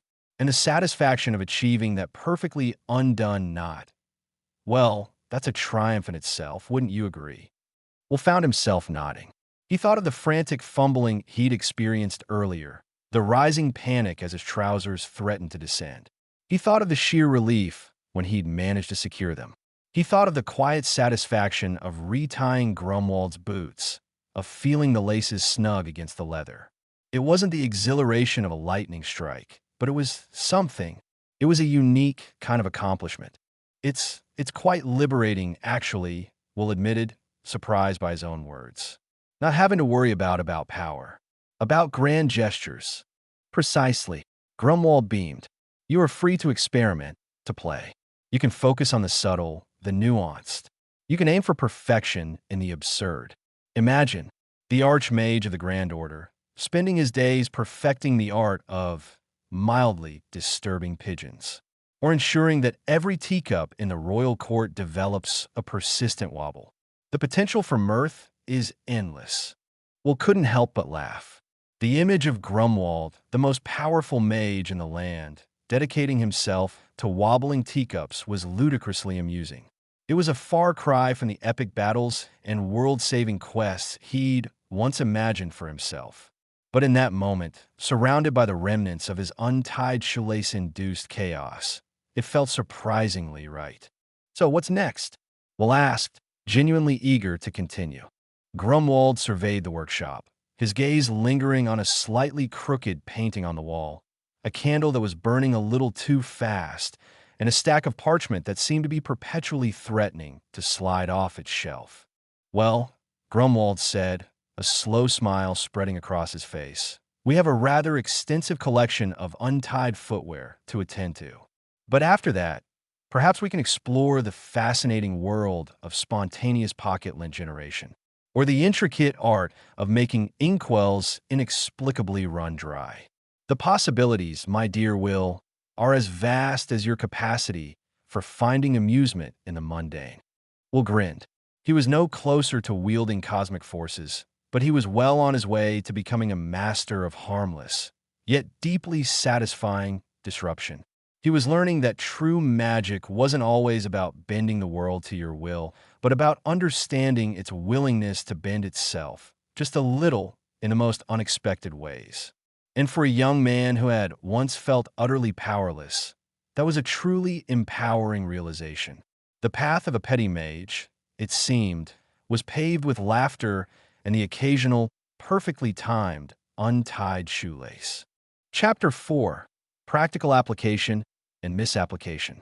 The air in Grumwald's workshop, still faintly smelling of singed wool and a hint of ozone from Will's earlier trouser-securing escapades, now seemed to buzz with a different kind of energy. It was the hum of nascent intent, the quiet anticipation of magic about to be unleashed, not with a roar, but with a whisper, a subtle, almost imperceptible nudge. Grumwald, having seemingly wrestled his vestments into a semblance of order, though a stray button still dangled precariously from his sleeve, gestured towards a small, unvarnished wooden stool. Right then, Will, he rumbled, his voice a comforting, gravelly sound. The fundamentals are important, as we've established. The profound triviality of the untied shoelace, the existential dread of a poorly secured button. But true mastery, even of petty magic, requires more than just an appreciation for sartorial disarray. It requires focused application. He tapped a gnarled finger on the stool. And for that, we need a target. A willing, or perhaps more accurately, an unwilling participant in your burgeoning magical education. Will looked at the stool, then back at Grumwald, a flicker of apprehension warring with his burgeoning curiosity. A willing participant? I'm not sure I want to inflict actual discomfort on anyone. Grumwald snorted, a sound remarkably like a contented badger. Actual discomfort? My boy, we're talking about the exquisite agony of an itch that simply refuses to be satisfied. The phantom tickle that dances just beyond the reach of your fingernails. This isn't about inflicting pain. It's about cultivating persistent annoyance. And for that, a stoic, unyielding object is ideal. Something that cannot, by its very nature, seek relief. Something that will simply endure your burgeoning talent with unblinking, unyielding presence. He pointed a knobbly finger towards the workshop window, which overlooked a surprisingly well-tended garden. Nestled amongst a riot of oddly shaped flowers and plants that seemed to have an opinion on everything, stood a small, weathered gnome statue. It was carved from a particularly dense, unyielding stone, and its perpetually smug expression, what always thought, was less about cheerfulness and more about an air of silent, unwavering judgment. The gnome's stone eyes, in Will's opinion, seemed to follow his every magical mishap, its chiseled lips perpetually curled in a silent, condescending smirk. "That little fellow," Grumwald said, a glint in his eye, "has been my garden sentinel for decades. He's seen empires rise and fall, droughts and floods, and an alarming number of my more experimental gardening techniques. He is, in short, unshakable, unflappable, and, I suspect, a tad too pleased with himself. He's the perfect candidate for your first deliberately cast, targeted spell." Will's gaze followed Grumwald's gesture to the gnome. He'd always felt a peculiar animosity towards the stone figure. It was the sheer audacity of its unwavering stoicism in the face of his own frequent magical fumbles. The gnome, with its unyielding granite form, seemed to represent everything Will was not: stable, resolute, and utterly unmoved by chaos. "What's the spell?" Will asked, his voice tinged with a new excitement. The idea of actually doing something, of directing his nascent magical inclination, was a powerful draw. "The untenable itch," Grumwald announced, as if revealing the name of a rare and exotic bloom. "A classic of the petty magician's repertoire. Its purpose is elegantly simple: to conjure an itch so persistent, so maddeningly located, that the afflicted cannot find any relief. It's a spell designed for distraction, for minor, temporary incapacitation, or, as in your case, for teaching a smug garden ornament a valuable lesson in humility." He then proceeded to explain the nuances of the spell, not with arcane incantations or complex hand gestures, but with a description of feeling. "You don't command the itch to appear, Will. That's the domain of more boisterous magics. Instead, you cultivate the anticipation of an itch. You visualize the precise spot, the maddening tickle that begins just under the skin, the desperate urge to scratch that can only be temporarily appeased. You then suggest this sensation to your target. A gentle nudge, not a forceful shove." Grumwald guided Will through the mental preparation. "Close your eyes," he instructed. "Imagine the most irritating sensation you can recall. The prickle of wool against sensitive skin. The way a mosquito bite throbs just as you're trying to fall asleep. Now, focus that sensation. Imagine it coalescing, becoming a tiny, buzzing entity. And then direct it. Aim for the gnome's left ear. It always looks particularly smug from that angle." Will closed his eyes, a faint smile playing on his lips. He thought of that time he'd accidentally worn a coarse wool sweater that had clearly been knitted by a disgruntled sheep. The itching had been relentless, driving him to distraction for hours. He pictured that feeling, tiny, persistent, and utterly infuriating. He focused on the gnome's stone ear, a small, rounded protrusion that did indeed seem to exude an air of unwarranted self-importance. He visualized the sensation, a minuscule swarm of invisible gnats, descending upon that precise spot. He didn't force it, he offered it. He gently suggested the overwhelming, unscratchable itch. He opened his eyes. The gnome stood as it always had, immobile, its stone gaze fixed on some distant, inscrutable point. Will felt a pang of disappointment. Perhaps petty magic was, in the end, just an elaborate form of wishful thinking. "Patience, my boy," Grumwald murmured, his voice soft. "Magic, even the small kind, has its own rhythm. Don't expect a thunderclap. Expect a tremor." And then it happened. The gnome's stone head gave a minuscule, almost imperceptible twitch. Its right hand, previously clasped serenely in front of its stony belly, suddenly flinched, as if to scratch an invisible torment.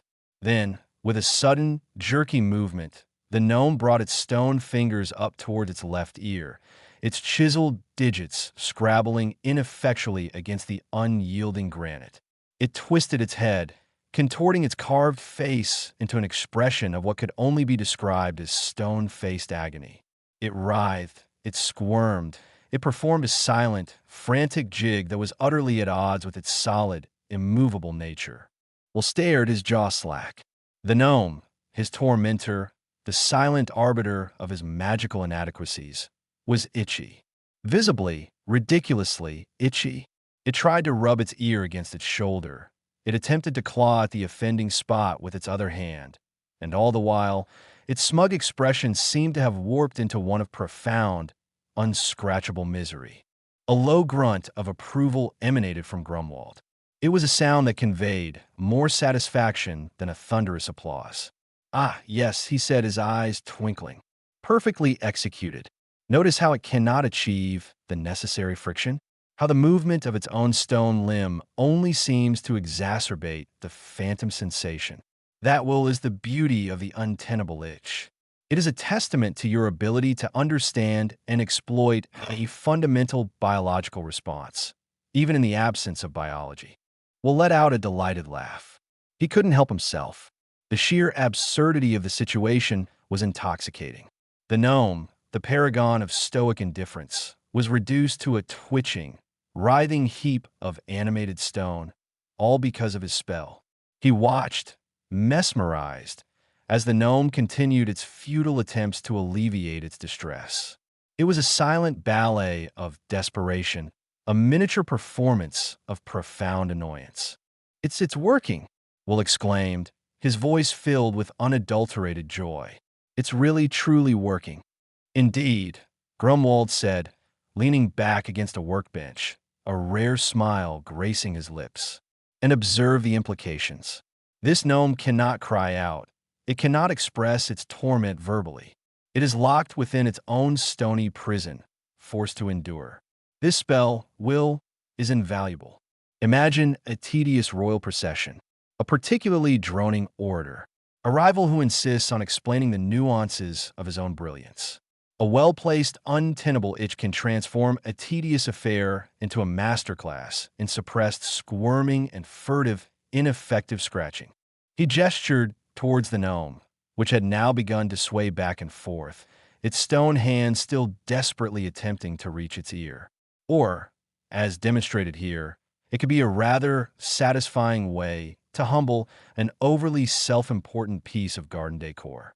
You have, with a single, focused application of your will, achieved a level of dynamic expression from that statue that has eluded it for centuries. Will felt a surge of pride. This wasn't just about making buttons pop or shoelaces untie. This was about intent. This was about understanding a sensation and deliberately, precisely transferring it. It was a subtle art, yes, but a potent one. He looked at the struggling gnome, not with malice, but with a sense of accomplishment. He had found a way to interact with the world, to exert a small, yet undeniably impactful influence without resorting to brute force or grand, flashy displays. So this is what petty magic is for. Will asked, his mind racing with possibilities. For making things feel uncomfortable? Precisely, Grumwald confirmed, his grunt a sound of deep contentment. But not just any discomfort. It is the discomfort that gnaws at the edges of composure, the irritation that erodes patience, the itch that, no matter how vigorously you scratch, never quite goes away. It is the magic of the persistent whisper, the nagging doubt, the inconvenient truth. He surveyed the garden, his gaze settling on a particularly plump robin that was strutting about with an air of supreme self-importance. Consider that robin, for instance.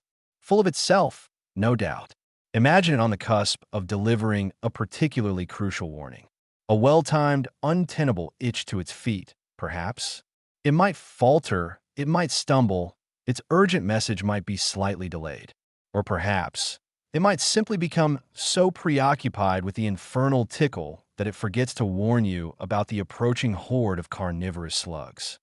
Will chuckled, the image of a distracted, frantically foot-tapping robin, both hilarious and strangely plausible. He could see it now.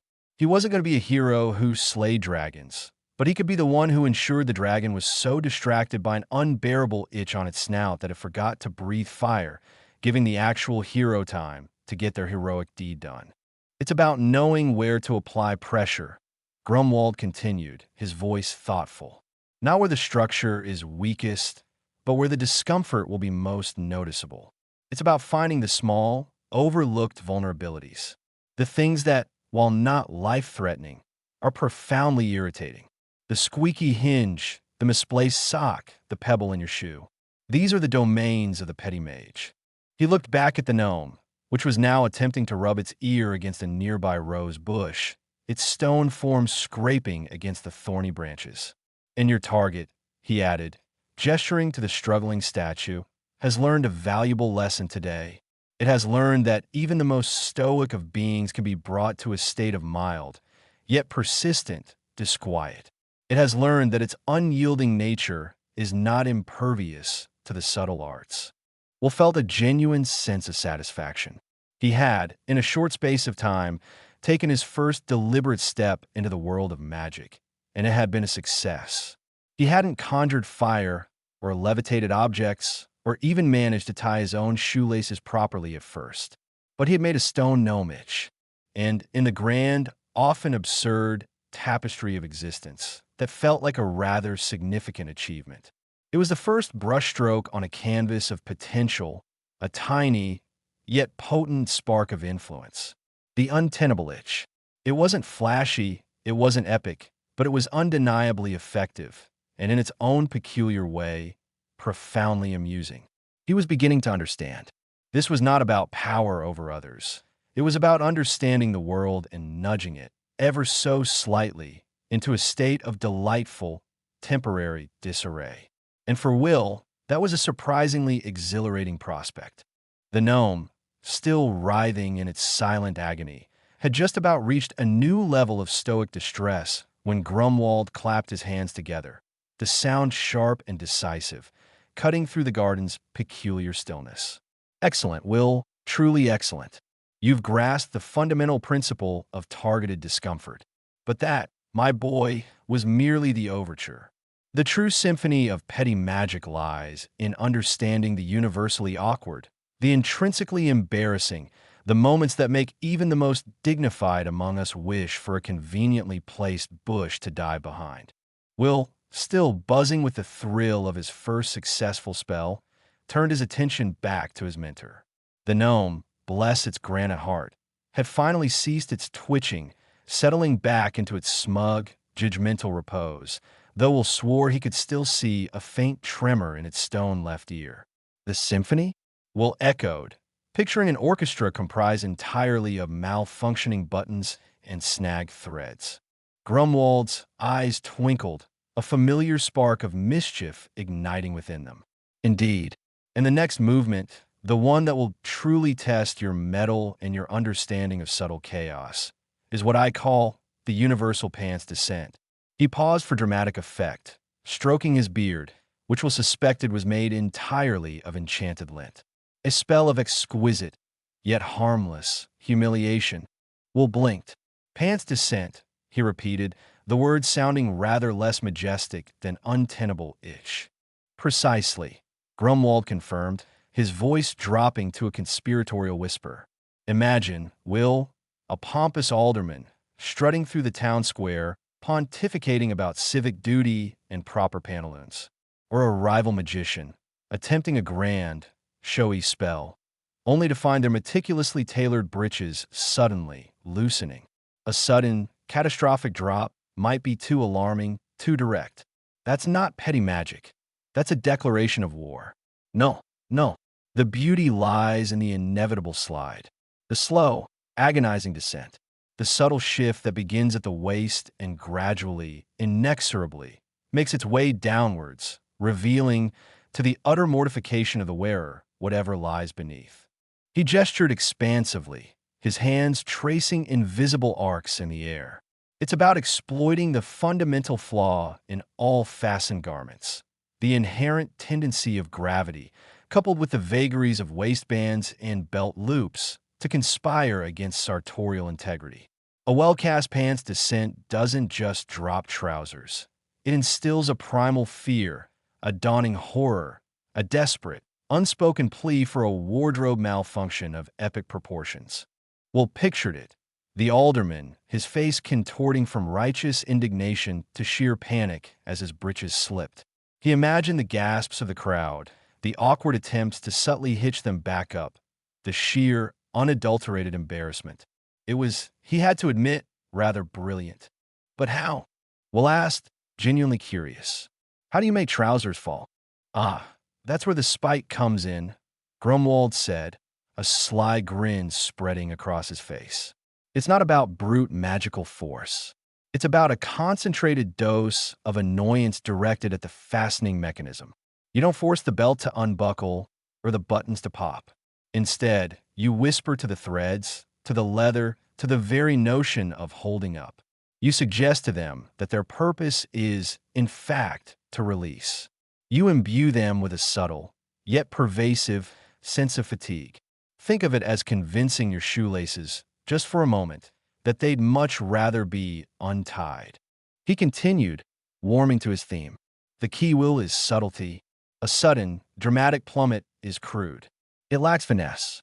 The true petty mage aims for the slow, agonizing creep, the gradual loosening. The moment when the wearer starts to feel a draft, a distinct absence of support, and then the dawning realization that their meticulously chosen undergarments are about to make a public debut. Grumwald then produced a piece of parchment and a stubby quill. Now for practice. The gnome, as you've observed, is admirably unconcerned with its own attire. It has no trousers to descend. We need a more appropriate subject, something that understands the societal implications of a misplaced waistband. He beckoned Will towards the workshop door. Come, follow me. There's a rather ostentatious scarecrow in Farmer Giles's north field. Always looks down its stitched nose at me when I pass. Wears a rather ill-fitting pair of overalls, if I recall. Perfect for our purposes. As they ambled through the dew-kissed fields, the morning sun casting long, dancing shadows, Will felt a growing sense of anticipation. The untenable itch had been an exhilarating introduction, but this felt different. This was about disrupting the social order, about a universally understood symbol of awkwardness. Farmer Giles's scarecrow stood sentinel in the middle of a vast expanse of ripening barley. It was a rather impressive specimen, fashioned from a sturdy wooden frame, stuffed with straw, and adorned with a faded blue shirt and a pair of surprisingly robust-looking canvas overalls, cinched with what appeared to be a rather loose, fraying rope. Its head, a burlap sack with crudely painted eyes and a wide, gaping mouth, seemed to grin with an almost defiant cheerfulness. Observe, Grumwald said, stopping a safe distance away. A picture of rural resilience. But resilience, my boy, is often built on a foundation of precarious fastenings. He pointed a finger towards the scarecrow's waist. The rope, the canvas, the very concept of holding up.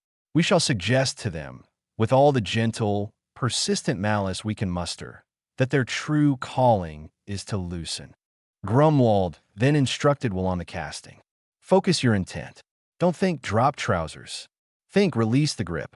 Imagine the rope fibers wearying, the canvas stretching, the very fabric of the overalls deciding that an afternoon of freedom is far more appealing than its duty. Cultivate that feeling of not coming undone, a stitch giving way, a belt buckle sighing in relief. And then suggest it, a gentle, insistent whisper of liberation. Will closed his eyes, picturing the rope around the scarecrow's waist. He imagined it feeling tired, frayed, longing to unravel. He felt the canvas of the overalls, not stiff and sturdy, but pliable and eager to sag. He focused on the feeling of a knot slowly, deliberately loosening one thread at a time. He wasn't forcing anything. He was coaxing, persuading, subtly encouraging a downward trajectory. He imagined a faint, almost imperceptible sigh of relief emanating from the overalls themselves. He opened his eyes. For a moment, nothing happened. The scarecrow remained resolutely upright, its burlap grin fixed. Will felt a familiar pang of doubt. Had he focused enough? Had he injected enough spite? Then, a faint rustling sound, like dry leaves skittering across a field, reached their ears. The rope around the scarecrow's waist seemed to slacken. Not all at once, but with a slow, deliberate grace. The overalls, which had previously hugged its straw-filled form with a certain tautness, began to droop. The fabric gathered around its straw legs, pooling slightly. Grumwald let out a soft, rumbling chuckle. Ah, there we are. The first tremor of deflation. Now, Will, your turn. Infuse it with that subtle, persistent annoyance. The kind that makes you want to check your own waistband every 5 minutes. Let it know the indignity of a gradual, inescapable descent. Will took a deep breath. He focused on the feeling of a poorly tied knot, the kind that always came undone at the most inconvenient moments. He channeled that frustration, that petty annoyance, into the scarecrow's overalls. He pictured the rope fibers fraying, not with a snap, but with a slow, almost apologetic unraveling. He felt the stitching at the seams giving way, not with a rip, but with a gentle surrender. He willed the overalls to descend, not with a dramatic fall, but with a slow, inexorable slide. And then it happened. With a sound that was less a rip and more a sigh of weary resignation, the rope around the scarecrow's waist loosened completely. The canvas overalls, with a distinct lack of fanfare, began their slow, deliberate descent. They slid down the scarecrow's straw legs, pooling around its straw feet, revealing. Will blinked again. Beneath the overalls, the scarecrow sported a rather fetching, albeit threadbare, pair of bloomers. They were a delicate shade of faded rose, adorned with a rather comical ruffle around the ankles, and clearly made of a material that had seen better days, perhaps several decades ago. The scarecrow, now standing with its trousers around its ankles, looked utterly ridiculous. Its burlap grin seemed to mock its own sartorial predicament. Grumwald threw his head back and let out a hearty laugh, a sound that echoed across the barley field. Magnificent! Utterly, magnificently pathetic. Look at them, Will. The bloomers. The sheer, unadulterated indignity of it all. Will couldn't help but grin. The scarecrow, in its bare bloomers, was a picture of pure, unadulterated petty magic. It was the perfect blend of harmlessness and mortification. There was no pain, no real damage, just a profound, undeniable embarrassment.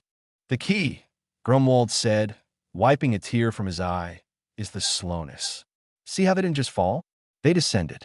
It gives the wearer time to realize what's happening, to contemplate their predicament, to desperately try and pull them back up without drawing attention, which, of course, only draws more attention.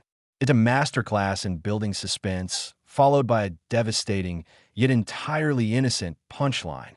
He nudged Will with his elbow. Think of the possibilities, my boy.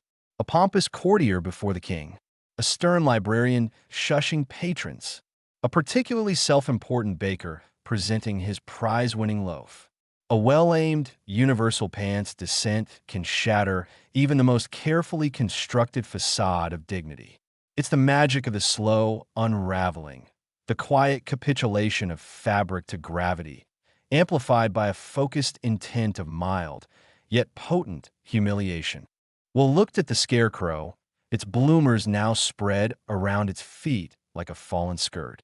He felt a surge of satisfaction that was, perhaps, a little disproportionate to the event. He hadn't just made a scarecrow lose its trousers. He had, in a very real sense, exposed its most embarrassing secret. So, Will mused, it's not about making things fall, but about making them want to fall? Precisely, Grumwald boomed. It's about understanding the inherent desire for release that lies within all fastened things. It's about recognizing that even the most robust stitching can be persuaded to surrender. It's about the whisper, Will, always the whisper. The gentle suggestion that perhaps, just perhaps, gravity is a more appealing mistress than duty. He patted Will on the shoulder. You've learned 2 invaluable spells today, my boy. The untenable itch for persistent, unscratchable torment, and the universal pant's descent for the slow, agonizing erosion of dignity. These are not spells that will win you battles or slay dragons, but they will make life infinitely more interesting. And sometimes, Will, a well-timed burst of embarrassing absurdity is more effective than any enchanted blade. As they walked back towards Grumwald's workshop, leaving the scarecrow to contemplate its rosy, ruffled predicament, Will couldn't help but feel a sense of burgeoning confidence. He was a petty mage indeed, and while he might not be destined for grand heroic deeds, He was certainly poised to become the undisputed master of the subtly inconvenient, the master of the wonderfully awkward, the undisputed champion of the universally embarrassing. The world, he suspected, was about to become a slightly more ruffled and considerably more amusing place. The cobblestone streets of Oakhaven bustled with the familiar chaos of market day. Stalls laden with ripe produce, gleaming trinkets, and suspiciously questionable elixirs lined the square, the air thick with the mingled scents of baking bread, roasting meats, and something vaguely floral that was suspected was a desperate attempt to mask the less pleasant aromas wafting from the fishmonger's cart. Grumwald, ever the pragmatic shopper, was already deep in negotiation with a purveyor of particularly knobbly root vegetables, his beard twitching with an intensity that suggested he was divining the very soul of a parsnip. Will, meanwhile, found himself drawn to a stall overflowing with, well, it was hard to tell. The vendor, a man whose hair seemed to defy gravity in a way that suggested either an unnatural amount of pomade or a personal pact with a flock of very determined pigeons, was extolling the virtues of his wares. He had a booming voice, a perpetually smug expression, and an eye that seemed to linger on coin pouches with a predatory gleam. Will, armed with only a handful of copper pieces and a newly acquired understanding of subtle magical manipulation, felt a prickle of caution. This was precisely the sort of vendor Grumwald had warned him about, the kind who saw a wide-eyed apprentice as an easy mark. "And this, young sir," the vendor declared, holding up a suspiciously shiny apple, "is the king's own orchard delight, grown under the watchful eye of royalty itself, ripened by the tears of happy cherubs, and guaranteed to make your teeth sing with joy." He winked, a gesture that managed to be both overly familiar and vaguely threatening. Will's internal petty magic alarm began to chime. Cherub's tears? Singing teeth? This was ripe for a little adjustment. He remembered Grumwald's lesson on subtle suggestion, on the gentle nudge rather than the forceful shove. The vendor's overinflated claims and greedy gaze were practically begging for a mild dose of reality, a small disruption to his inflated sense of self-importance. He focused on the vendor's most prominent feature, that astonishing hair. It was a monumental edifice, a testament to hours of painstaking sculpting, a veritable fortress of pomade and hairspray. Will envisioned not a violent explosion, but a gentle unraveling, a suggestion that perhaps, just perhaps, the effort was a tad excessive. He focused his intent, picturing the hold of the pomade weakening, the individual strands deciding to pursue their own, more relaxed destinies. He whispered to the very air around the vendor's scalp, a subtle enchantment designed not to harm, but to reveal. A minor spell, he assured himself, nothing more than a gentle sigh of discouragement to the stubborn follicles. "It looks very healthy," Will managed, trying to keep his voice neutral. He inwardly focused on the idea of lightness, of a sudden, unexpected absence of weight. He pictured the individual hairs, each so meticulously placed, suddenly feeling the pull of gravity more acutely, their loyal adherence to the sculpted form beginning to wane.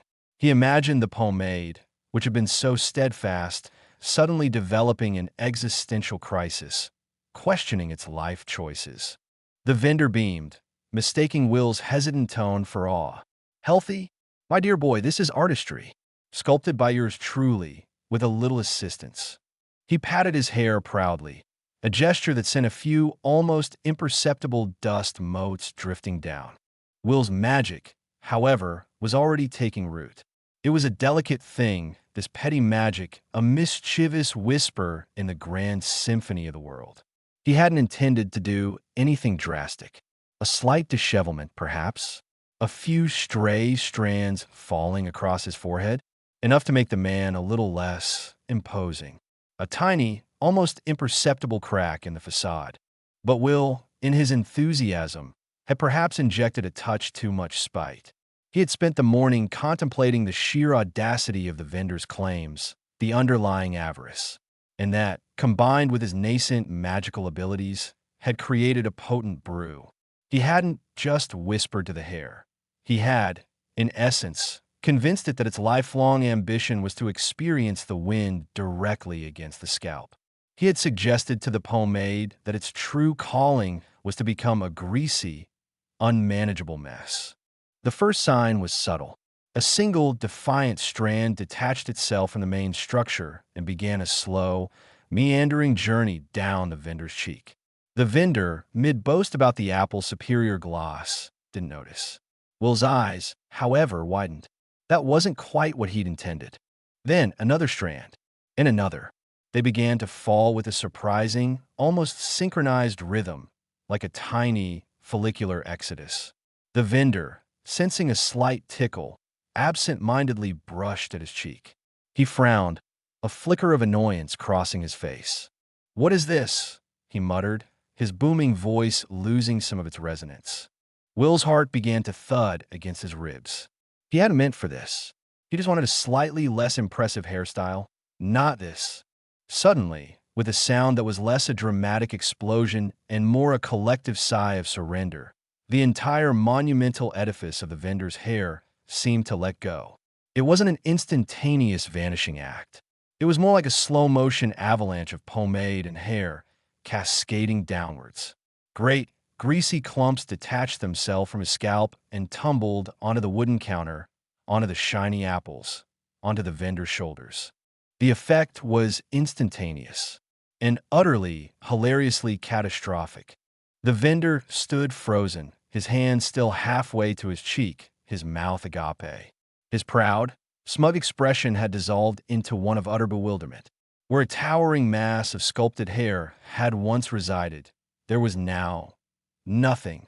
A smooth, gleaming, utterly bald scalp was revealed, reflecting the harsh sunlight with an almost blinding intensity. Silence, a stunned, collective silence, descended upon the immediate vicinity of the fruit stall. Even Grumwald, mid-negotiation with a particularly recalcitrant potato, paused, his beard twitching with an unfamiliar sensation, curiosity. Then a snicker. It started from a small child in the crowd, a giggle that was quickly stifled by a parent's elbow. But the seed was sown. Another snicker, louder this time, erupted from a burly farmer leaning against a nearby cart. Then a woman in an apron let out a surprised bark of laughter. Within moments, the dam of polite restraint broke. A wave of laughter swept through the market square, directed squarely at the suddenly, shockingly bald fruit vendor. It wasn't malicious laughter, not entirely. It was the spontaneous, unadulterated mirth that comes from witnessing the utterly absurd, the unexpected, the profoundly undignified. The vendor's eyes, wide and stunned, darted around the square, taking in the sea of chuckling faces. His initial fury, the instinct to lash out, seemed to be warring with the sheer, undeniable ridiculousness of his situation. He looked down at the greasy clumps of hair scattered around him, then up at his own gleaming pate. He touched it tentatively, as if to confirm it was real.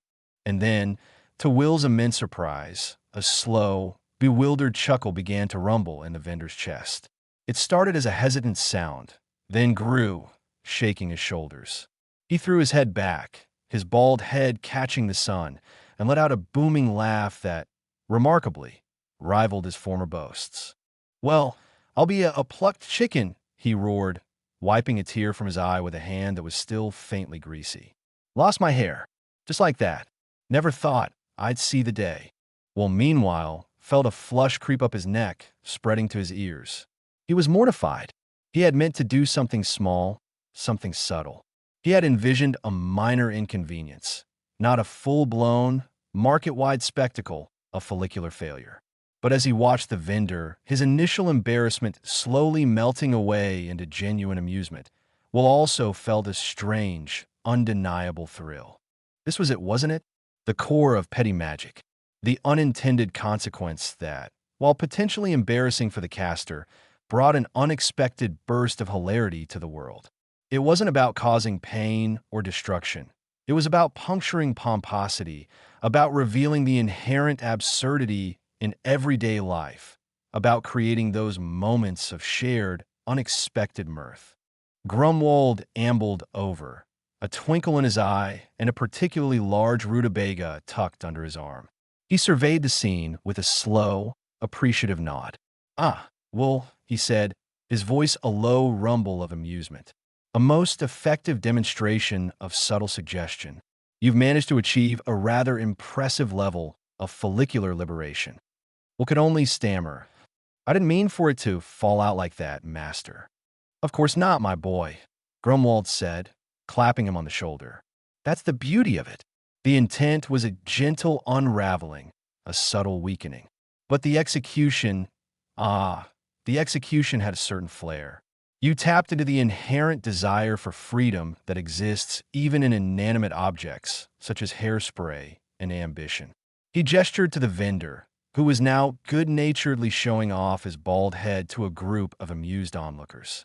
"Observe, no harm done, yet a considerable amount of entertainment provided." The vendor is a little embarrassed, perhaps, but he's laughing. And in that laughter, you have achieved a far greater disruption than any shouted insult or physical shove. He nudged Will again. "You've learned a valuable lesson today, my boy. Petty magic is not about precise control. It's about understanding the underlying currents of absurdity and nudging them in a particularly amusing direction. Your spell may have been misapplied, but its effect was pure petty magic.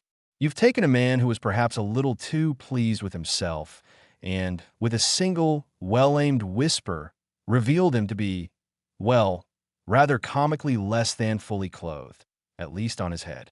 Will looked at the vendor, who was now trying to fashion a makeshift turban out of a discarded scarf, much to the crowd's further amusement. He still felt a twinge of guilt, but it was overshadowed by a growing sense of exhilaration. He had, in a way, mastered the art of the accidental spectacle. He had taken a situation ripe for exploitation and turned it into a moment of communal, light-hearted chaos. He had, unintentionally, become the accidental barber of Oakhaven, leaving behind a trail of laughter and a startlingly bald fruit vendor. And as he watched the vendor shrug and begin hawking his apples with a newfound, bald swagger, Will realize that perhaps, just perhaps, this was a kind of magic he could truly excel at. The magic of the perfectly imperfect, the beautifully botched, the hilariously, undeniably petty. He bought a rather nobble parsnip from Grumwald, paid the exact amount, and left the square with a newfound appreciation for the unpredictable nature of magic and the enduring power of a good laugh. The late afternoon sun cast long, distorted shadows across Grumwald's modest cottage as he addressed Will with the air of a seasoned general dispatching a raw recruit. "Right then, lad. A spot of bother, nothing too dire, but requiring a certain finesse." He gestured vaguely towards the dense woods bordering his property. "There's a small warren of goblins, less than a dozen, who've taken a liking to my back garden. And by liking, I mean they're pilfering my prize-winning leeks and generally making a racket loud enough to wake the dead and the particularly light-sleeping badger population." Will, still mentally replaying the exhilarating, if slightly mortifying, public unveiling of the fruit vendor's baldness, straightened his tunic. "Goblins, master? Shall I fetch my practice sword? Or perhaps a few well-placed concussion charms?" Grumwald waved a dismissive hand. "Nonsense. These aren't the sort for a good scrap. They're more nuisance than threat. Think of them as overgrown, green-skinned garden pests. They're too cowardly to actually attack, but they're persistent enough to be a genuine irritation. And frankly," he lowered his voice conspiratorially, "their incessant yammering is driving Mildred, my prize hen, absolutely batty. She started laying square eggs, you see." Will blinked. Square eggs. That was a new one. So if not fighting, then what? "Annoyance, Will. Pure, unadulterated anneance. We're not going to shed their blood. We're going to try their patience. We're going to make their lives so utterly, cosmically inconvenient that they'll pack up their grimy belongings and find a less leak-laden part of the forest to inhabit. Think of it as a magical eviction notice, delivered with a healthy dose of inconvenience." Grumwald's eyes twinkled. "And this, my boy, is where your particular brand of subtle magic comes into play." He explained the plan, his voice laced with a mischievous glee. What was to infiltrate their makeshift camp, which was apparently located in a hollowed-out log near the Whispering Brook, and subtly imbue their meager possessions with a series of persistent, maddening enchantments. Nothing harmful, mind you, but enough to make their days a constant stream of minor humiliations and frustrating predicaments. Will set off with a spring in his step, the scent of damp earth and pine needles filling his lungs. The woods grew denser as he ventured deeper, sunlight dappling through the thick canopy. He could already hear the faint, high-pitched cackling and the rhythmic thump-thump-thump of tiny hammers on what sounded suspiciously like stolen garden tools. He crept closer, his senses on high alert. The goblin camp was as Grumwald had described, a chaotic mess of scavenged junk, bits of tattered cloth, and indeed, a significant number of Grumwald's prized leeks, gnawed upon with evident relish. The goblins themselves were a motley crew, all spindly limbs, oversized ears, and expressions of perpetual, greedy suspicion. They were arguing over a particularly shiny button and a surprisingly intact ceramic teacup. Will's first target was their footwear. Goblins, he'd observed, were not known for their meticulous hygiene. Their boots, crafted from various mismatched hides and bits of scrap metal, looked as though they hadn't seen water since the last rainstorm. Perfect. Will focused his intent, picturing a substance both unseen and unshakable, a tacky, relentless adhesion. He whispered the enchantment, a low murmur that blended with the rustling leaves.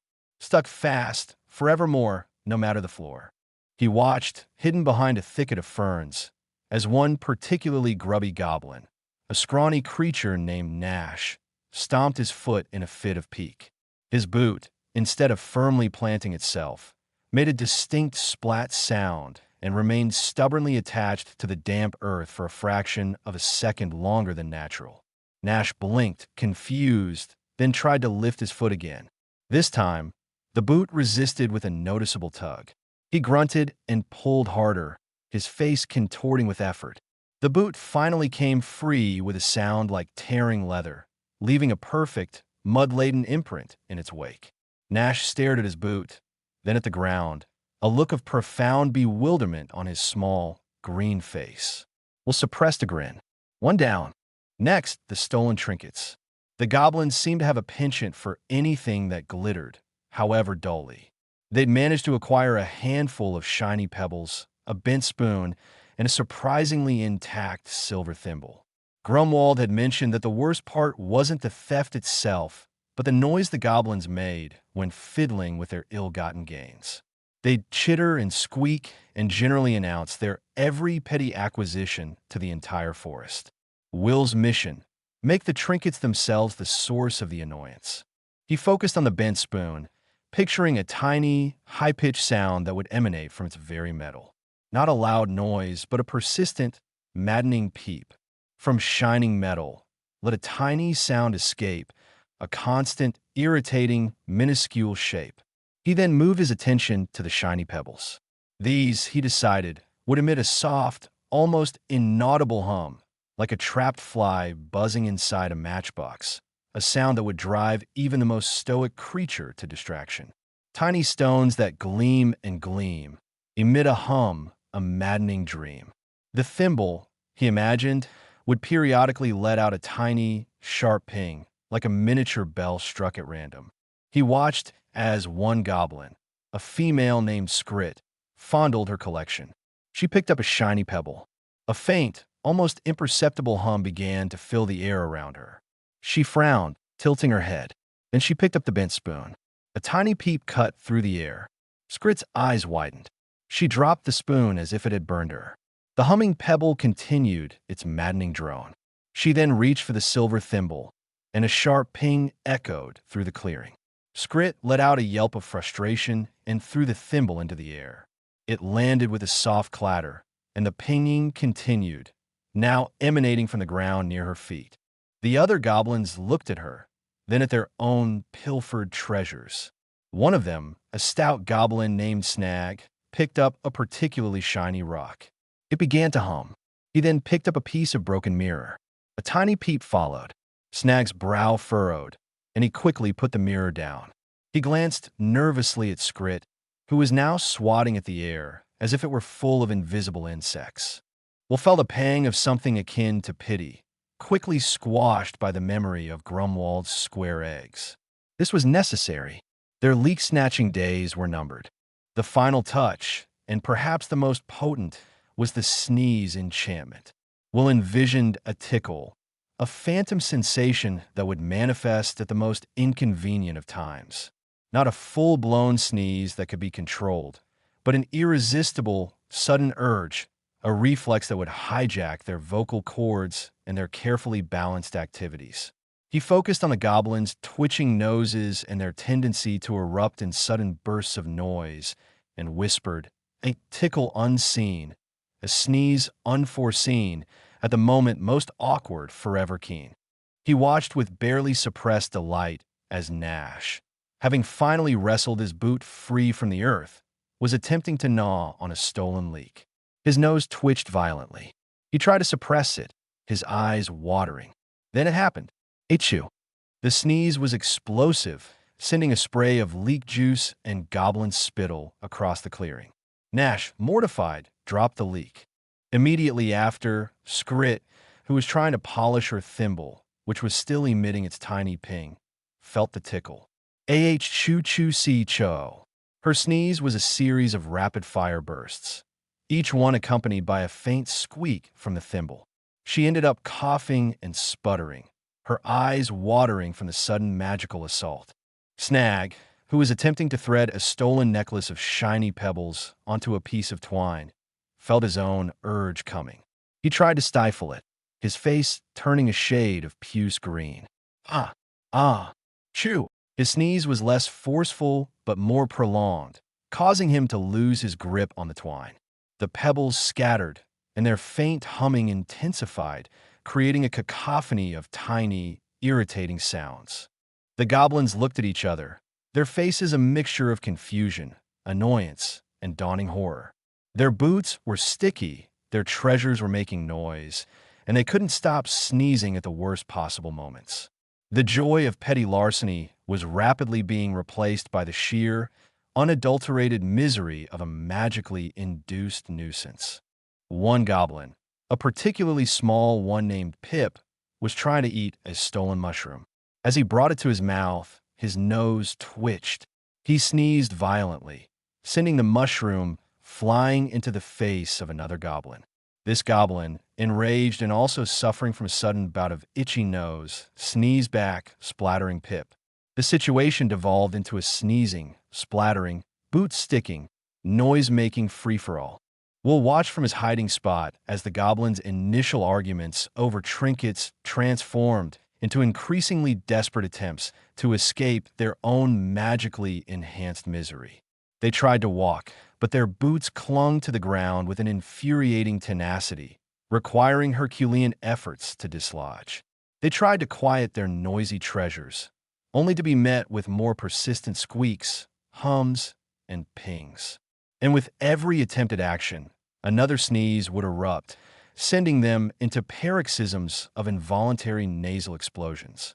Finally, Nash, his face red and snotty from a particularly violent sneezing fit, threw his hands up in despair. "This place is cursed," he croaked, his voice raspy. "Sticky boots, noisy junk, sneezes for breakfast, lunch, and dinner. I hate it here." Scrit, wiping her tear-filled eyes with a grubby sleeve, nodded vigorously. "Yes, cursed. We must leave. My thimble, it won't stop pinging." She held it up, and indeed, a faint ping echoed as she moved. Snag, who had managed to snag his boot on a root for the 10th time, grunted in agreement. "My pebbles, they hum too much, and I can't even eat a mushroom in peace." Another sneeze shook his frame. Achoo! The descent grew, fueled by the relentless inconveniences. The idea of remaining in this magically vexatious locale was clearly unbearable. With a collective groan of despair, the goblins began to gather their meager belongings. They struggled with their sticky boots, grumbling and cursing with every step. They shoved their noisy trinkets into their pockets, as if hoping to smother the sounds, only to have them continue to emit their irritating noises. And with every movement, another sneeze, another fit of uncontrollable nasal expulsion. They packed with a speed born of desperation, their previous avarice forgotten in the face of overwhelming annoyance. Within minutes, the chaotic camp was being dismantled with a frantic, disgruntled energy. They cast longing glances at Grumwald's leak patch, but even the allure of pilfered produce was no match for the constant, irritating torment they were experiencing. Will watched as the entire troop, a miserable, sneezing, boot-dragging procession, shambled away from the cottage, muttering darkly about cursed grounds and vengeful spirits. They disappeared into the dense undergrowth, their disgruntled grumbles fading into the distance. As the last of the goblins vanished, Will allowed himself a wide, triumphant grin. He'd done it. No drawn swords, no shouted threats, just a carefully applied series of minor magical inconveniences that had driven the pests away like flies from a honeypot. He felt a surge of satisfaction, a quiet pride in his ability to wield petty magic with such effective impertinence. He made his way back to Grumwald's cottage, the scent of pine needles and damp earth now carrying the faint, lingering echo of tiny squeaks and phantom sneezes. As he approached, he saw Grumwald tending to his garden, a knowing smile on his face. Mildred, the prize hen, was pecking contentedly at the ground, her eggs, he noted with relief, appearing decidedly round. "Ah, well," Grumwald said, his voice warm. "And what news do you bring from the goblin front lines?" Will beamed. "They've departed, master, evicted by the sheer force of persistent inconvenience. I believe they found a new home, somewhere far, far away from Oakhaven and your prize-winning leaks." Grumwald chuckled, a deep, rumbling sound. "Excellent. Just as I suspected. Petty magic, my boy, is all about understanding your opponent's breaking point. For some, it's a sharp blow. For others, it's the relentless drip, drip, drip of an annoyance they simply cannot abide. You've shown a fine understanding of that principle today." He patted Will on the back.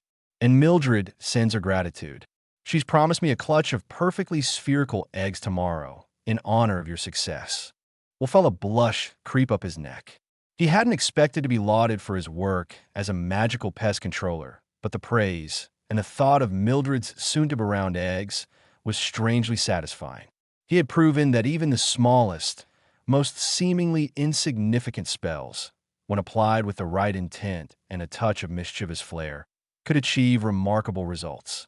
The goblins of the Whispering Brook were no more. Their reign of leak-snatching and petty noise-making brought to a swift, albeit squeaky and sneeze-filled, and, all thanks to the subtle, yet undeniably potent, art of petty magic. He suspected this wouldn't be the last time he was called upon to deploy his unique brand of magical annoyance. After all, the world was full of pests, both great and small, and Will was rapidly discovering his aptitude for making their lives just a little bit more inconvenient. Will's return to Grumwald's cottage was met with a quiet satisfaction that settled deep in his bones.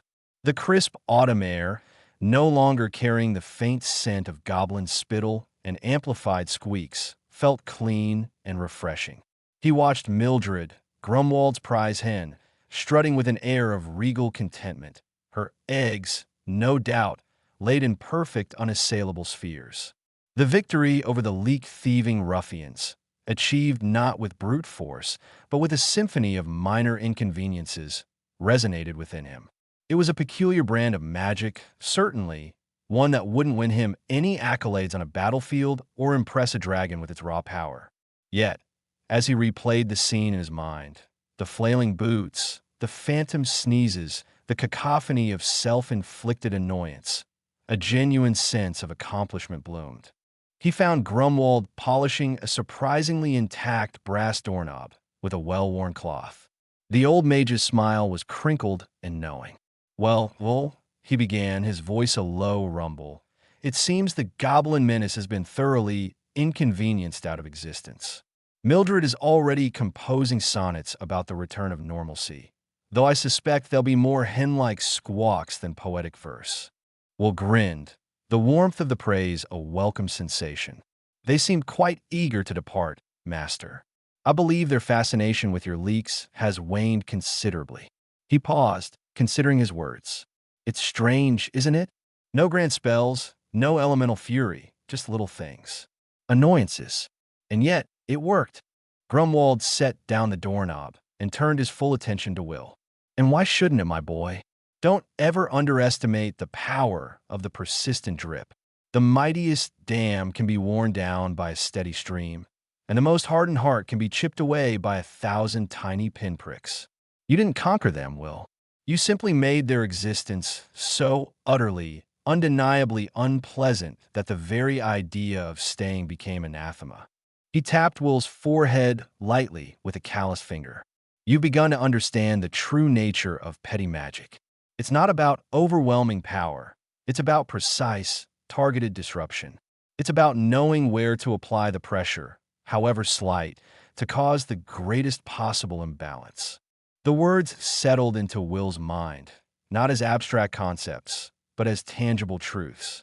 He had always felt a sense of inadequacy, a quiet shame stemming from his meager mana reserves. While other aspiring mages practiced conjuring searing flames or weaving illusions of breathtaking scale, Will's spells were more akin to, well, making things sticky and causing uncontrollable sneezes.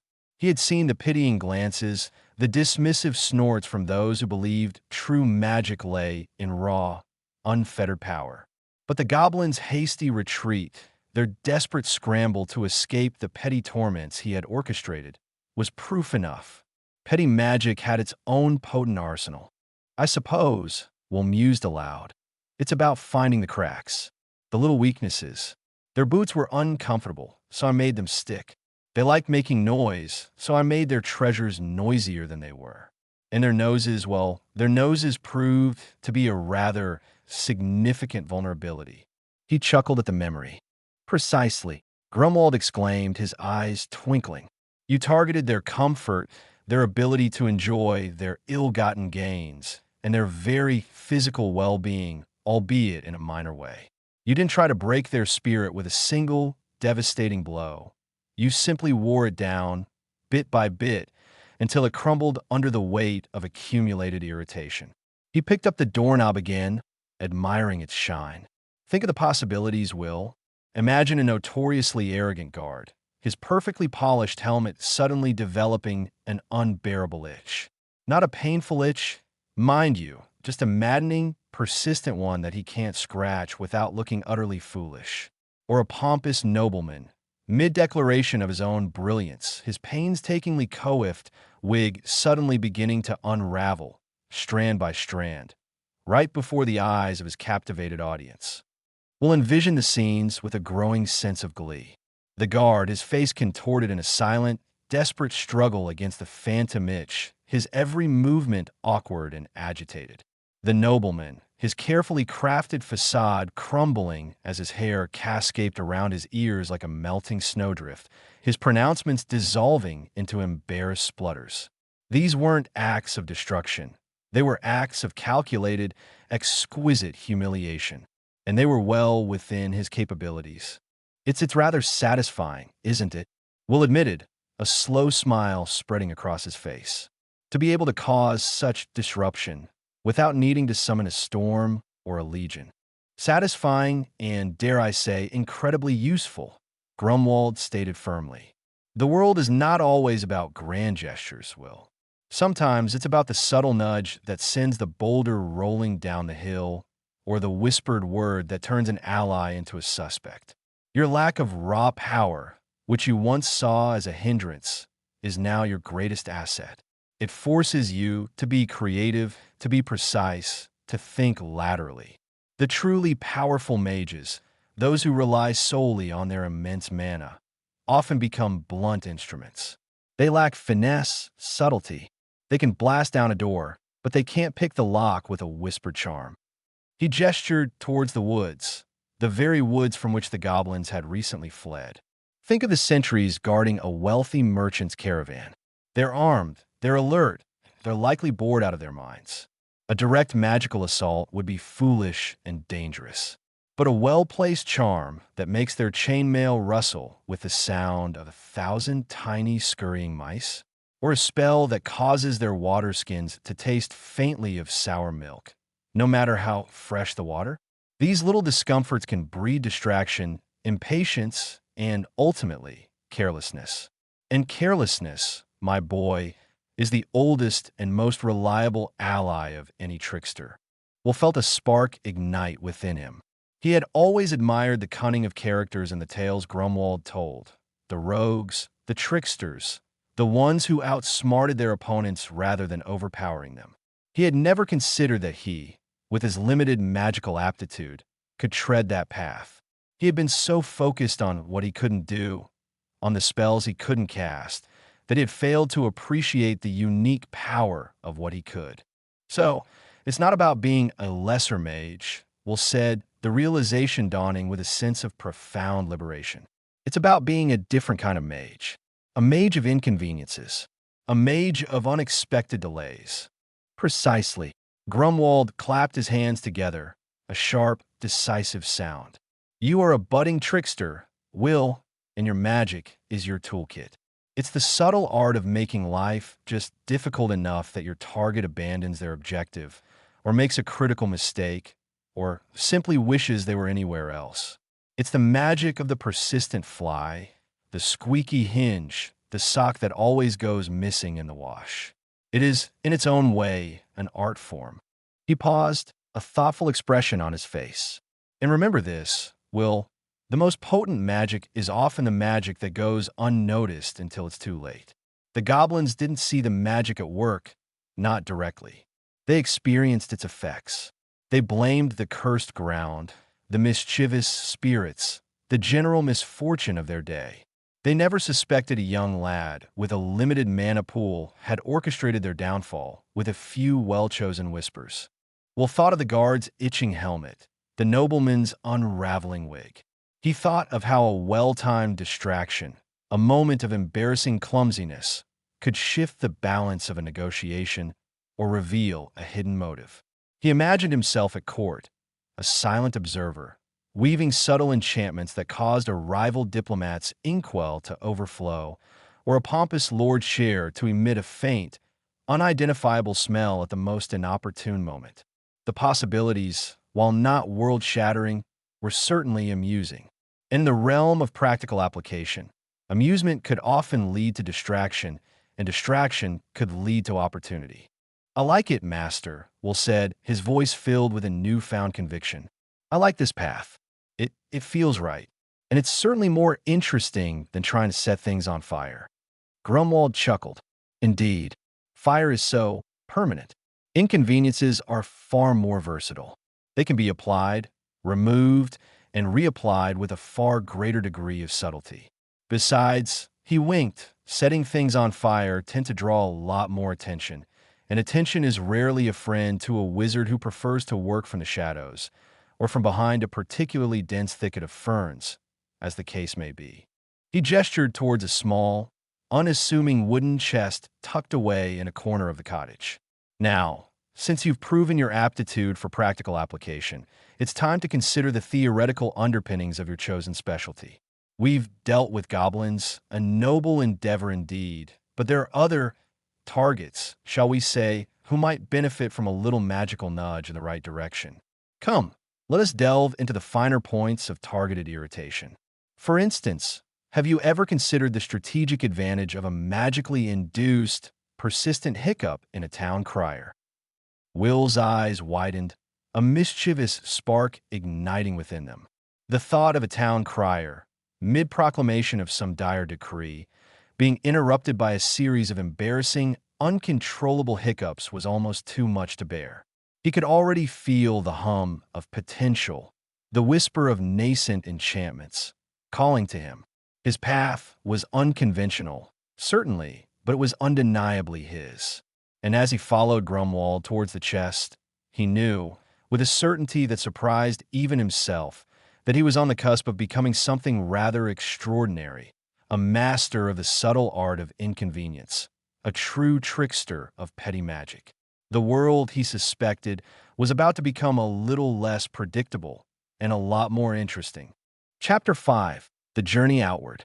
The air in Grumwald's Valley, usually a symphony of rustling leaves and Mildred the hen's indignant clucking, seemed to hold its breath.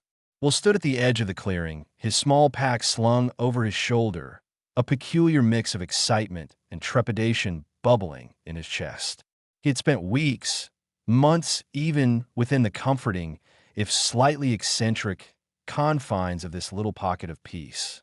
Now, the world beyond the familiar moss-covered stones and whispering pines beckoned. Grumwald, as was his custom, offered no grand pronouncements or tearful embraces. He stood by his crooked cottage, hands clasped behind his back, a faint, almost imperceptible smile playing on his lips. His gaze, usually sharp and probing, held a flicker of something akin to approval.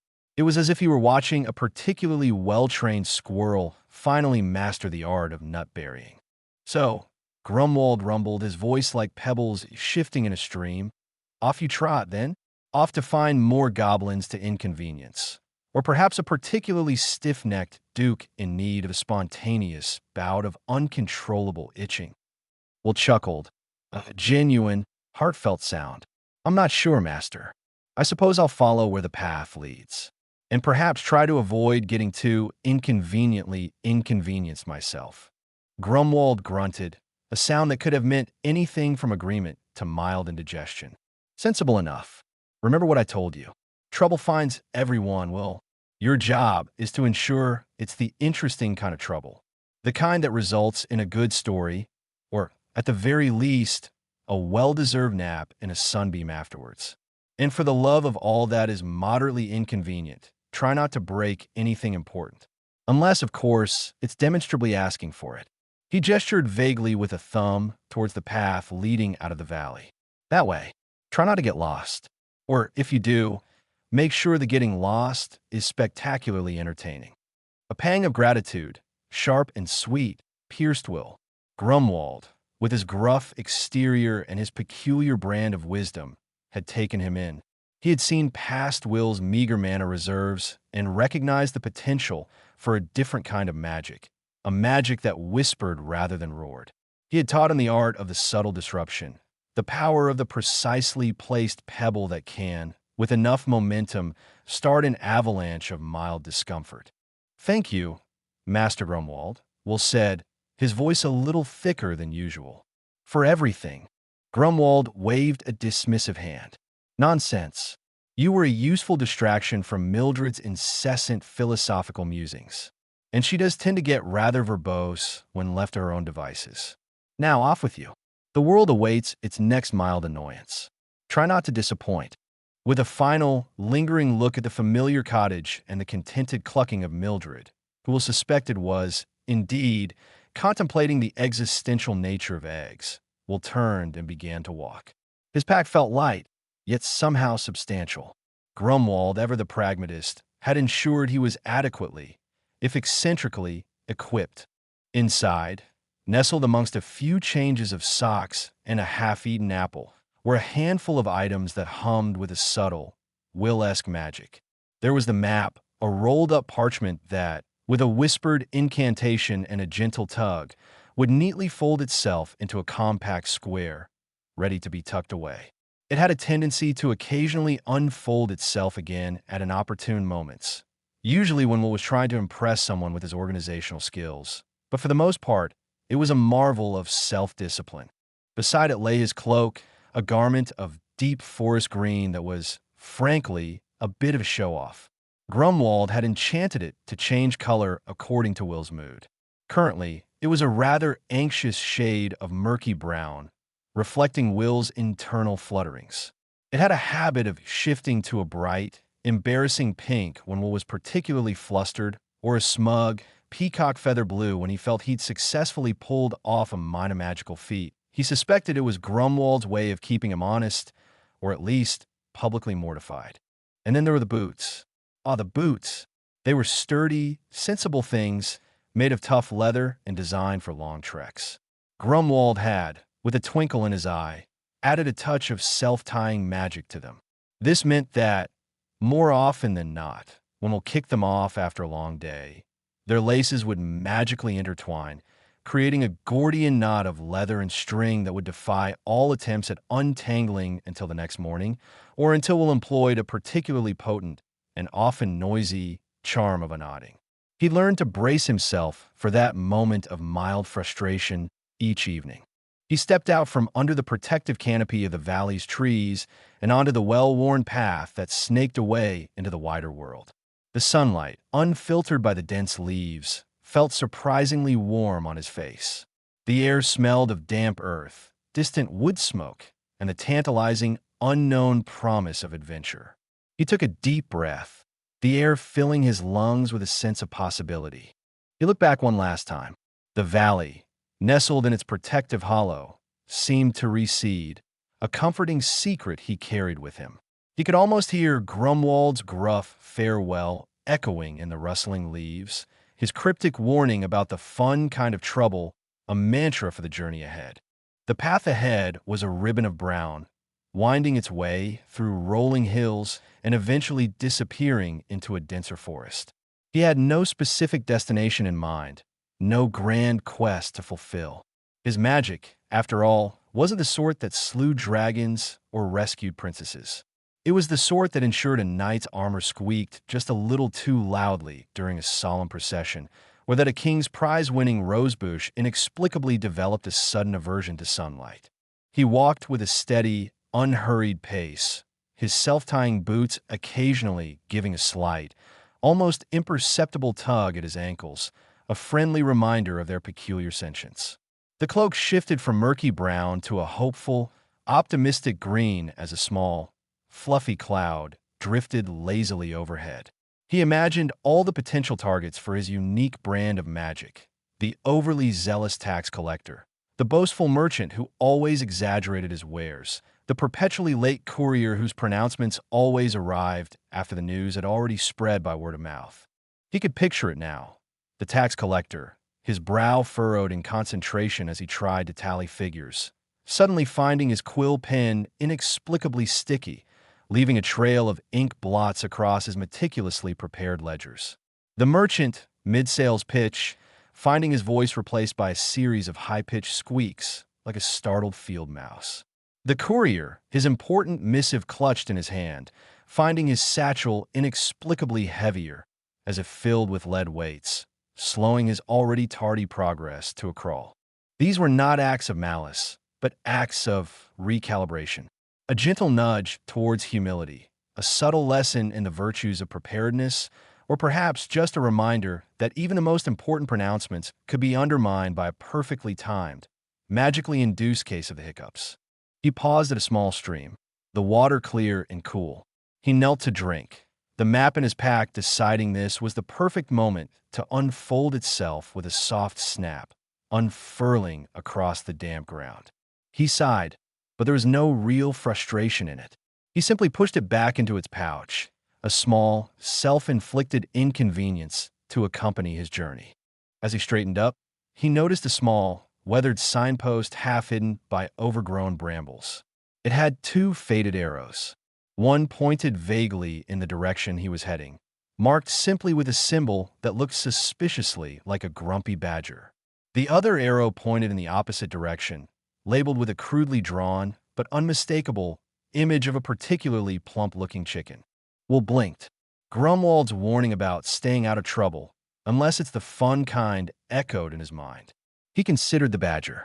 Grumpy badgers, in his experience, tended to be territorial and prone to unpleasant biting. He considered the chicken. Plump chickens, on the other hand, often led to good meals, or at least to interesting conversations with farmers. He grinned. This was it. The first choice. The first step into the unpredictable. He chose the chicken. It felt like the more amusing option, the one that promised a more palatable kind of trouble. He adjusted his pack, the cloak shifting to a more confident shade of Robin's egg blue. He could feel the latent power within him, a quiet hum of potential, ready to be unleashed in 1,000 tiny, irksome ways. The world was a vast, often overly serious place. And Will, the boy who couldn't conjure fire but could certainly make a knight's sword refuse to unsheath itself, was ready to add a little bit of well-intentioned, profoundly inconvenient chaos to it all. The journey outward had truly begun. He took a step towards the chicken, a new spring in his self-tying boots, and a mischievous glint in his eye. The misty valley was behind him, but the valley of the absurdities of life lay wide open before him.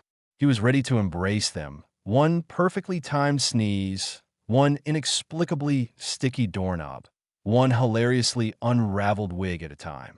The legacy of petty magic was about to spread, one minor inconvenience at a time, and Will was its willing, eager, and slightly over-enthusiastic herald. He wondered if Grumwald was watching, perhaps with Mildred, a feathered Socrates, beside him, nodding sagely as another adventurer stepped into the grand, chaotic tapestry of existence, armed not with a sword, but with a well-placed charm and a profound understanding of how irritating a misplaced sock could truly be. He hoped so. It felt like the kind of send-off he deserved. And as he walked, he couldn't help but hum a little tune, a melody composed of rustling leaves, clucking hens, and the distant, tantalizing prospect of a perfectly baked chicken. The path, which had started as a mere suggestion of a track winding through gently rolling hills, had, with a stubborn insistence only mountains could possess, begun to ascend. The air grew thinner, cooler, and Will's initially optimistic robin's egg blue cloak had begun to deepen into a more pragmatic shade of gray-green, mirroring the sparse, hardy foliage clinging to the rocky slopes. He'd encountered the caravan some hours ago, a lumbering collection of wagons, pack animals, and a surprisingly diverse assortment of loudly grumbling merchants. They were a moving testament to the inherent human desire to acquire things from places far too inconveniently located. The caravan was clearly in distress. The wagons, laden with what one could only assume were exotic silks and suspiciously heavy crates of questionable origin, groaned and protested as they navigated the treacherous mountain pass. The horses, already lathered in sweat despite the cool air, stumbled frequently on loose scree. The drivers, their faces etched with a weariness that went beyond mere physical exhaustion, barked at their beasts and at each other with a frequency that suggested a deep-seated, almost artistic talent for complaint. By the seven hells, Barnaby, can't you keep that nag from lurching? A portly man with a face the color of an overripe plum bellowed from the lead wagon. My prized porcelain tea set could be in smithereens by now. Smithereens, I tell you. Barnaby, a wiry fellow whose perpetual grimace suggested he'd been born chewing on a sour lemon, spat onto the dusty ground. And if Bartholomew here should happen to stumble and deposit your precious china into the chasm, Master Fitzwilliam, perhaps it'll lighten the load a mite. Less for us to drag uphill. This elicited a fresh volley of curses from Fitzwilliam and a chorus of sympathetic, albeit self-serving, murmurs from the other merchants. He's got a point, Fitzwilliam, chirped a woman with more rings on her fingers than will had hairs on his head. My bolts of finely woven moon silk are probably getting all rumpled, and rumpled moon silk is simply unacceptable. Will, observing from a safe distance behind a cluster of particularly jagged rocks, couldn't help but feel a flicker of amusement. This was precisely the sort of situation Grumwald had alluded to, the kind that was ripe for a bit of gentle redirection. He wasn't here to slay dragons, but he could certainly make a knight's spurs feel unusually itchy, or a duke's wig spontaneously combust. And these merchants? They were practically begging for a touch of inconvenient, yet ultimately harmless, chaos. He waited for a moment when the caravan had consolidated, wagons bunched together as they navigated a particularly narrow section of the pass. The wind howled around them, carrying with it the scent of pine and the ever-present threat of a precipice. Bandits, Will knew, were a common peril in these parts. The caravan guards, a motley crew armed with more bravado than skill, kept glancing nervously into the shadows. But the true enemy, Will suspected, wasn't the shadowy figures they feared, but the sheer, soul-crushing misery of the journey itself. With a subtle flick of his wrist, A gesture so small it could have been mistaken for a nervous tic. Will directed a whisper of his peculiar magic towards the lead horses. He didn't want to spook them, not exactly. That would be too direct. Instead, he focused on their hooves. He imbued each of them with a sensation, a fleeting thought, if you will, that the rock beneath their feet was suddenly, inexplicably, a bit slippery. Not enough to cause a full-blown panic, but just enough to make each step feel uncertain, to plant a seed of doubt in their equine minds. The lead horses faltered, their gait becoming even more cautious, almost hesitant. Barnaby, sensing the change, tugged on the reins. "Whoa there, steady on. What's got into you lot?" he grumbled, oblivious to the subtle magical nudge. Fitzwilliam, naturally, saw this as an opportunity. See what happens when you let these beasts run wild. My precious porcelain." Will then turned his attention to the water skins. These were precious commodities in the mountains, and the merchants guarded them jealously. He charmed each skin, not to leak, but to emit a faint, almost subliminal, bubbling noise. A soft, persistent glug glug glug, like a tiny, unseen brook trapped within the leather. It was a sound designed to gnaw at the edges of stressed mind, a constant, irritating reminder of precious fluid being well bubbled. The merchants, already on edge, began to fidget. Is that water skin leaking?" The ring-laden woman, whose name Will had learned was Seraphina, asked nervously, patting her own water skin. "Mine's making a noise," a stout man with a drooping mustache grumbled. "A peculiar gurgling. Like it's fermenting." "Nonsense, it's probably just the altitude," snapped Fitzwilliam, though he too found himself unconsciously checking his own water supply with unusual frequency. The constant, faint bubbling began to weave itself into the fabric of their complaints, adding a new layer to their collective misery. It was like a tiny, internal symphony of disquiet. The third part of Will's subtle campaign involved the wagons themselves. Specifically, every third wagon wheel. He ensured that each of these wheels developed a persistent, unnerving squeak. It wasn't a loud, obvious squeak, but a high-pitched, grating squeak that would emerge every few rotations, just as things began to quiet down, just as someone might actually find a moment of peace. It was the auditory equivalent of a persistent itch, a tiny, maddening distraction that chipped away at patience. The guards, already on high alert for bandits, found their attention further diverted by these seemingly random annoyances. The horses' hesitancy made them scan the slopes more carefully.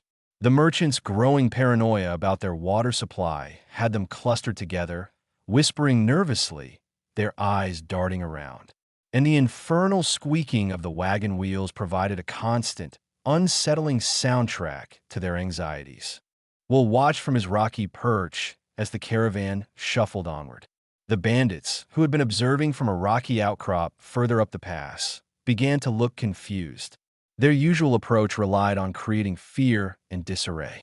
But this caravan was already a disheveled mess of squabbling merchants and skittish horses, plagued by a peculiar series of minor, inexplicable inconveniences. A burly bandit, his face hidden beneath a scarred leather mask, lowered his bow. "What in the blazes are they doing?" he muttered to his companion. "They're moving slower than a slug through molasses. And half of them are arguing about their water skins." His companion, a wiry man with beady eyes, squinted. "And every third wagon sounds like a dying cat. Are they trying to scare us off with their bad luck?" The leader of the bandit group, a hulking brute named Grok, scratched his chin. He prided himself on understanding the flow of fear, on exploiting the weakness of travelers. But this was odd. The air was thick with a general aura of misery. Yes, but it was a self-inflicted misery, punctuated by these bizarre little quirks. The horses seemed hesitant. The merchants were distracted by phantom leaks and phantom squeaks, and the guards looked less like protectors and more like a collection of nervous pigeons. "It's unnerving," Grok admitted, a rare flicker of doubt crossing his brutish features. "It's not the usual fear. It's more like general pervasive annoyance. Like they're being bothered by invisible flies. Or perhaps their boots are perpetually damp." He imagined the experience of raiding such a caravan. It wouldn't be a triumphant charge. It would be wading through a sea of whinging and peculiar, inexplicable malfunctions. The thought of trying to wrestle a supposedly slippery horse or to steal from someone who was constantly checking their water skin with a worried frown struck him as profoundly unpleasant. Maybe we should wait for the next one of the bandits suggested, his voice a little too eager. This one's giving me the creeps. It's like curse. Grok, despite his gruff exterior, felt a prickle of unease. While he was not superstitious, he was a pragmatist.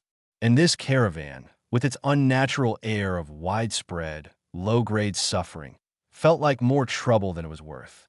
The usual thrill of the raid, the satisfying terror in the victim's eyes, was absent, replaced, instead, by a pervasive sense of ennui. Bah! Grok spat.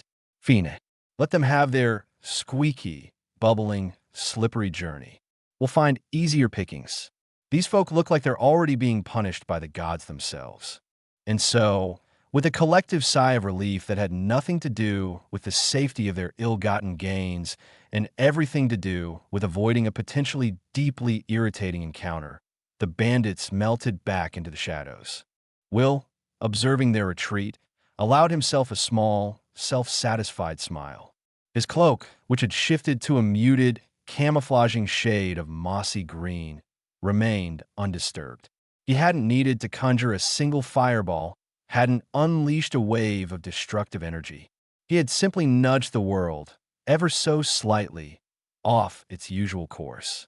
He had amplified the existing anxieties, added a touch of his own brand of inconvenient magic, and created an environment where even the most hardened brigands would think twice before engaging. The caravan, oblivious to the averted disaster, continued its slow, arduous progress. The merchants grumbled, the drivers cursed, and the horses stumbled, but they moved forward. They had, in their own peculiar, miserable way, overcome the threat. We'll watch them go, a silent, unseen guardian whose intervention was marked only by a slightly less terrified group of travelers and a slightly more confused band of bandits. He knew this was just the beginning. Grumwald's words echoed in his mind. Trouble finds everyone, Will. Your job is to ensure it's the interesting kind of trouble. He hadn't slain any beasts, rescued any damsels, or unearthed any ancient artifacts. But he had, with a few subtle charms, turned a potentially violent encounter into a mildly perplexing, deeply annoying, and ultimately uneventful journey for the caravan. It was, he thought with a grin, precisely the kind of interesting trouble he was capable of creating. The world was full of opportunities for minor inconveniences, and Will was well on his way to mastering them. He adjusted his pack, the self-tying boots giving a slight, almost cheerful tug, and continued on his own path, leaving the caravan to its continued symphony of complaints and its newfound, albeit entirely magical, sense of unease. He wondered, briefly, if any of the merchants would ever truly understand why their journey had been so extraordinarily and inexplicably miserable. Probably not. And that, Will mused, was half the fun. The afternoon sun beat down on the village of Oakhaven, not with the oppressive heat of midsummer, but with a gentle warmth that coaxed the scent of freshly baked bread and blooming honeysuckle into the air. Today was not just any day. It was the annual Harvest Festival, a celebration of abundance and community, marked by games, music, and an almost excessive amount of apple cider. Will, for his part, found himself drawn to the spectacle, a quiet observer amidst the boisterous revelry. He'd spent the morning subtly ensuring the juggler's pins didn't fly too far astray and that the fortune teller's crystal ball only showed vaguely pleasant, non-committal futures. His knack for minor enchantments was as ingrained as his habit of checking his bootlaces twice. The centerpiece of the festival, as it was every year, was the prize-winning livestock competition.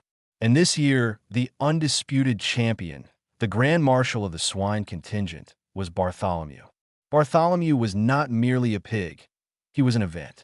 A colossal specimen of Berkshire, He possessed a jowl that could rival a duke's dewlap and a girth that suggested he'd personally consumed at least half of Oakhaven's recent harvest.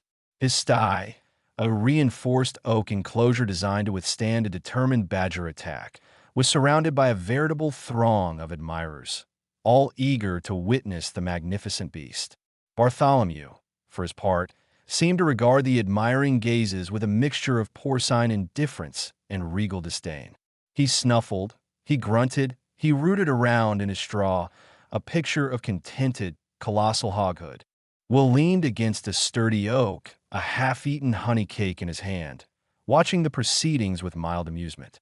The mayor, a man whose waistline suggested a lifelong dedication to the very festival he presided over, was in the process of bestowing a rather large, rather gaudy ribbon upon Bartholomew. And I declare, the mayor boomed, his voice amplified by a carefully placed enchantment that was suspected he'd paid good coin for, that Bartholomew is, by all accounts, the finest hog this side of the Whispering Peaks. A true testament to Oakhaven's agricultural prowess. The crowd cheered, a wave of approval washing over the assembled villagers. Children pointed, their faces alight with awe.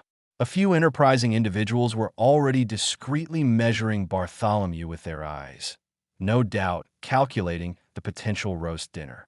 It was at this precise moment, as the mayor was tying the ribbon around Bartholomew's considerable neck, that something shifted. Perhaps it was the sheer weight of the accolade, or perhaps a rogue gust of wind carried the scent of a particularly enticing discarded apple core, but Bartholomew seemed to have a sudden and frankly spectacular change of heart. With a grunt that seemed to vibrate through the very ground, he pushed against the reinforced oak of his pen. There was a splintering crack, followed by a sound suspiciously like the tearing of heavy canvas. The crowd nearest the sty gasped, then scrambled back. Bartholomew, with an almost comical burst of speed for a creature of his immense proportions, was free. For a moment, there was stunned silence. Then chaos. Bartholomew, having tasted freedom and apparently having a rather urgent rendezvous with the nearest source of dropped food, began to charge. His target was not the open field, but the densest part of the festival crowd, a swirling vortex of colorful dresses, stout tunics, and wide-eyed children. "Bartholomew, no!" cried the mayor, his booming voice now laced with sheer panic. "The pig!" shrieked a woman, clutching her basket of prize-winning jams. Panic, a far more contagious ailment than any festival cheer, swept through the crowd. People stumbled, dropped their wares, and attempted to create distance between themselves and the rapidly approaching, oinking locomotive. Children, who moments before had been admiring the magnificent beast, now found themselves directly in its path. Will, who had been contemplating a subtle charm to make the lemonade stand's pitcher refill itself, found his focus snapping into sharp, immediate clarity. There was no time for intricate spell casting, no opportunity for elaborate misdirection. He simply reacted. His hands moved, not with the practiced grace of a seasoned wizard, but with the primal urgency of someone averting disaster. His eyes, usually alight with a mischievous curiosity, were narrowed in concentration. He didn't aim for Bartholomew. That would have been too blunt, too obvious. Will's magic was rarely about brute force. It was about suggestion, about nudging reality in a slightly skewed direction. His gaze fixed on the patch of well-trodden earth directly in front of the charging pig. He channeled his will, not into a force that would stop Bartholomew, but into a sensation, a subtle change in the very nature of the ground. He imagined it becoming sticky, not like mud, which would only slow him down and make him angry, but like honey, like freshly churned caramel, a substance that would momentarily, inexplicably, adhere. The effect was instantaneous, and to the uninitiated, utterly baffling. Bartholomew's powerful trotters, which had been churning up the earth with alarming speed, met the enchanted patch of ground. For a fraction of a second, they stuck. It wasn't a violent halt, but a sudden, unexpected lack of purchase. The momentum Bartholomew had built up, combined with the surprising adhesive quality of the earth, did the rest. His front legs were momentarily glued in place, while his hind legs continued to push. The result was a slow-motion, utterly undignified tumble.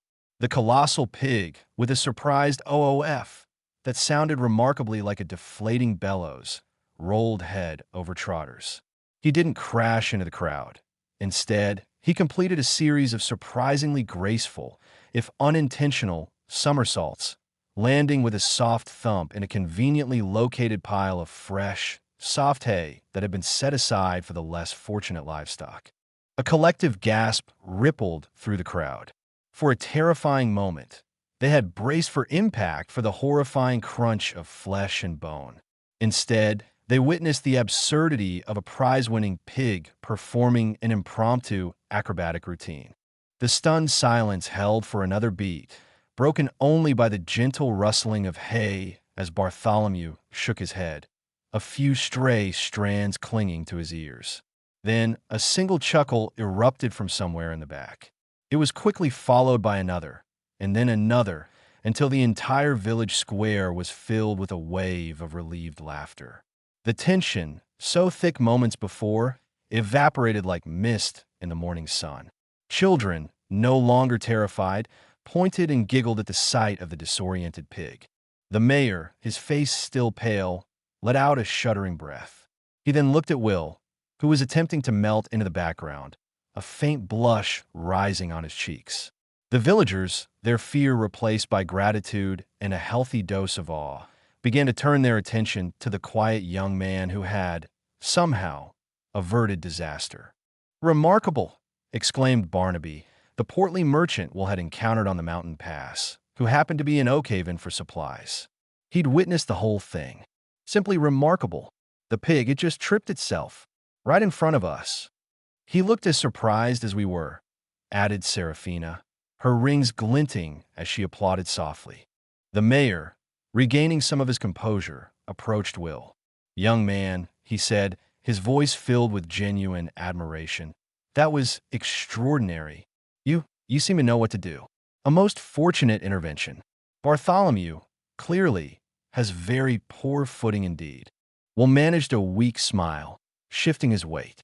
"Indeed, Mayor," he said, trying to keep his voice even. "Just poor footing. The ground here, I suppose. Very treacherous, even for a pig of Bartholomew's stature."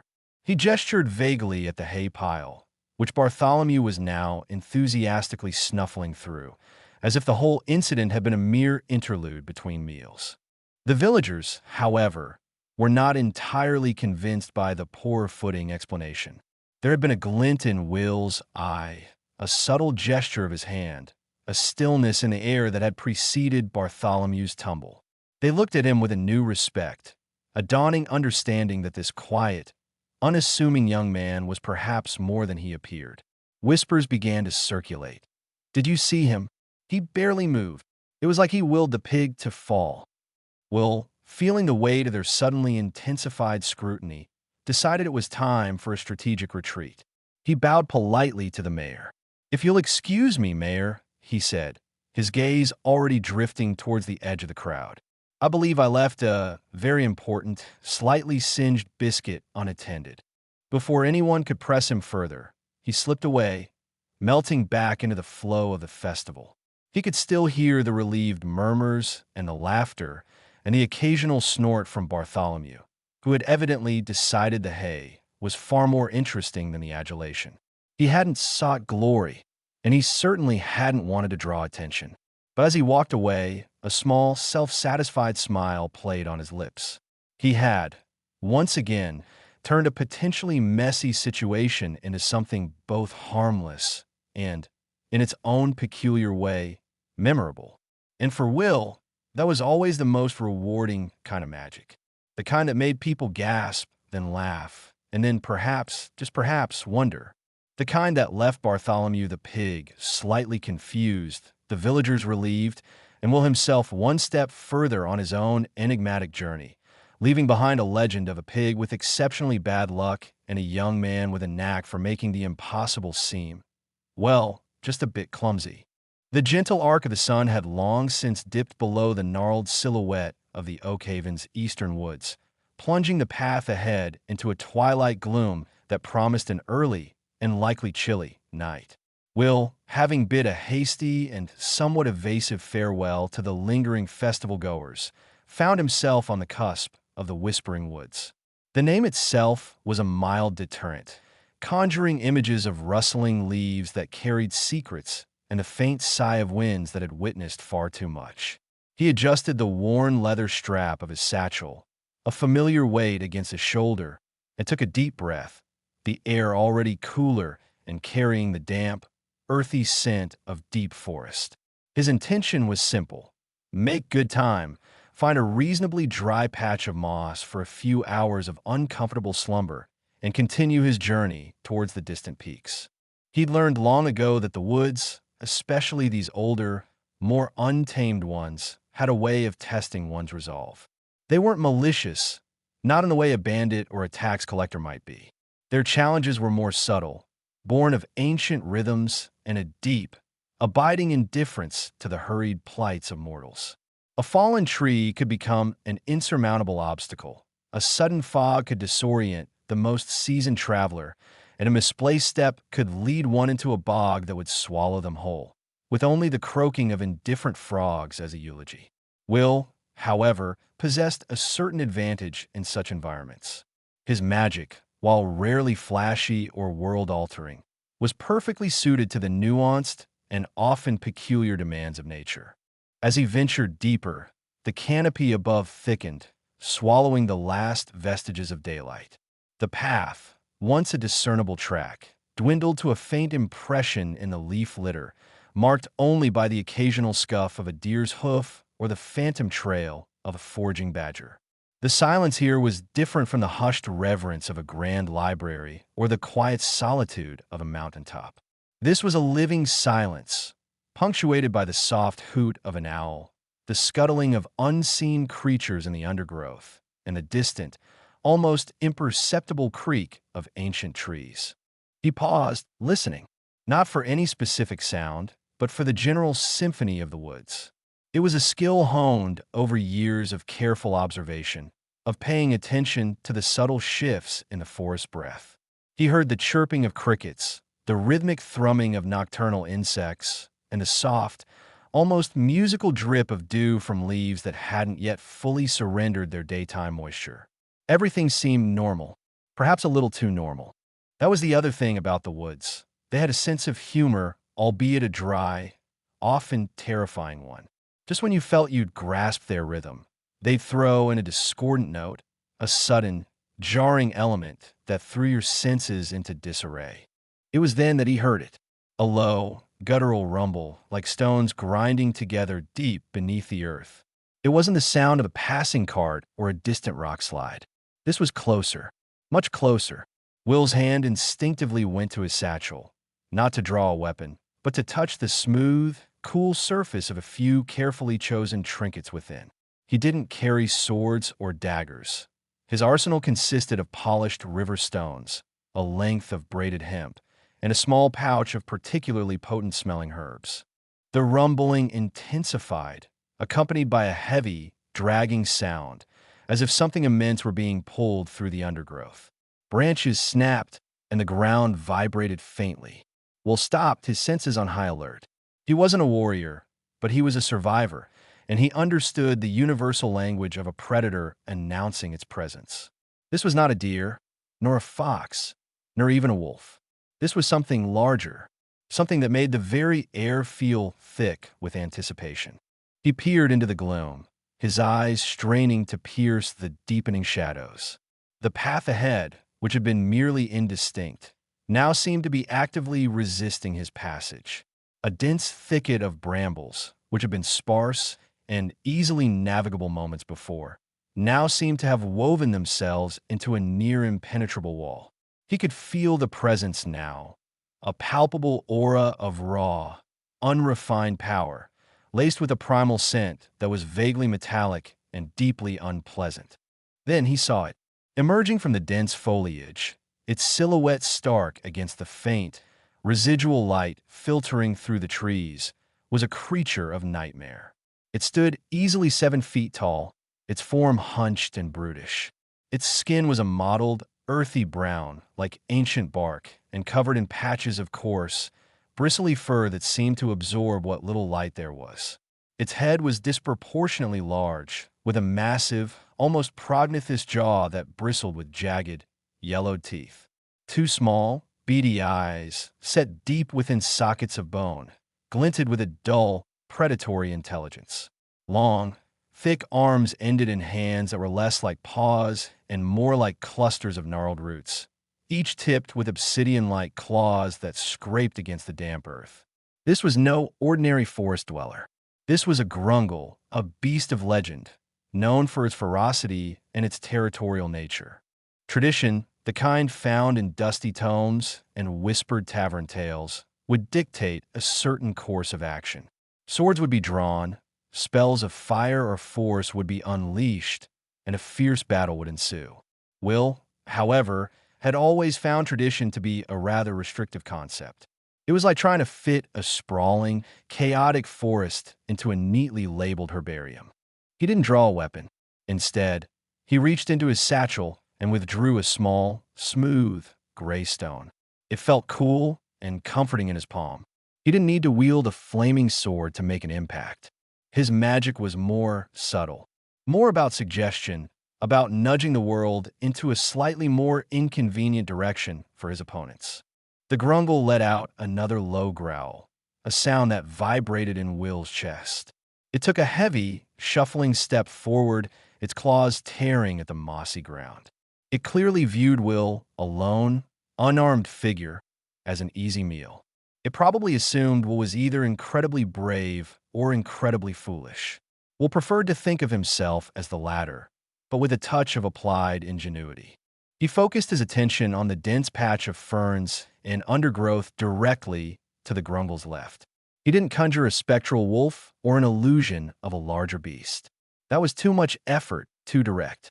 Instead, he imagined a subtle disturbance, a tremor, the kind of subtle but unnerving rustling that occurs when something significantly larger than oneself is moving unseen through the brush. He pictured the leaves vibrating, the branches swaying, as if an invisible behemoth were circling.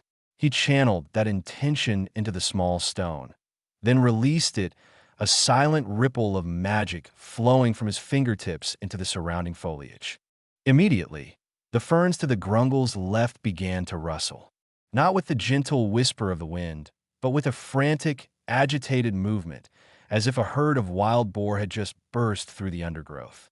The grungle's head snapped in that direction, its beady eyes narrowing. It let out a questioning grunt, a sound laced with a flicker of unease. It had been expecting prey, not competition. Well, didn't stop there. He moved his focus to the grungle's own coarse fur. He imagined a static charge building, the kind that prickles your skin on a dry winter's day, making your hair stand on end. He pictured individual hairs lifting, quivering, as if drawn to an unseen, powerful magnetic force. He pictured the grungle feeling that strange, unsettling sensation all over its body. He sent that wave of subtle, tingly magic towards the beast. The grungle let out a startled yelp. Its thick, bristly fur began to prickle and stand on end, not uniformly, but in random, agitated tufts, as if the beast had just walked through a field of positively charged static. It shook its massive head, trying to dislodge the sensation, its claws scrabbling at its own hide. It looked bewildered, its predatory focus momentarily shattered. What was happening? It was supposed to be the hunter, the terror of this part of the wood. Now it felt like a startled porcupine. This was where the real fun began. Will needed to amplify the confusion, to make the grungle question its own senses. He took a deep breath and focused on the grungle's next attempted roar. He imagined a subtle shift in the sound, a momentary loss of control, a bizarre, almost comical interruption. He pictured the mighty roar, a sound designed to inspire terror, momentarily snagging, as if caught on a rough patch of vocal cords, before sputtering out into something far less intimidating. The grungle, feeling emboldened by the perceived retreat of its unseen rival and increasingly unnerved by the static on its fur, decided to assert its dominance. It reared back, its immense chest expanding, and let out a guttural roar intended to shake the very foundations of the forest. But as the sound left its throat, Will's subtle enchantment took hold. For a fleeting instant, the fearsome roar transformed. Instead of a terrifying bellow, it warped into a sound remarkably akin to a strangled goose, a high-pitched honk followed by a series of strangled squeaks. The effect on the grungle was profound. It froze, its massive jaws still agape, its beady eyes wide with sheer, unadulterated confusion.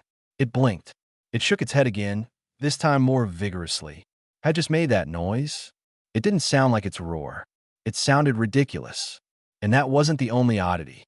The rustling in the ferns had ceased, but now the air itself seemed to hum with an unseen energy, and its fur was still standing on end like a nervous hedgehog. Will seized the moment. He didn't want to hurt the creature, merely to convince it that this particular patch of forest was a bad idea. He conjured another subtle disturbance, this time focusing on the very air around the grungle. He imagined a sudden, localized chill, a breath of icy air that seemed to whisper secrets of deep, forgotten places. He sent that sensation towards the beast. The grungle shivered, despite the lingering warmth of its own body. It looked around wildly, its senses overwhelmed. The rustling bushes, the static fur, the inexplicable strangled honk that had escaped its own throat, the sudden chill in the air. It was all too much. The forest, which it had always considered its domain, seemed to be actively ganging up on it. It wasn't just an encounter with a lone traveler. It was an assault by the very woods themselves. This was not the behavior of a brave, territorial beast. This was the behavior of a creature convinced it had stumbled into a place where the rules of reality were bent and twisted. The grungle wasn't equipped to deal with magic that played on its perception, that turned the familiar into the unsettling. Its instincts, honed for physical combat and territorial displays, were useless here. With a bewildered whimper that was a far cry from its earlier menacing growl, the grungle took a hesitant step back. Then another. It cast a frantic, fearful glance towards the unsettlingly active ferns, then at its own prickling hide, and then, with a sudden burst of primal fear, it turned tail. It didn't bother with the path. It crashed through the undergrowth with surprising speed, its massive form disappearing into the shadows as quickly as it had appeared, leaving behind only the lingering scent of ozone and bewildered fear. Will let out a slow breath, the tension draining from his shoulders. He watched the direction the grungle had fled, a small, almost imperceptible smile playing on his lips. He hadn't drawn a sword, hadn't cast a spell that would shatter trees or scorch the earth. He had simply made the woods inconvenient. He had made the grungle believe that the forest itself was a capricious, actively hostile entity, and that discretion was, indeed, the better part of valor. He picked up a fallen twig and idly poked at the patch of earth where the grungle had stood, a faint trace of its unpleasant odor still clinging to the damp soil. The grungle, he suspected, would have many tales to tell, none of which would involve a heroic battle, but rather a terrifying encounter with an environment that had decided to play mind games. And for Will, that was a victory far more satisfying than any clash of steel. The woods, for now, were quiet again, and the path, blessedly, was clear. He adjusted his satchel and continued his journey, the soft crunch of leaves underfoot the only sound accompanying him into the deepening night. He knew the woods held many such encounters, but as long as he could listen to their whispers and coax their subtle magic, he would always find a way forward.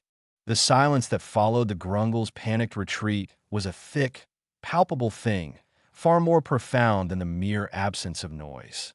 Will allowed himself a moment to absorb it, the faint scent of damp earth and primal fear still hanging in the air. He didn't linger, however. The woods, even after such a peculiar victory, still held their mysteries and potential inconveniences, and the peaks beckoned. He continued his journey, the soft crunch of leaves underfoot a comforting rhythm against the unsettling memory of gnashing teeth and a strangled roar. He noted, with a quiet satisfaction, the way the undergrowth seemed to part for him now, the path ahead appearing just a little clearer, as if the very woods themselves were a touch more accommodating. Days bled into nights, and nights into dawns, as Will traversed the varied landscapes beyond the whispering woods. He found himself traversing rolling hills dotted with ancient, wind-sculpted stones, crossing shallow, chattering rivers, and passing through sleepy hamlets where the scent of baking bread warred with the earthy aroma of livestock. It was during this stretch that the first tendrils of his burgeoning reputation began to unfurl, not with the dramatic fanfare of a dragon slayer, but with the quiet, persistent hum of whispered anecdotes and curious occurrences. His first notable encounter, post-Grungle, occurred in a small village nestled beside a particularly unruly river. The villagers, a hardy folk with weathered faces and hands calloused from honest work, were in a state of quiet desperation. A mischievous band of goblins, small but exceptionally bothersome creatures, had taken to raiding their meager stores of grain and, more infuriatingly, their prized collection of brightly colored woolen socks.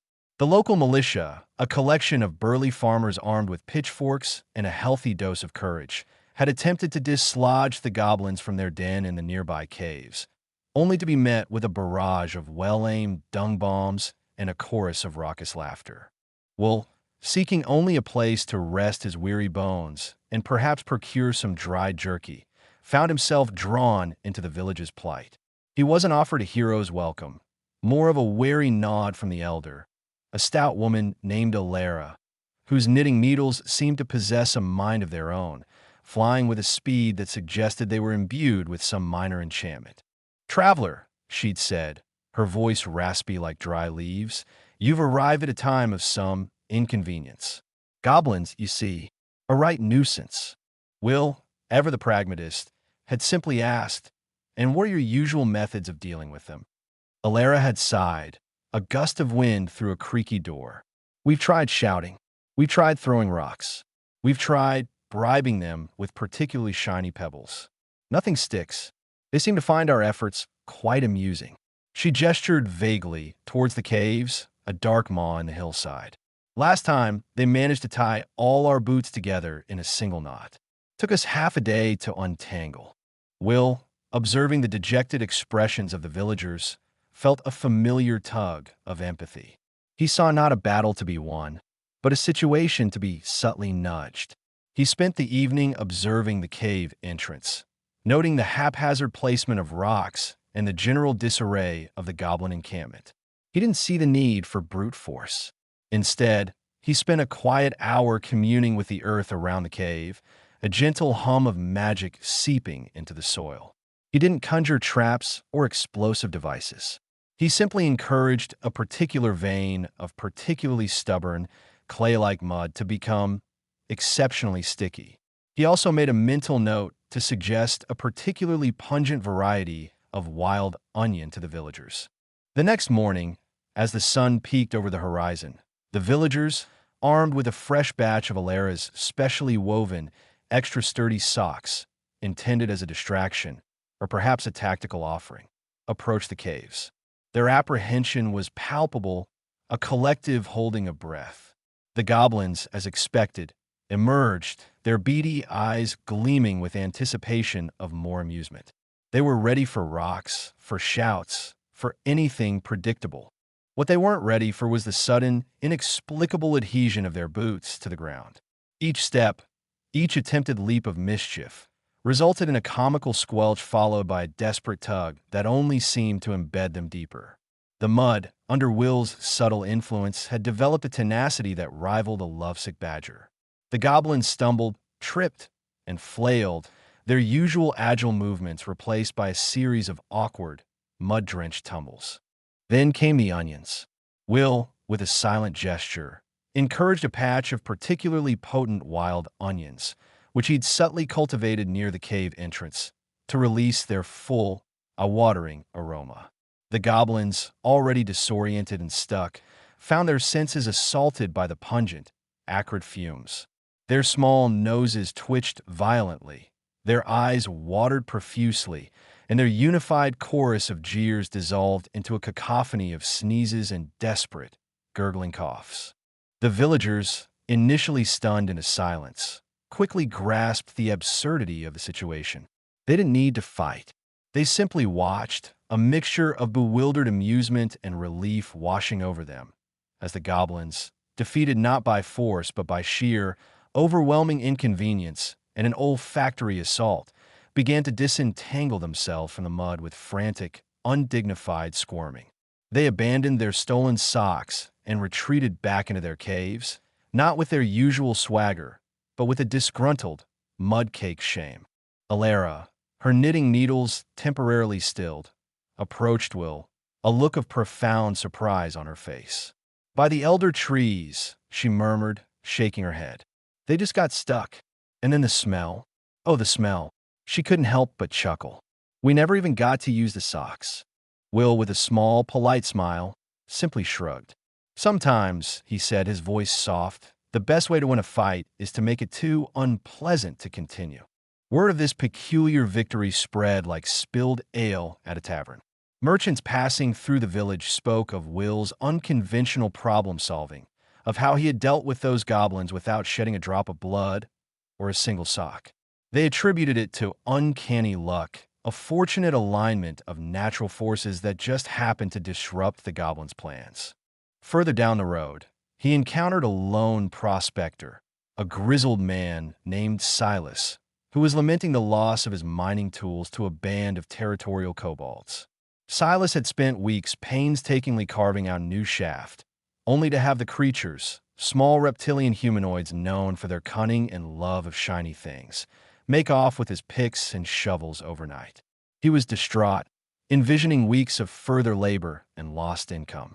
Will, after hearing Silas's tale of woe, didn't march towards the kobold den with a brandished weapon. Instead, he spent an hour observing the area around Silas's claim. He noticed the numerous small burrows and the kobolds' habit of hiding their loot in cleverly concealed nooks. He also observed the distinct lack of any large, imposing predators in the immediate vicinity. He approached Silas. "Your tools," Will began. "Where did you last see them?" Silas gestured with a trembling hand. "Right by the entrance to my new shaft. They took them in the dead of night. Cunning little devils." Will nodded. "Tell me, Silas, do you have anything particularly noisy in your possession? Anything that makes a great racket when handled roughly?" Silas blinked. "Noisy? Well, I have a large iron kettle I use for boiling water, and some metal pans, but I don't see how that helps." "It might," Will said with a knowing glint in his eye. "Tomorrow, when the sun is highest, bring your kettle and your pans to the area where your tools were stolen, and then, with all your might, begin to bang them together. Make as much noise as you possibly can." Silas looked utterly bewildered, but the desperation in his eyes outweighed his confusion. He agreed, albeit with a healthy dose of skepticism. The following day, as the sun blazed down, Silas began his cacophonous performance.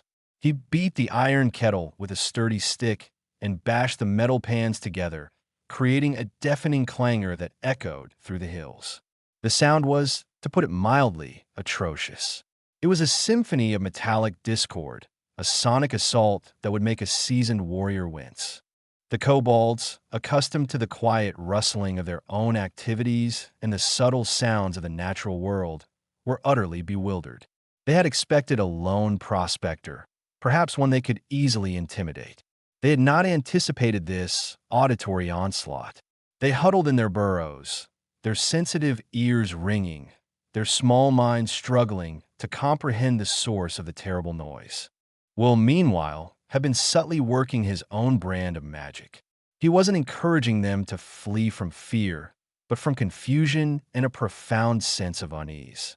He focused on the very rocks and earth around their burrows, making them vibrate subtly, creating a disorienting tremor that mimicked a minor earthquake. He amplified the natural echoes of Silas's banging, making it sound as though the noise was coming from everywhere at once, a relentless, inescapable assault on their senses. The kobolds, already unnerved by the metallic racket, began to feel the ground tremble beneath them. Their carefully constructed burrows seemed to shift and groan. They peered out, their eyes wide with panic. This was not a prospector they could outwit. This was a terrifying force of nature that was systematically dismantling their world. Driven to the brink of sensory overload, the kobolds made a hasty decision.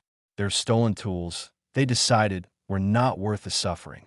With a series of panicked squeaks and chirps, they abandoned their hoards and scrambled away from the area, seeking refuge in deeper, quieter caves far from Silas's newfound sonic warfare. Silas, his arms aching and his ears ringing, finally ceased his banging. He looked around, half expecting a horde of angry kobolds to descend upon him. Instead, he found silence. A blessed silence. And then he saw them, scattered around the area where he'd been making his racket, as if hastily discarded in their flight, were his mining tools. His picks, his shovels, his precious hammer, all accounted for. He stared at them, then at Will, his mouth hanging open. They just left them? He stammered.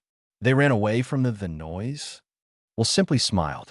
Sometimes, Silas, he repeated, the words carrying a familiar weight. The most effective weapon is one that assaults the senses, not the body. They found the situation untenable. Word of Silas's miraculous recovery of his tools spread through the mining communities and the merchant caravans that frequented those regions. They spoke of a traveler who had a way of calming agitated beasts and persuading stubborn creatures to see reason. Though their reasons were often peculiar and involved an inordinate amount of noise or an unexpected increase in local mud viscosity. As Will continued his journey, these whispers coalesced into a more distinct, if still vague, reputation. He wasn't a hero who vanquished dragons or a sorcerer who commanded armies. He was something different.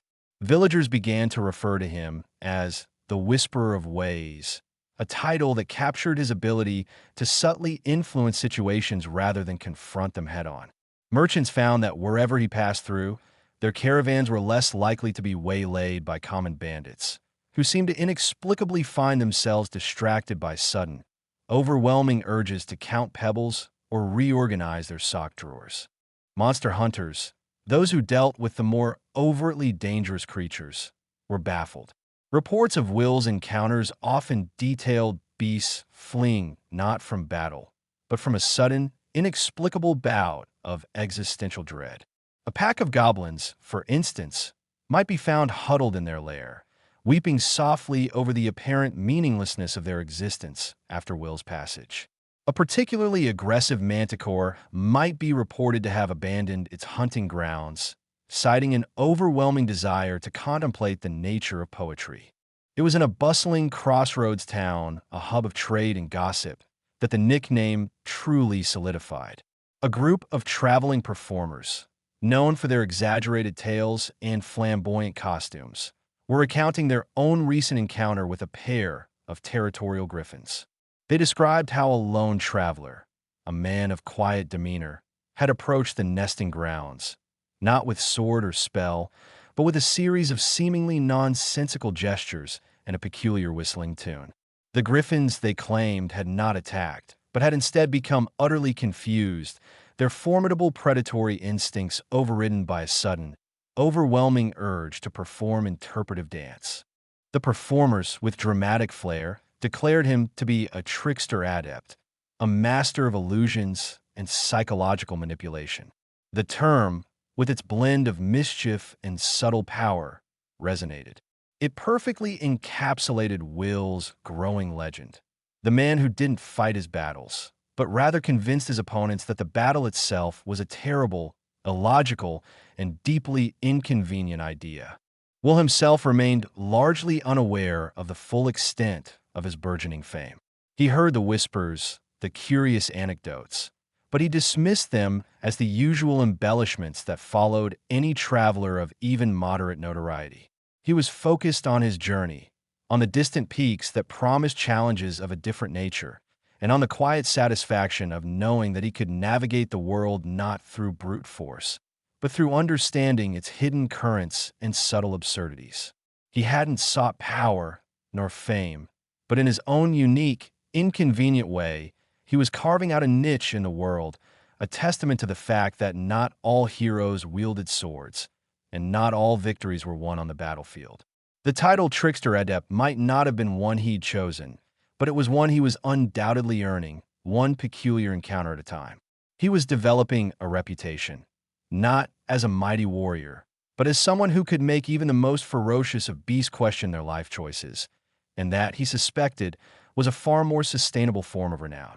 The world was full of problems, and Will, with his quiet magic and his penchant for inconvenience, was finding his own peculiar way of helping to solve them.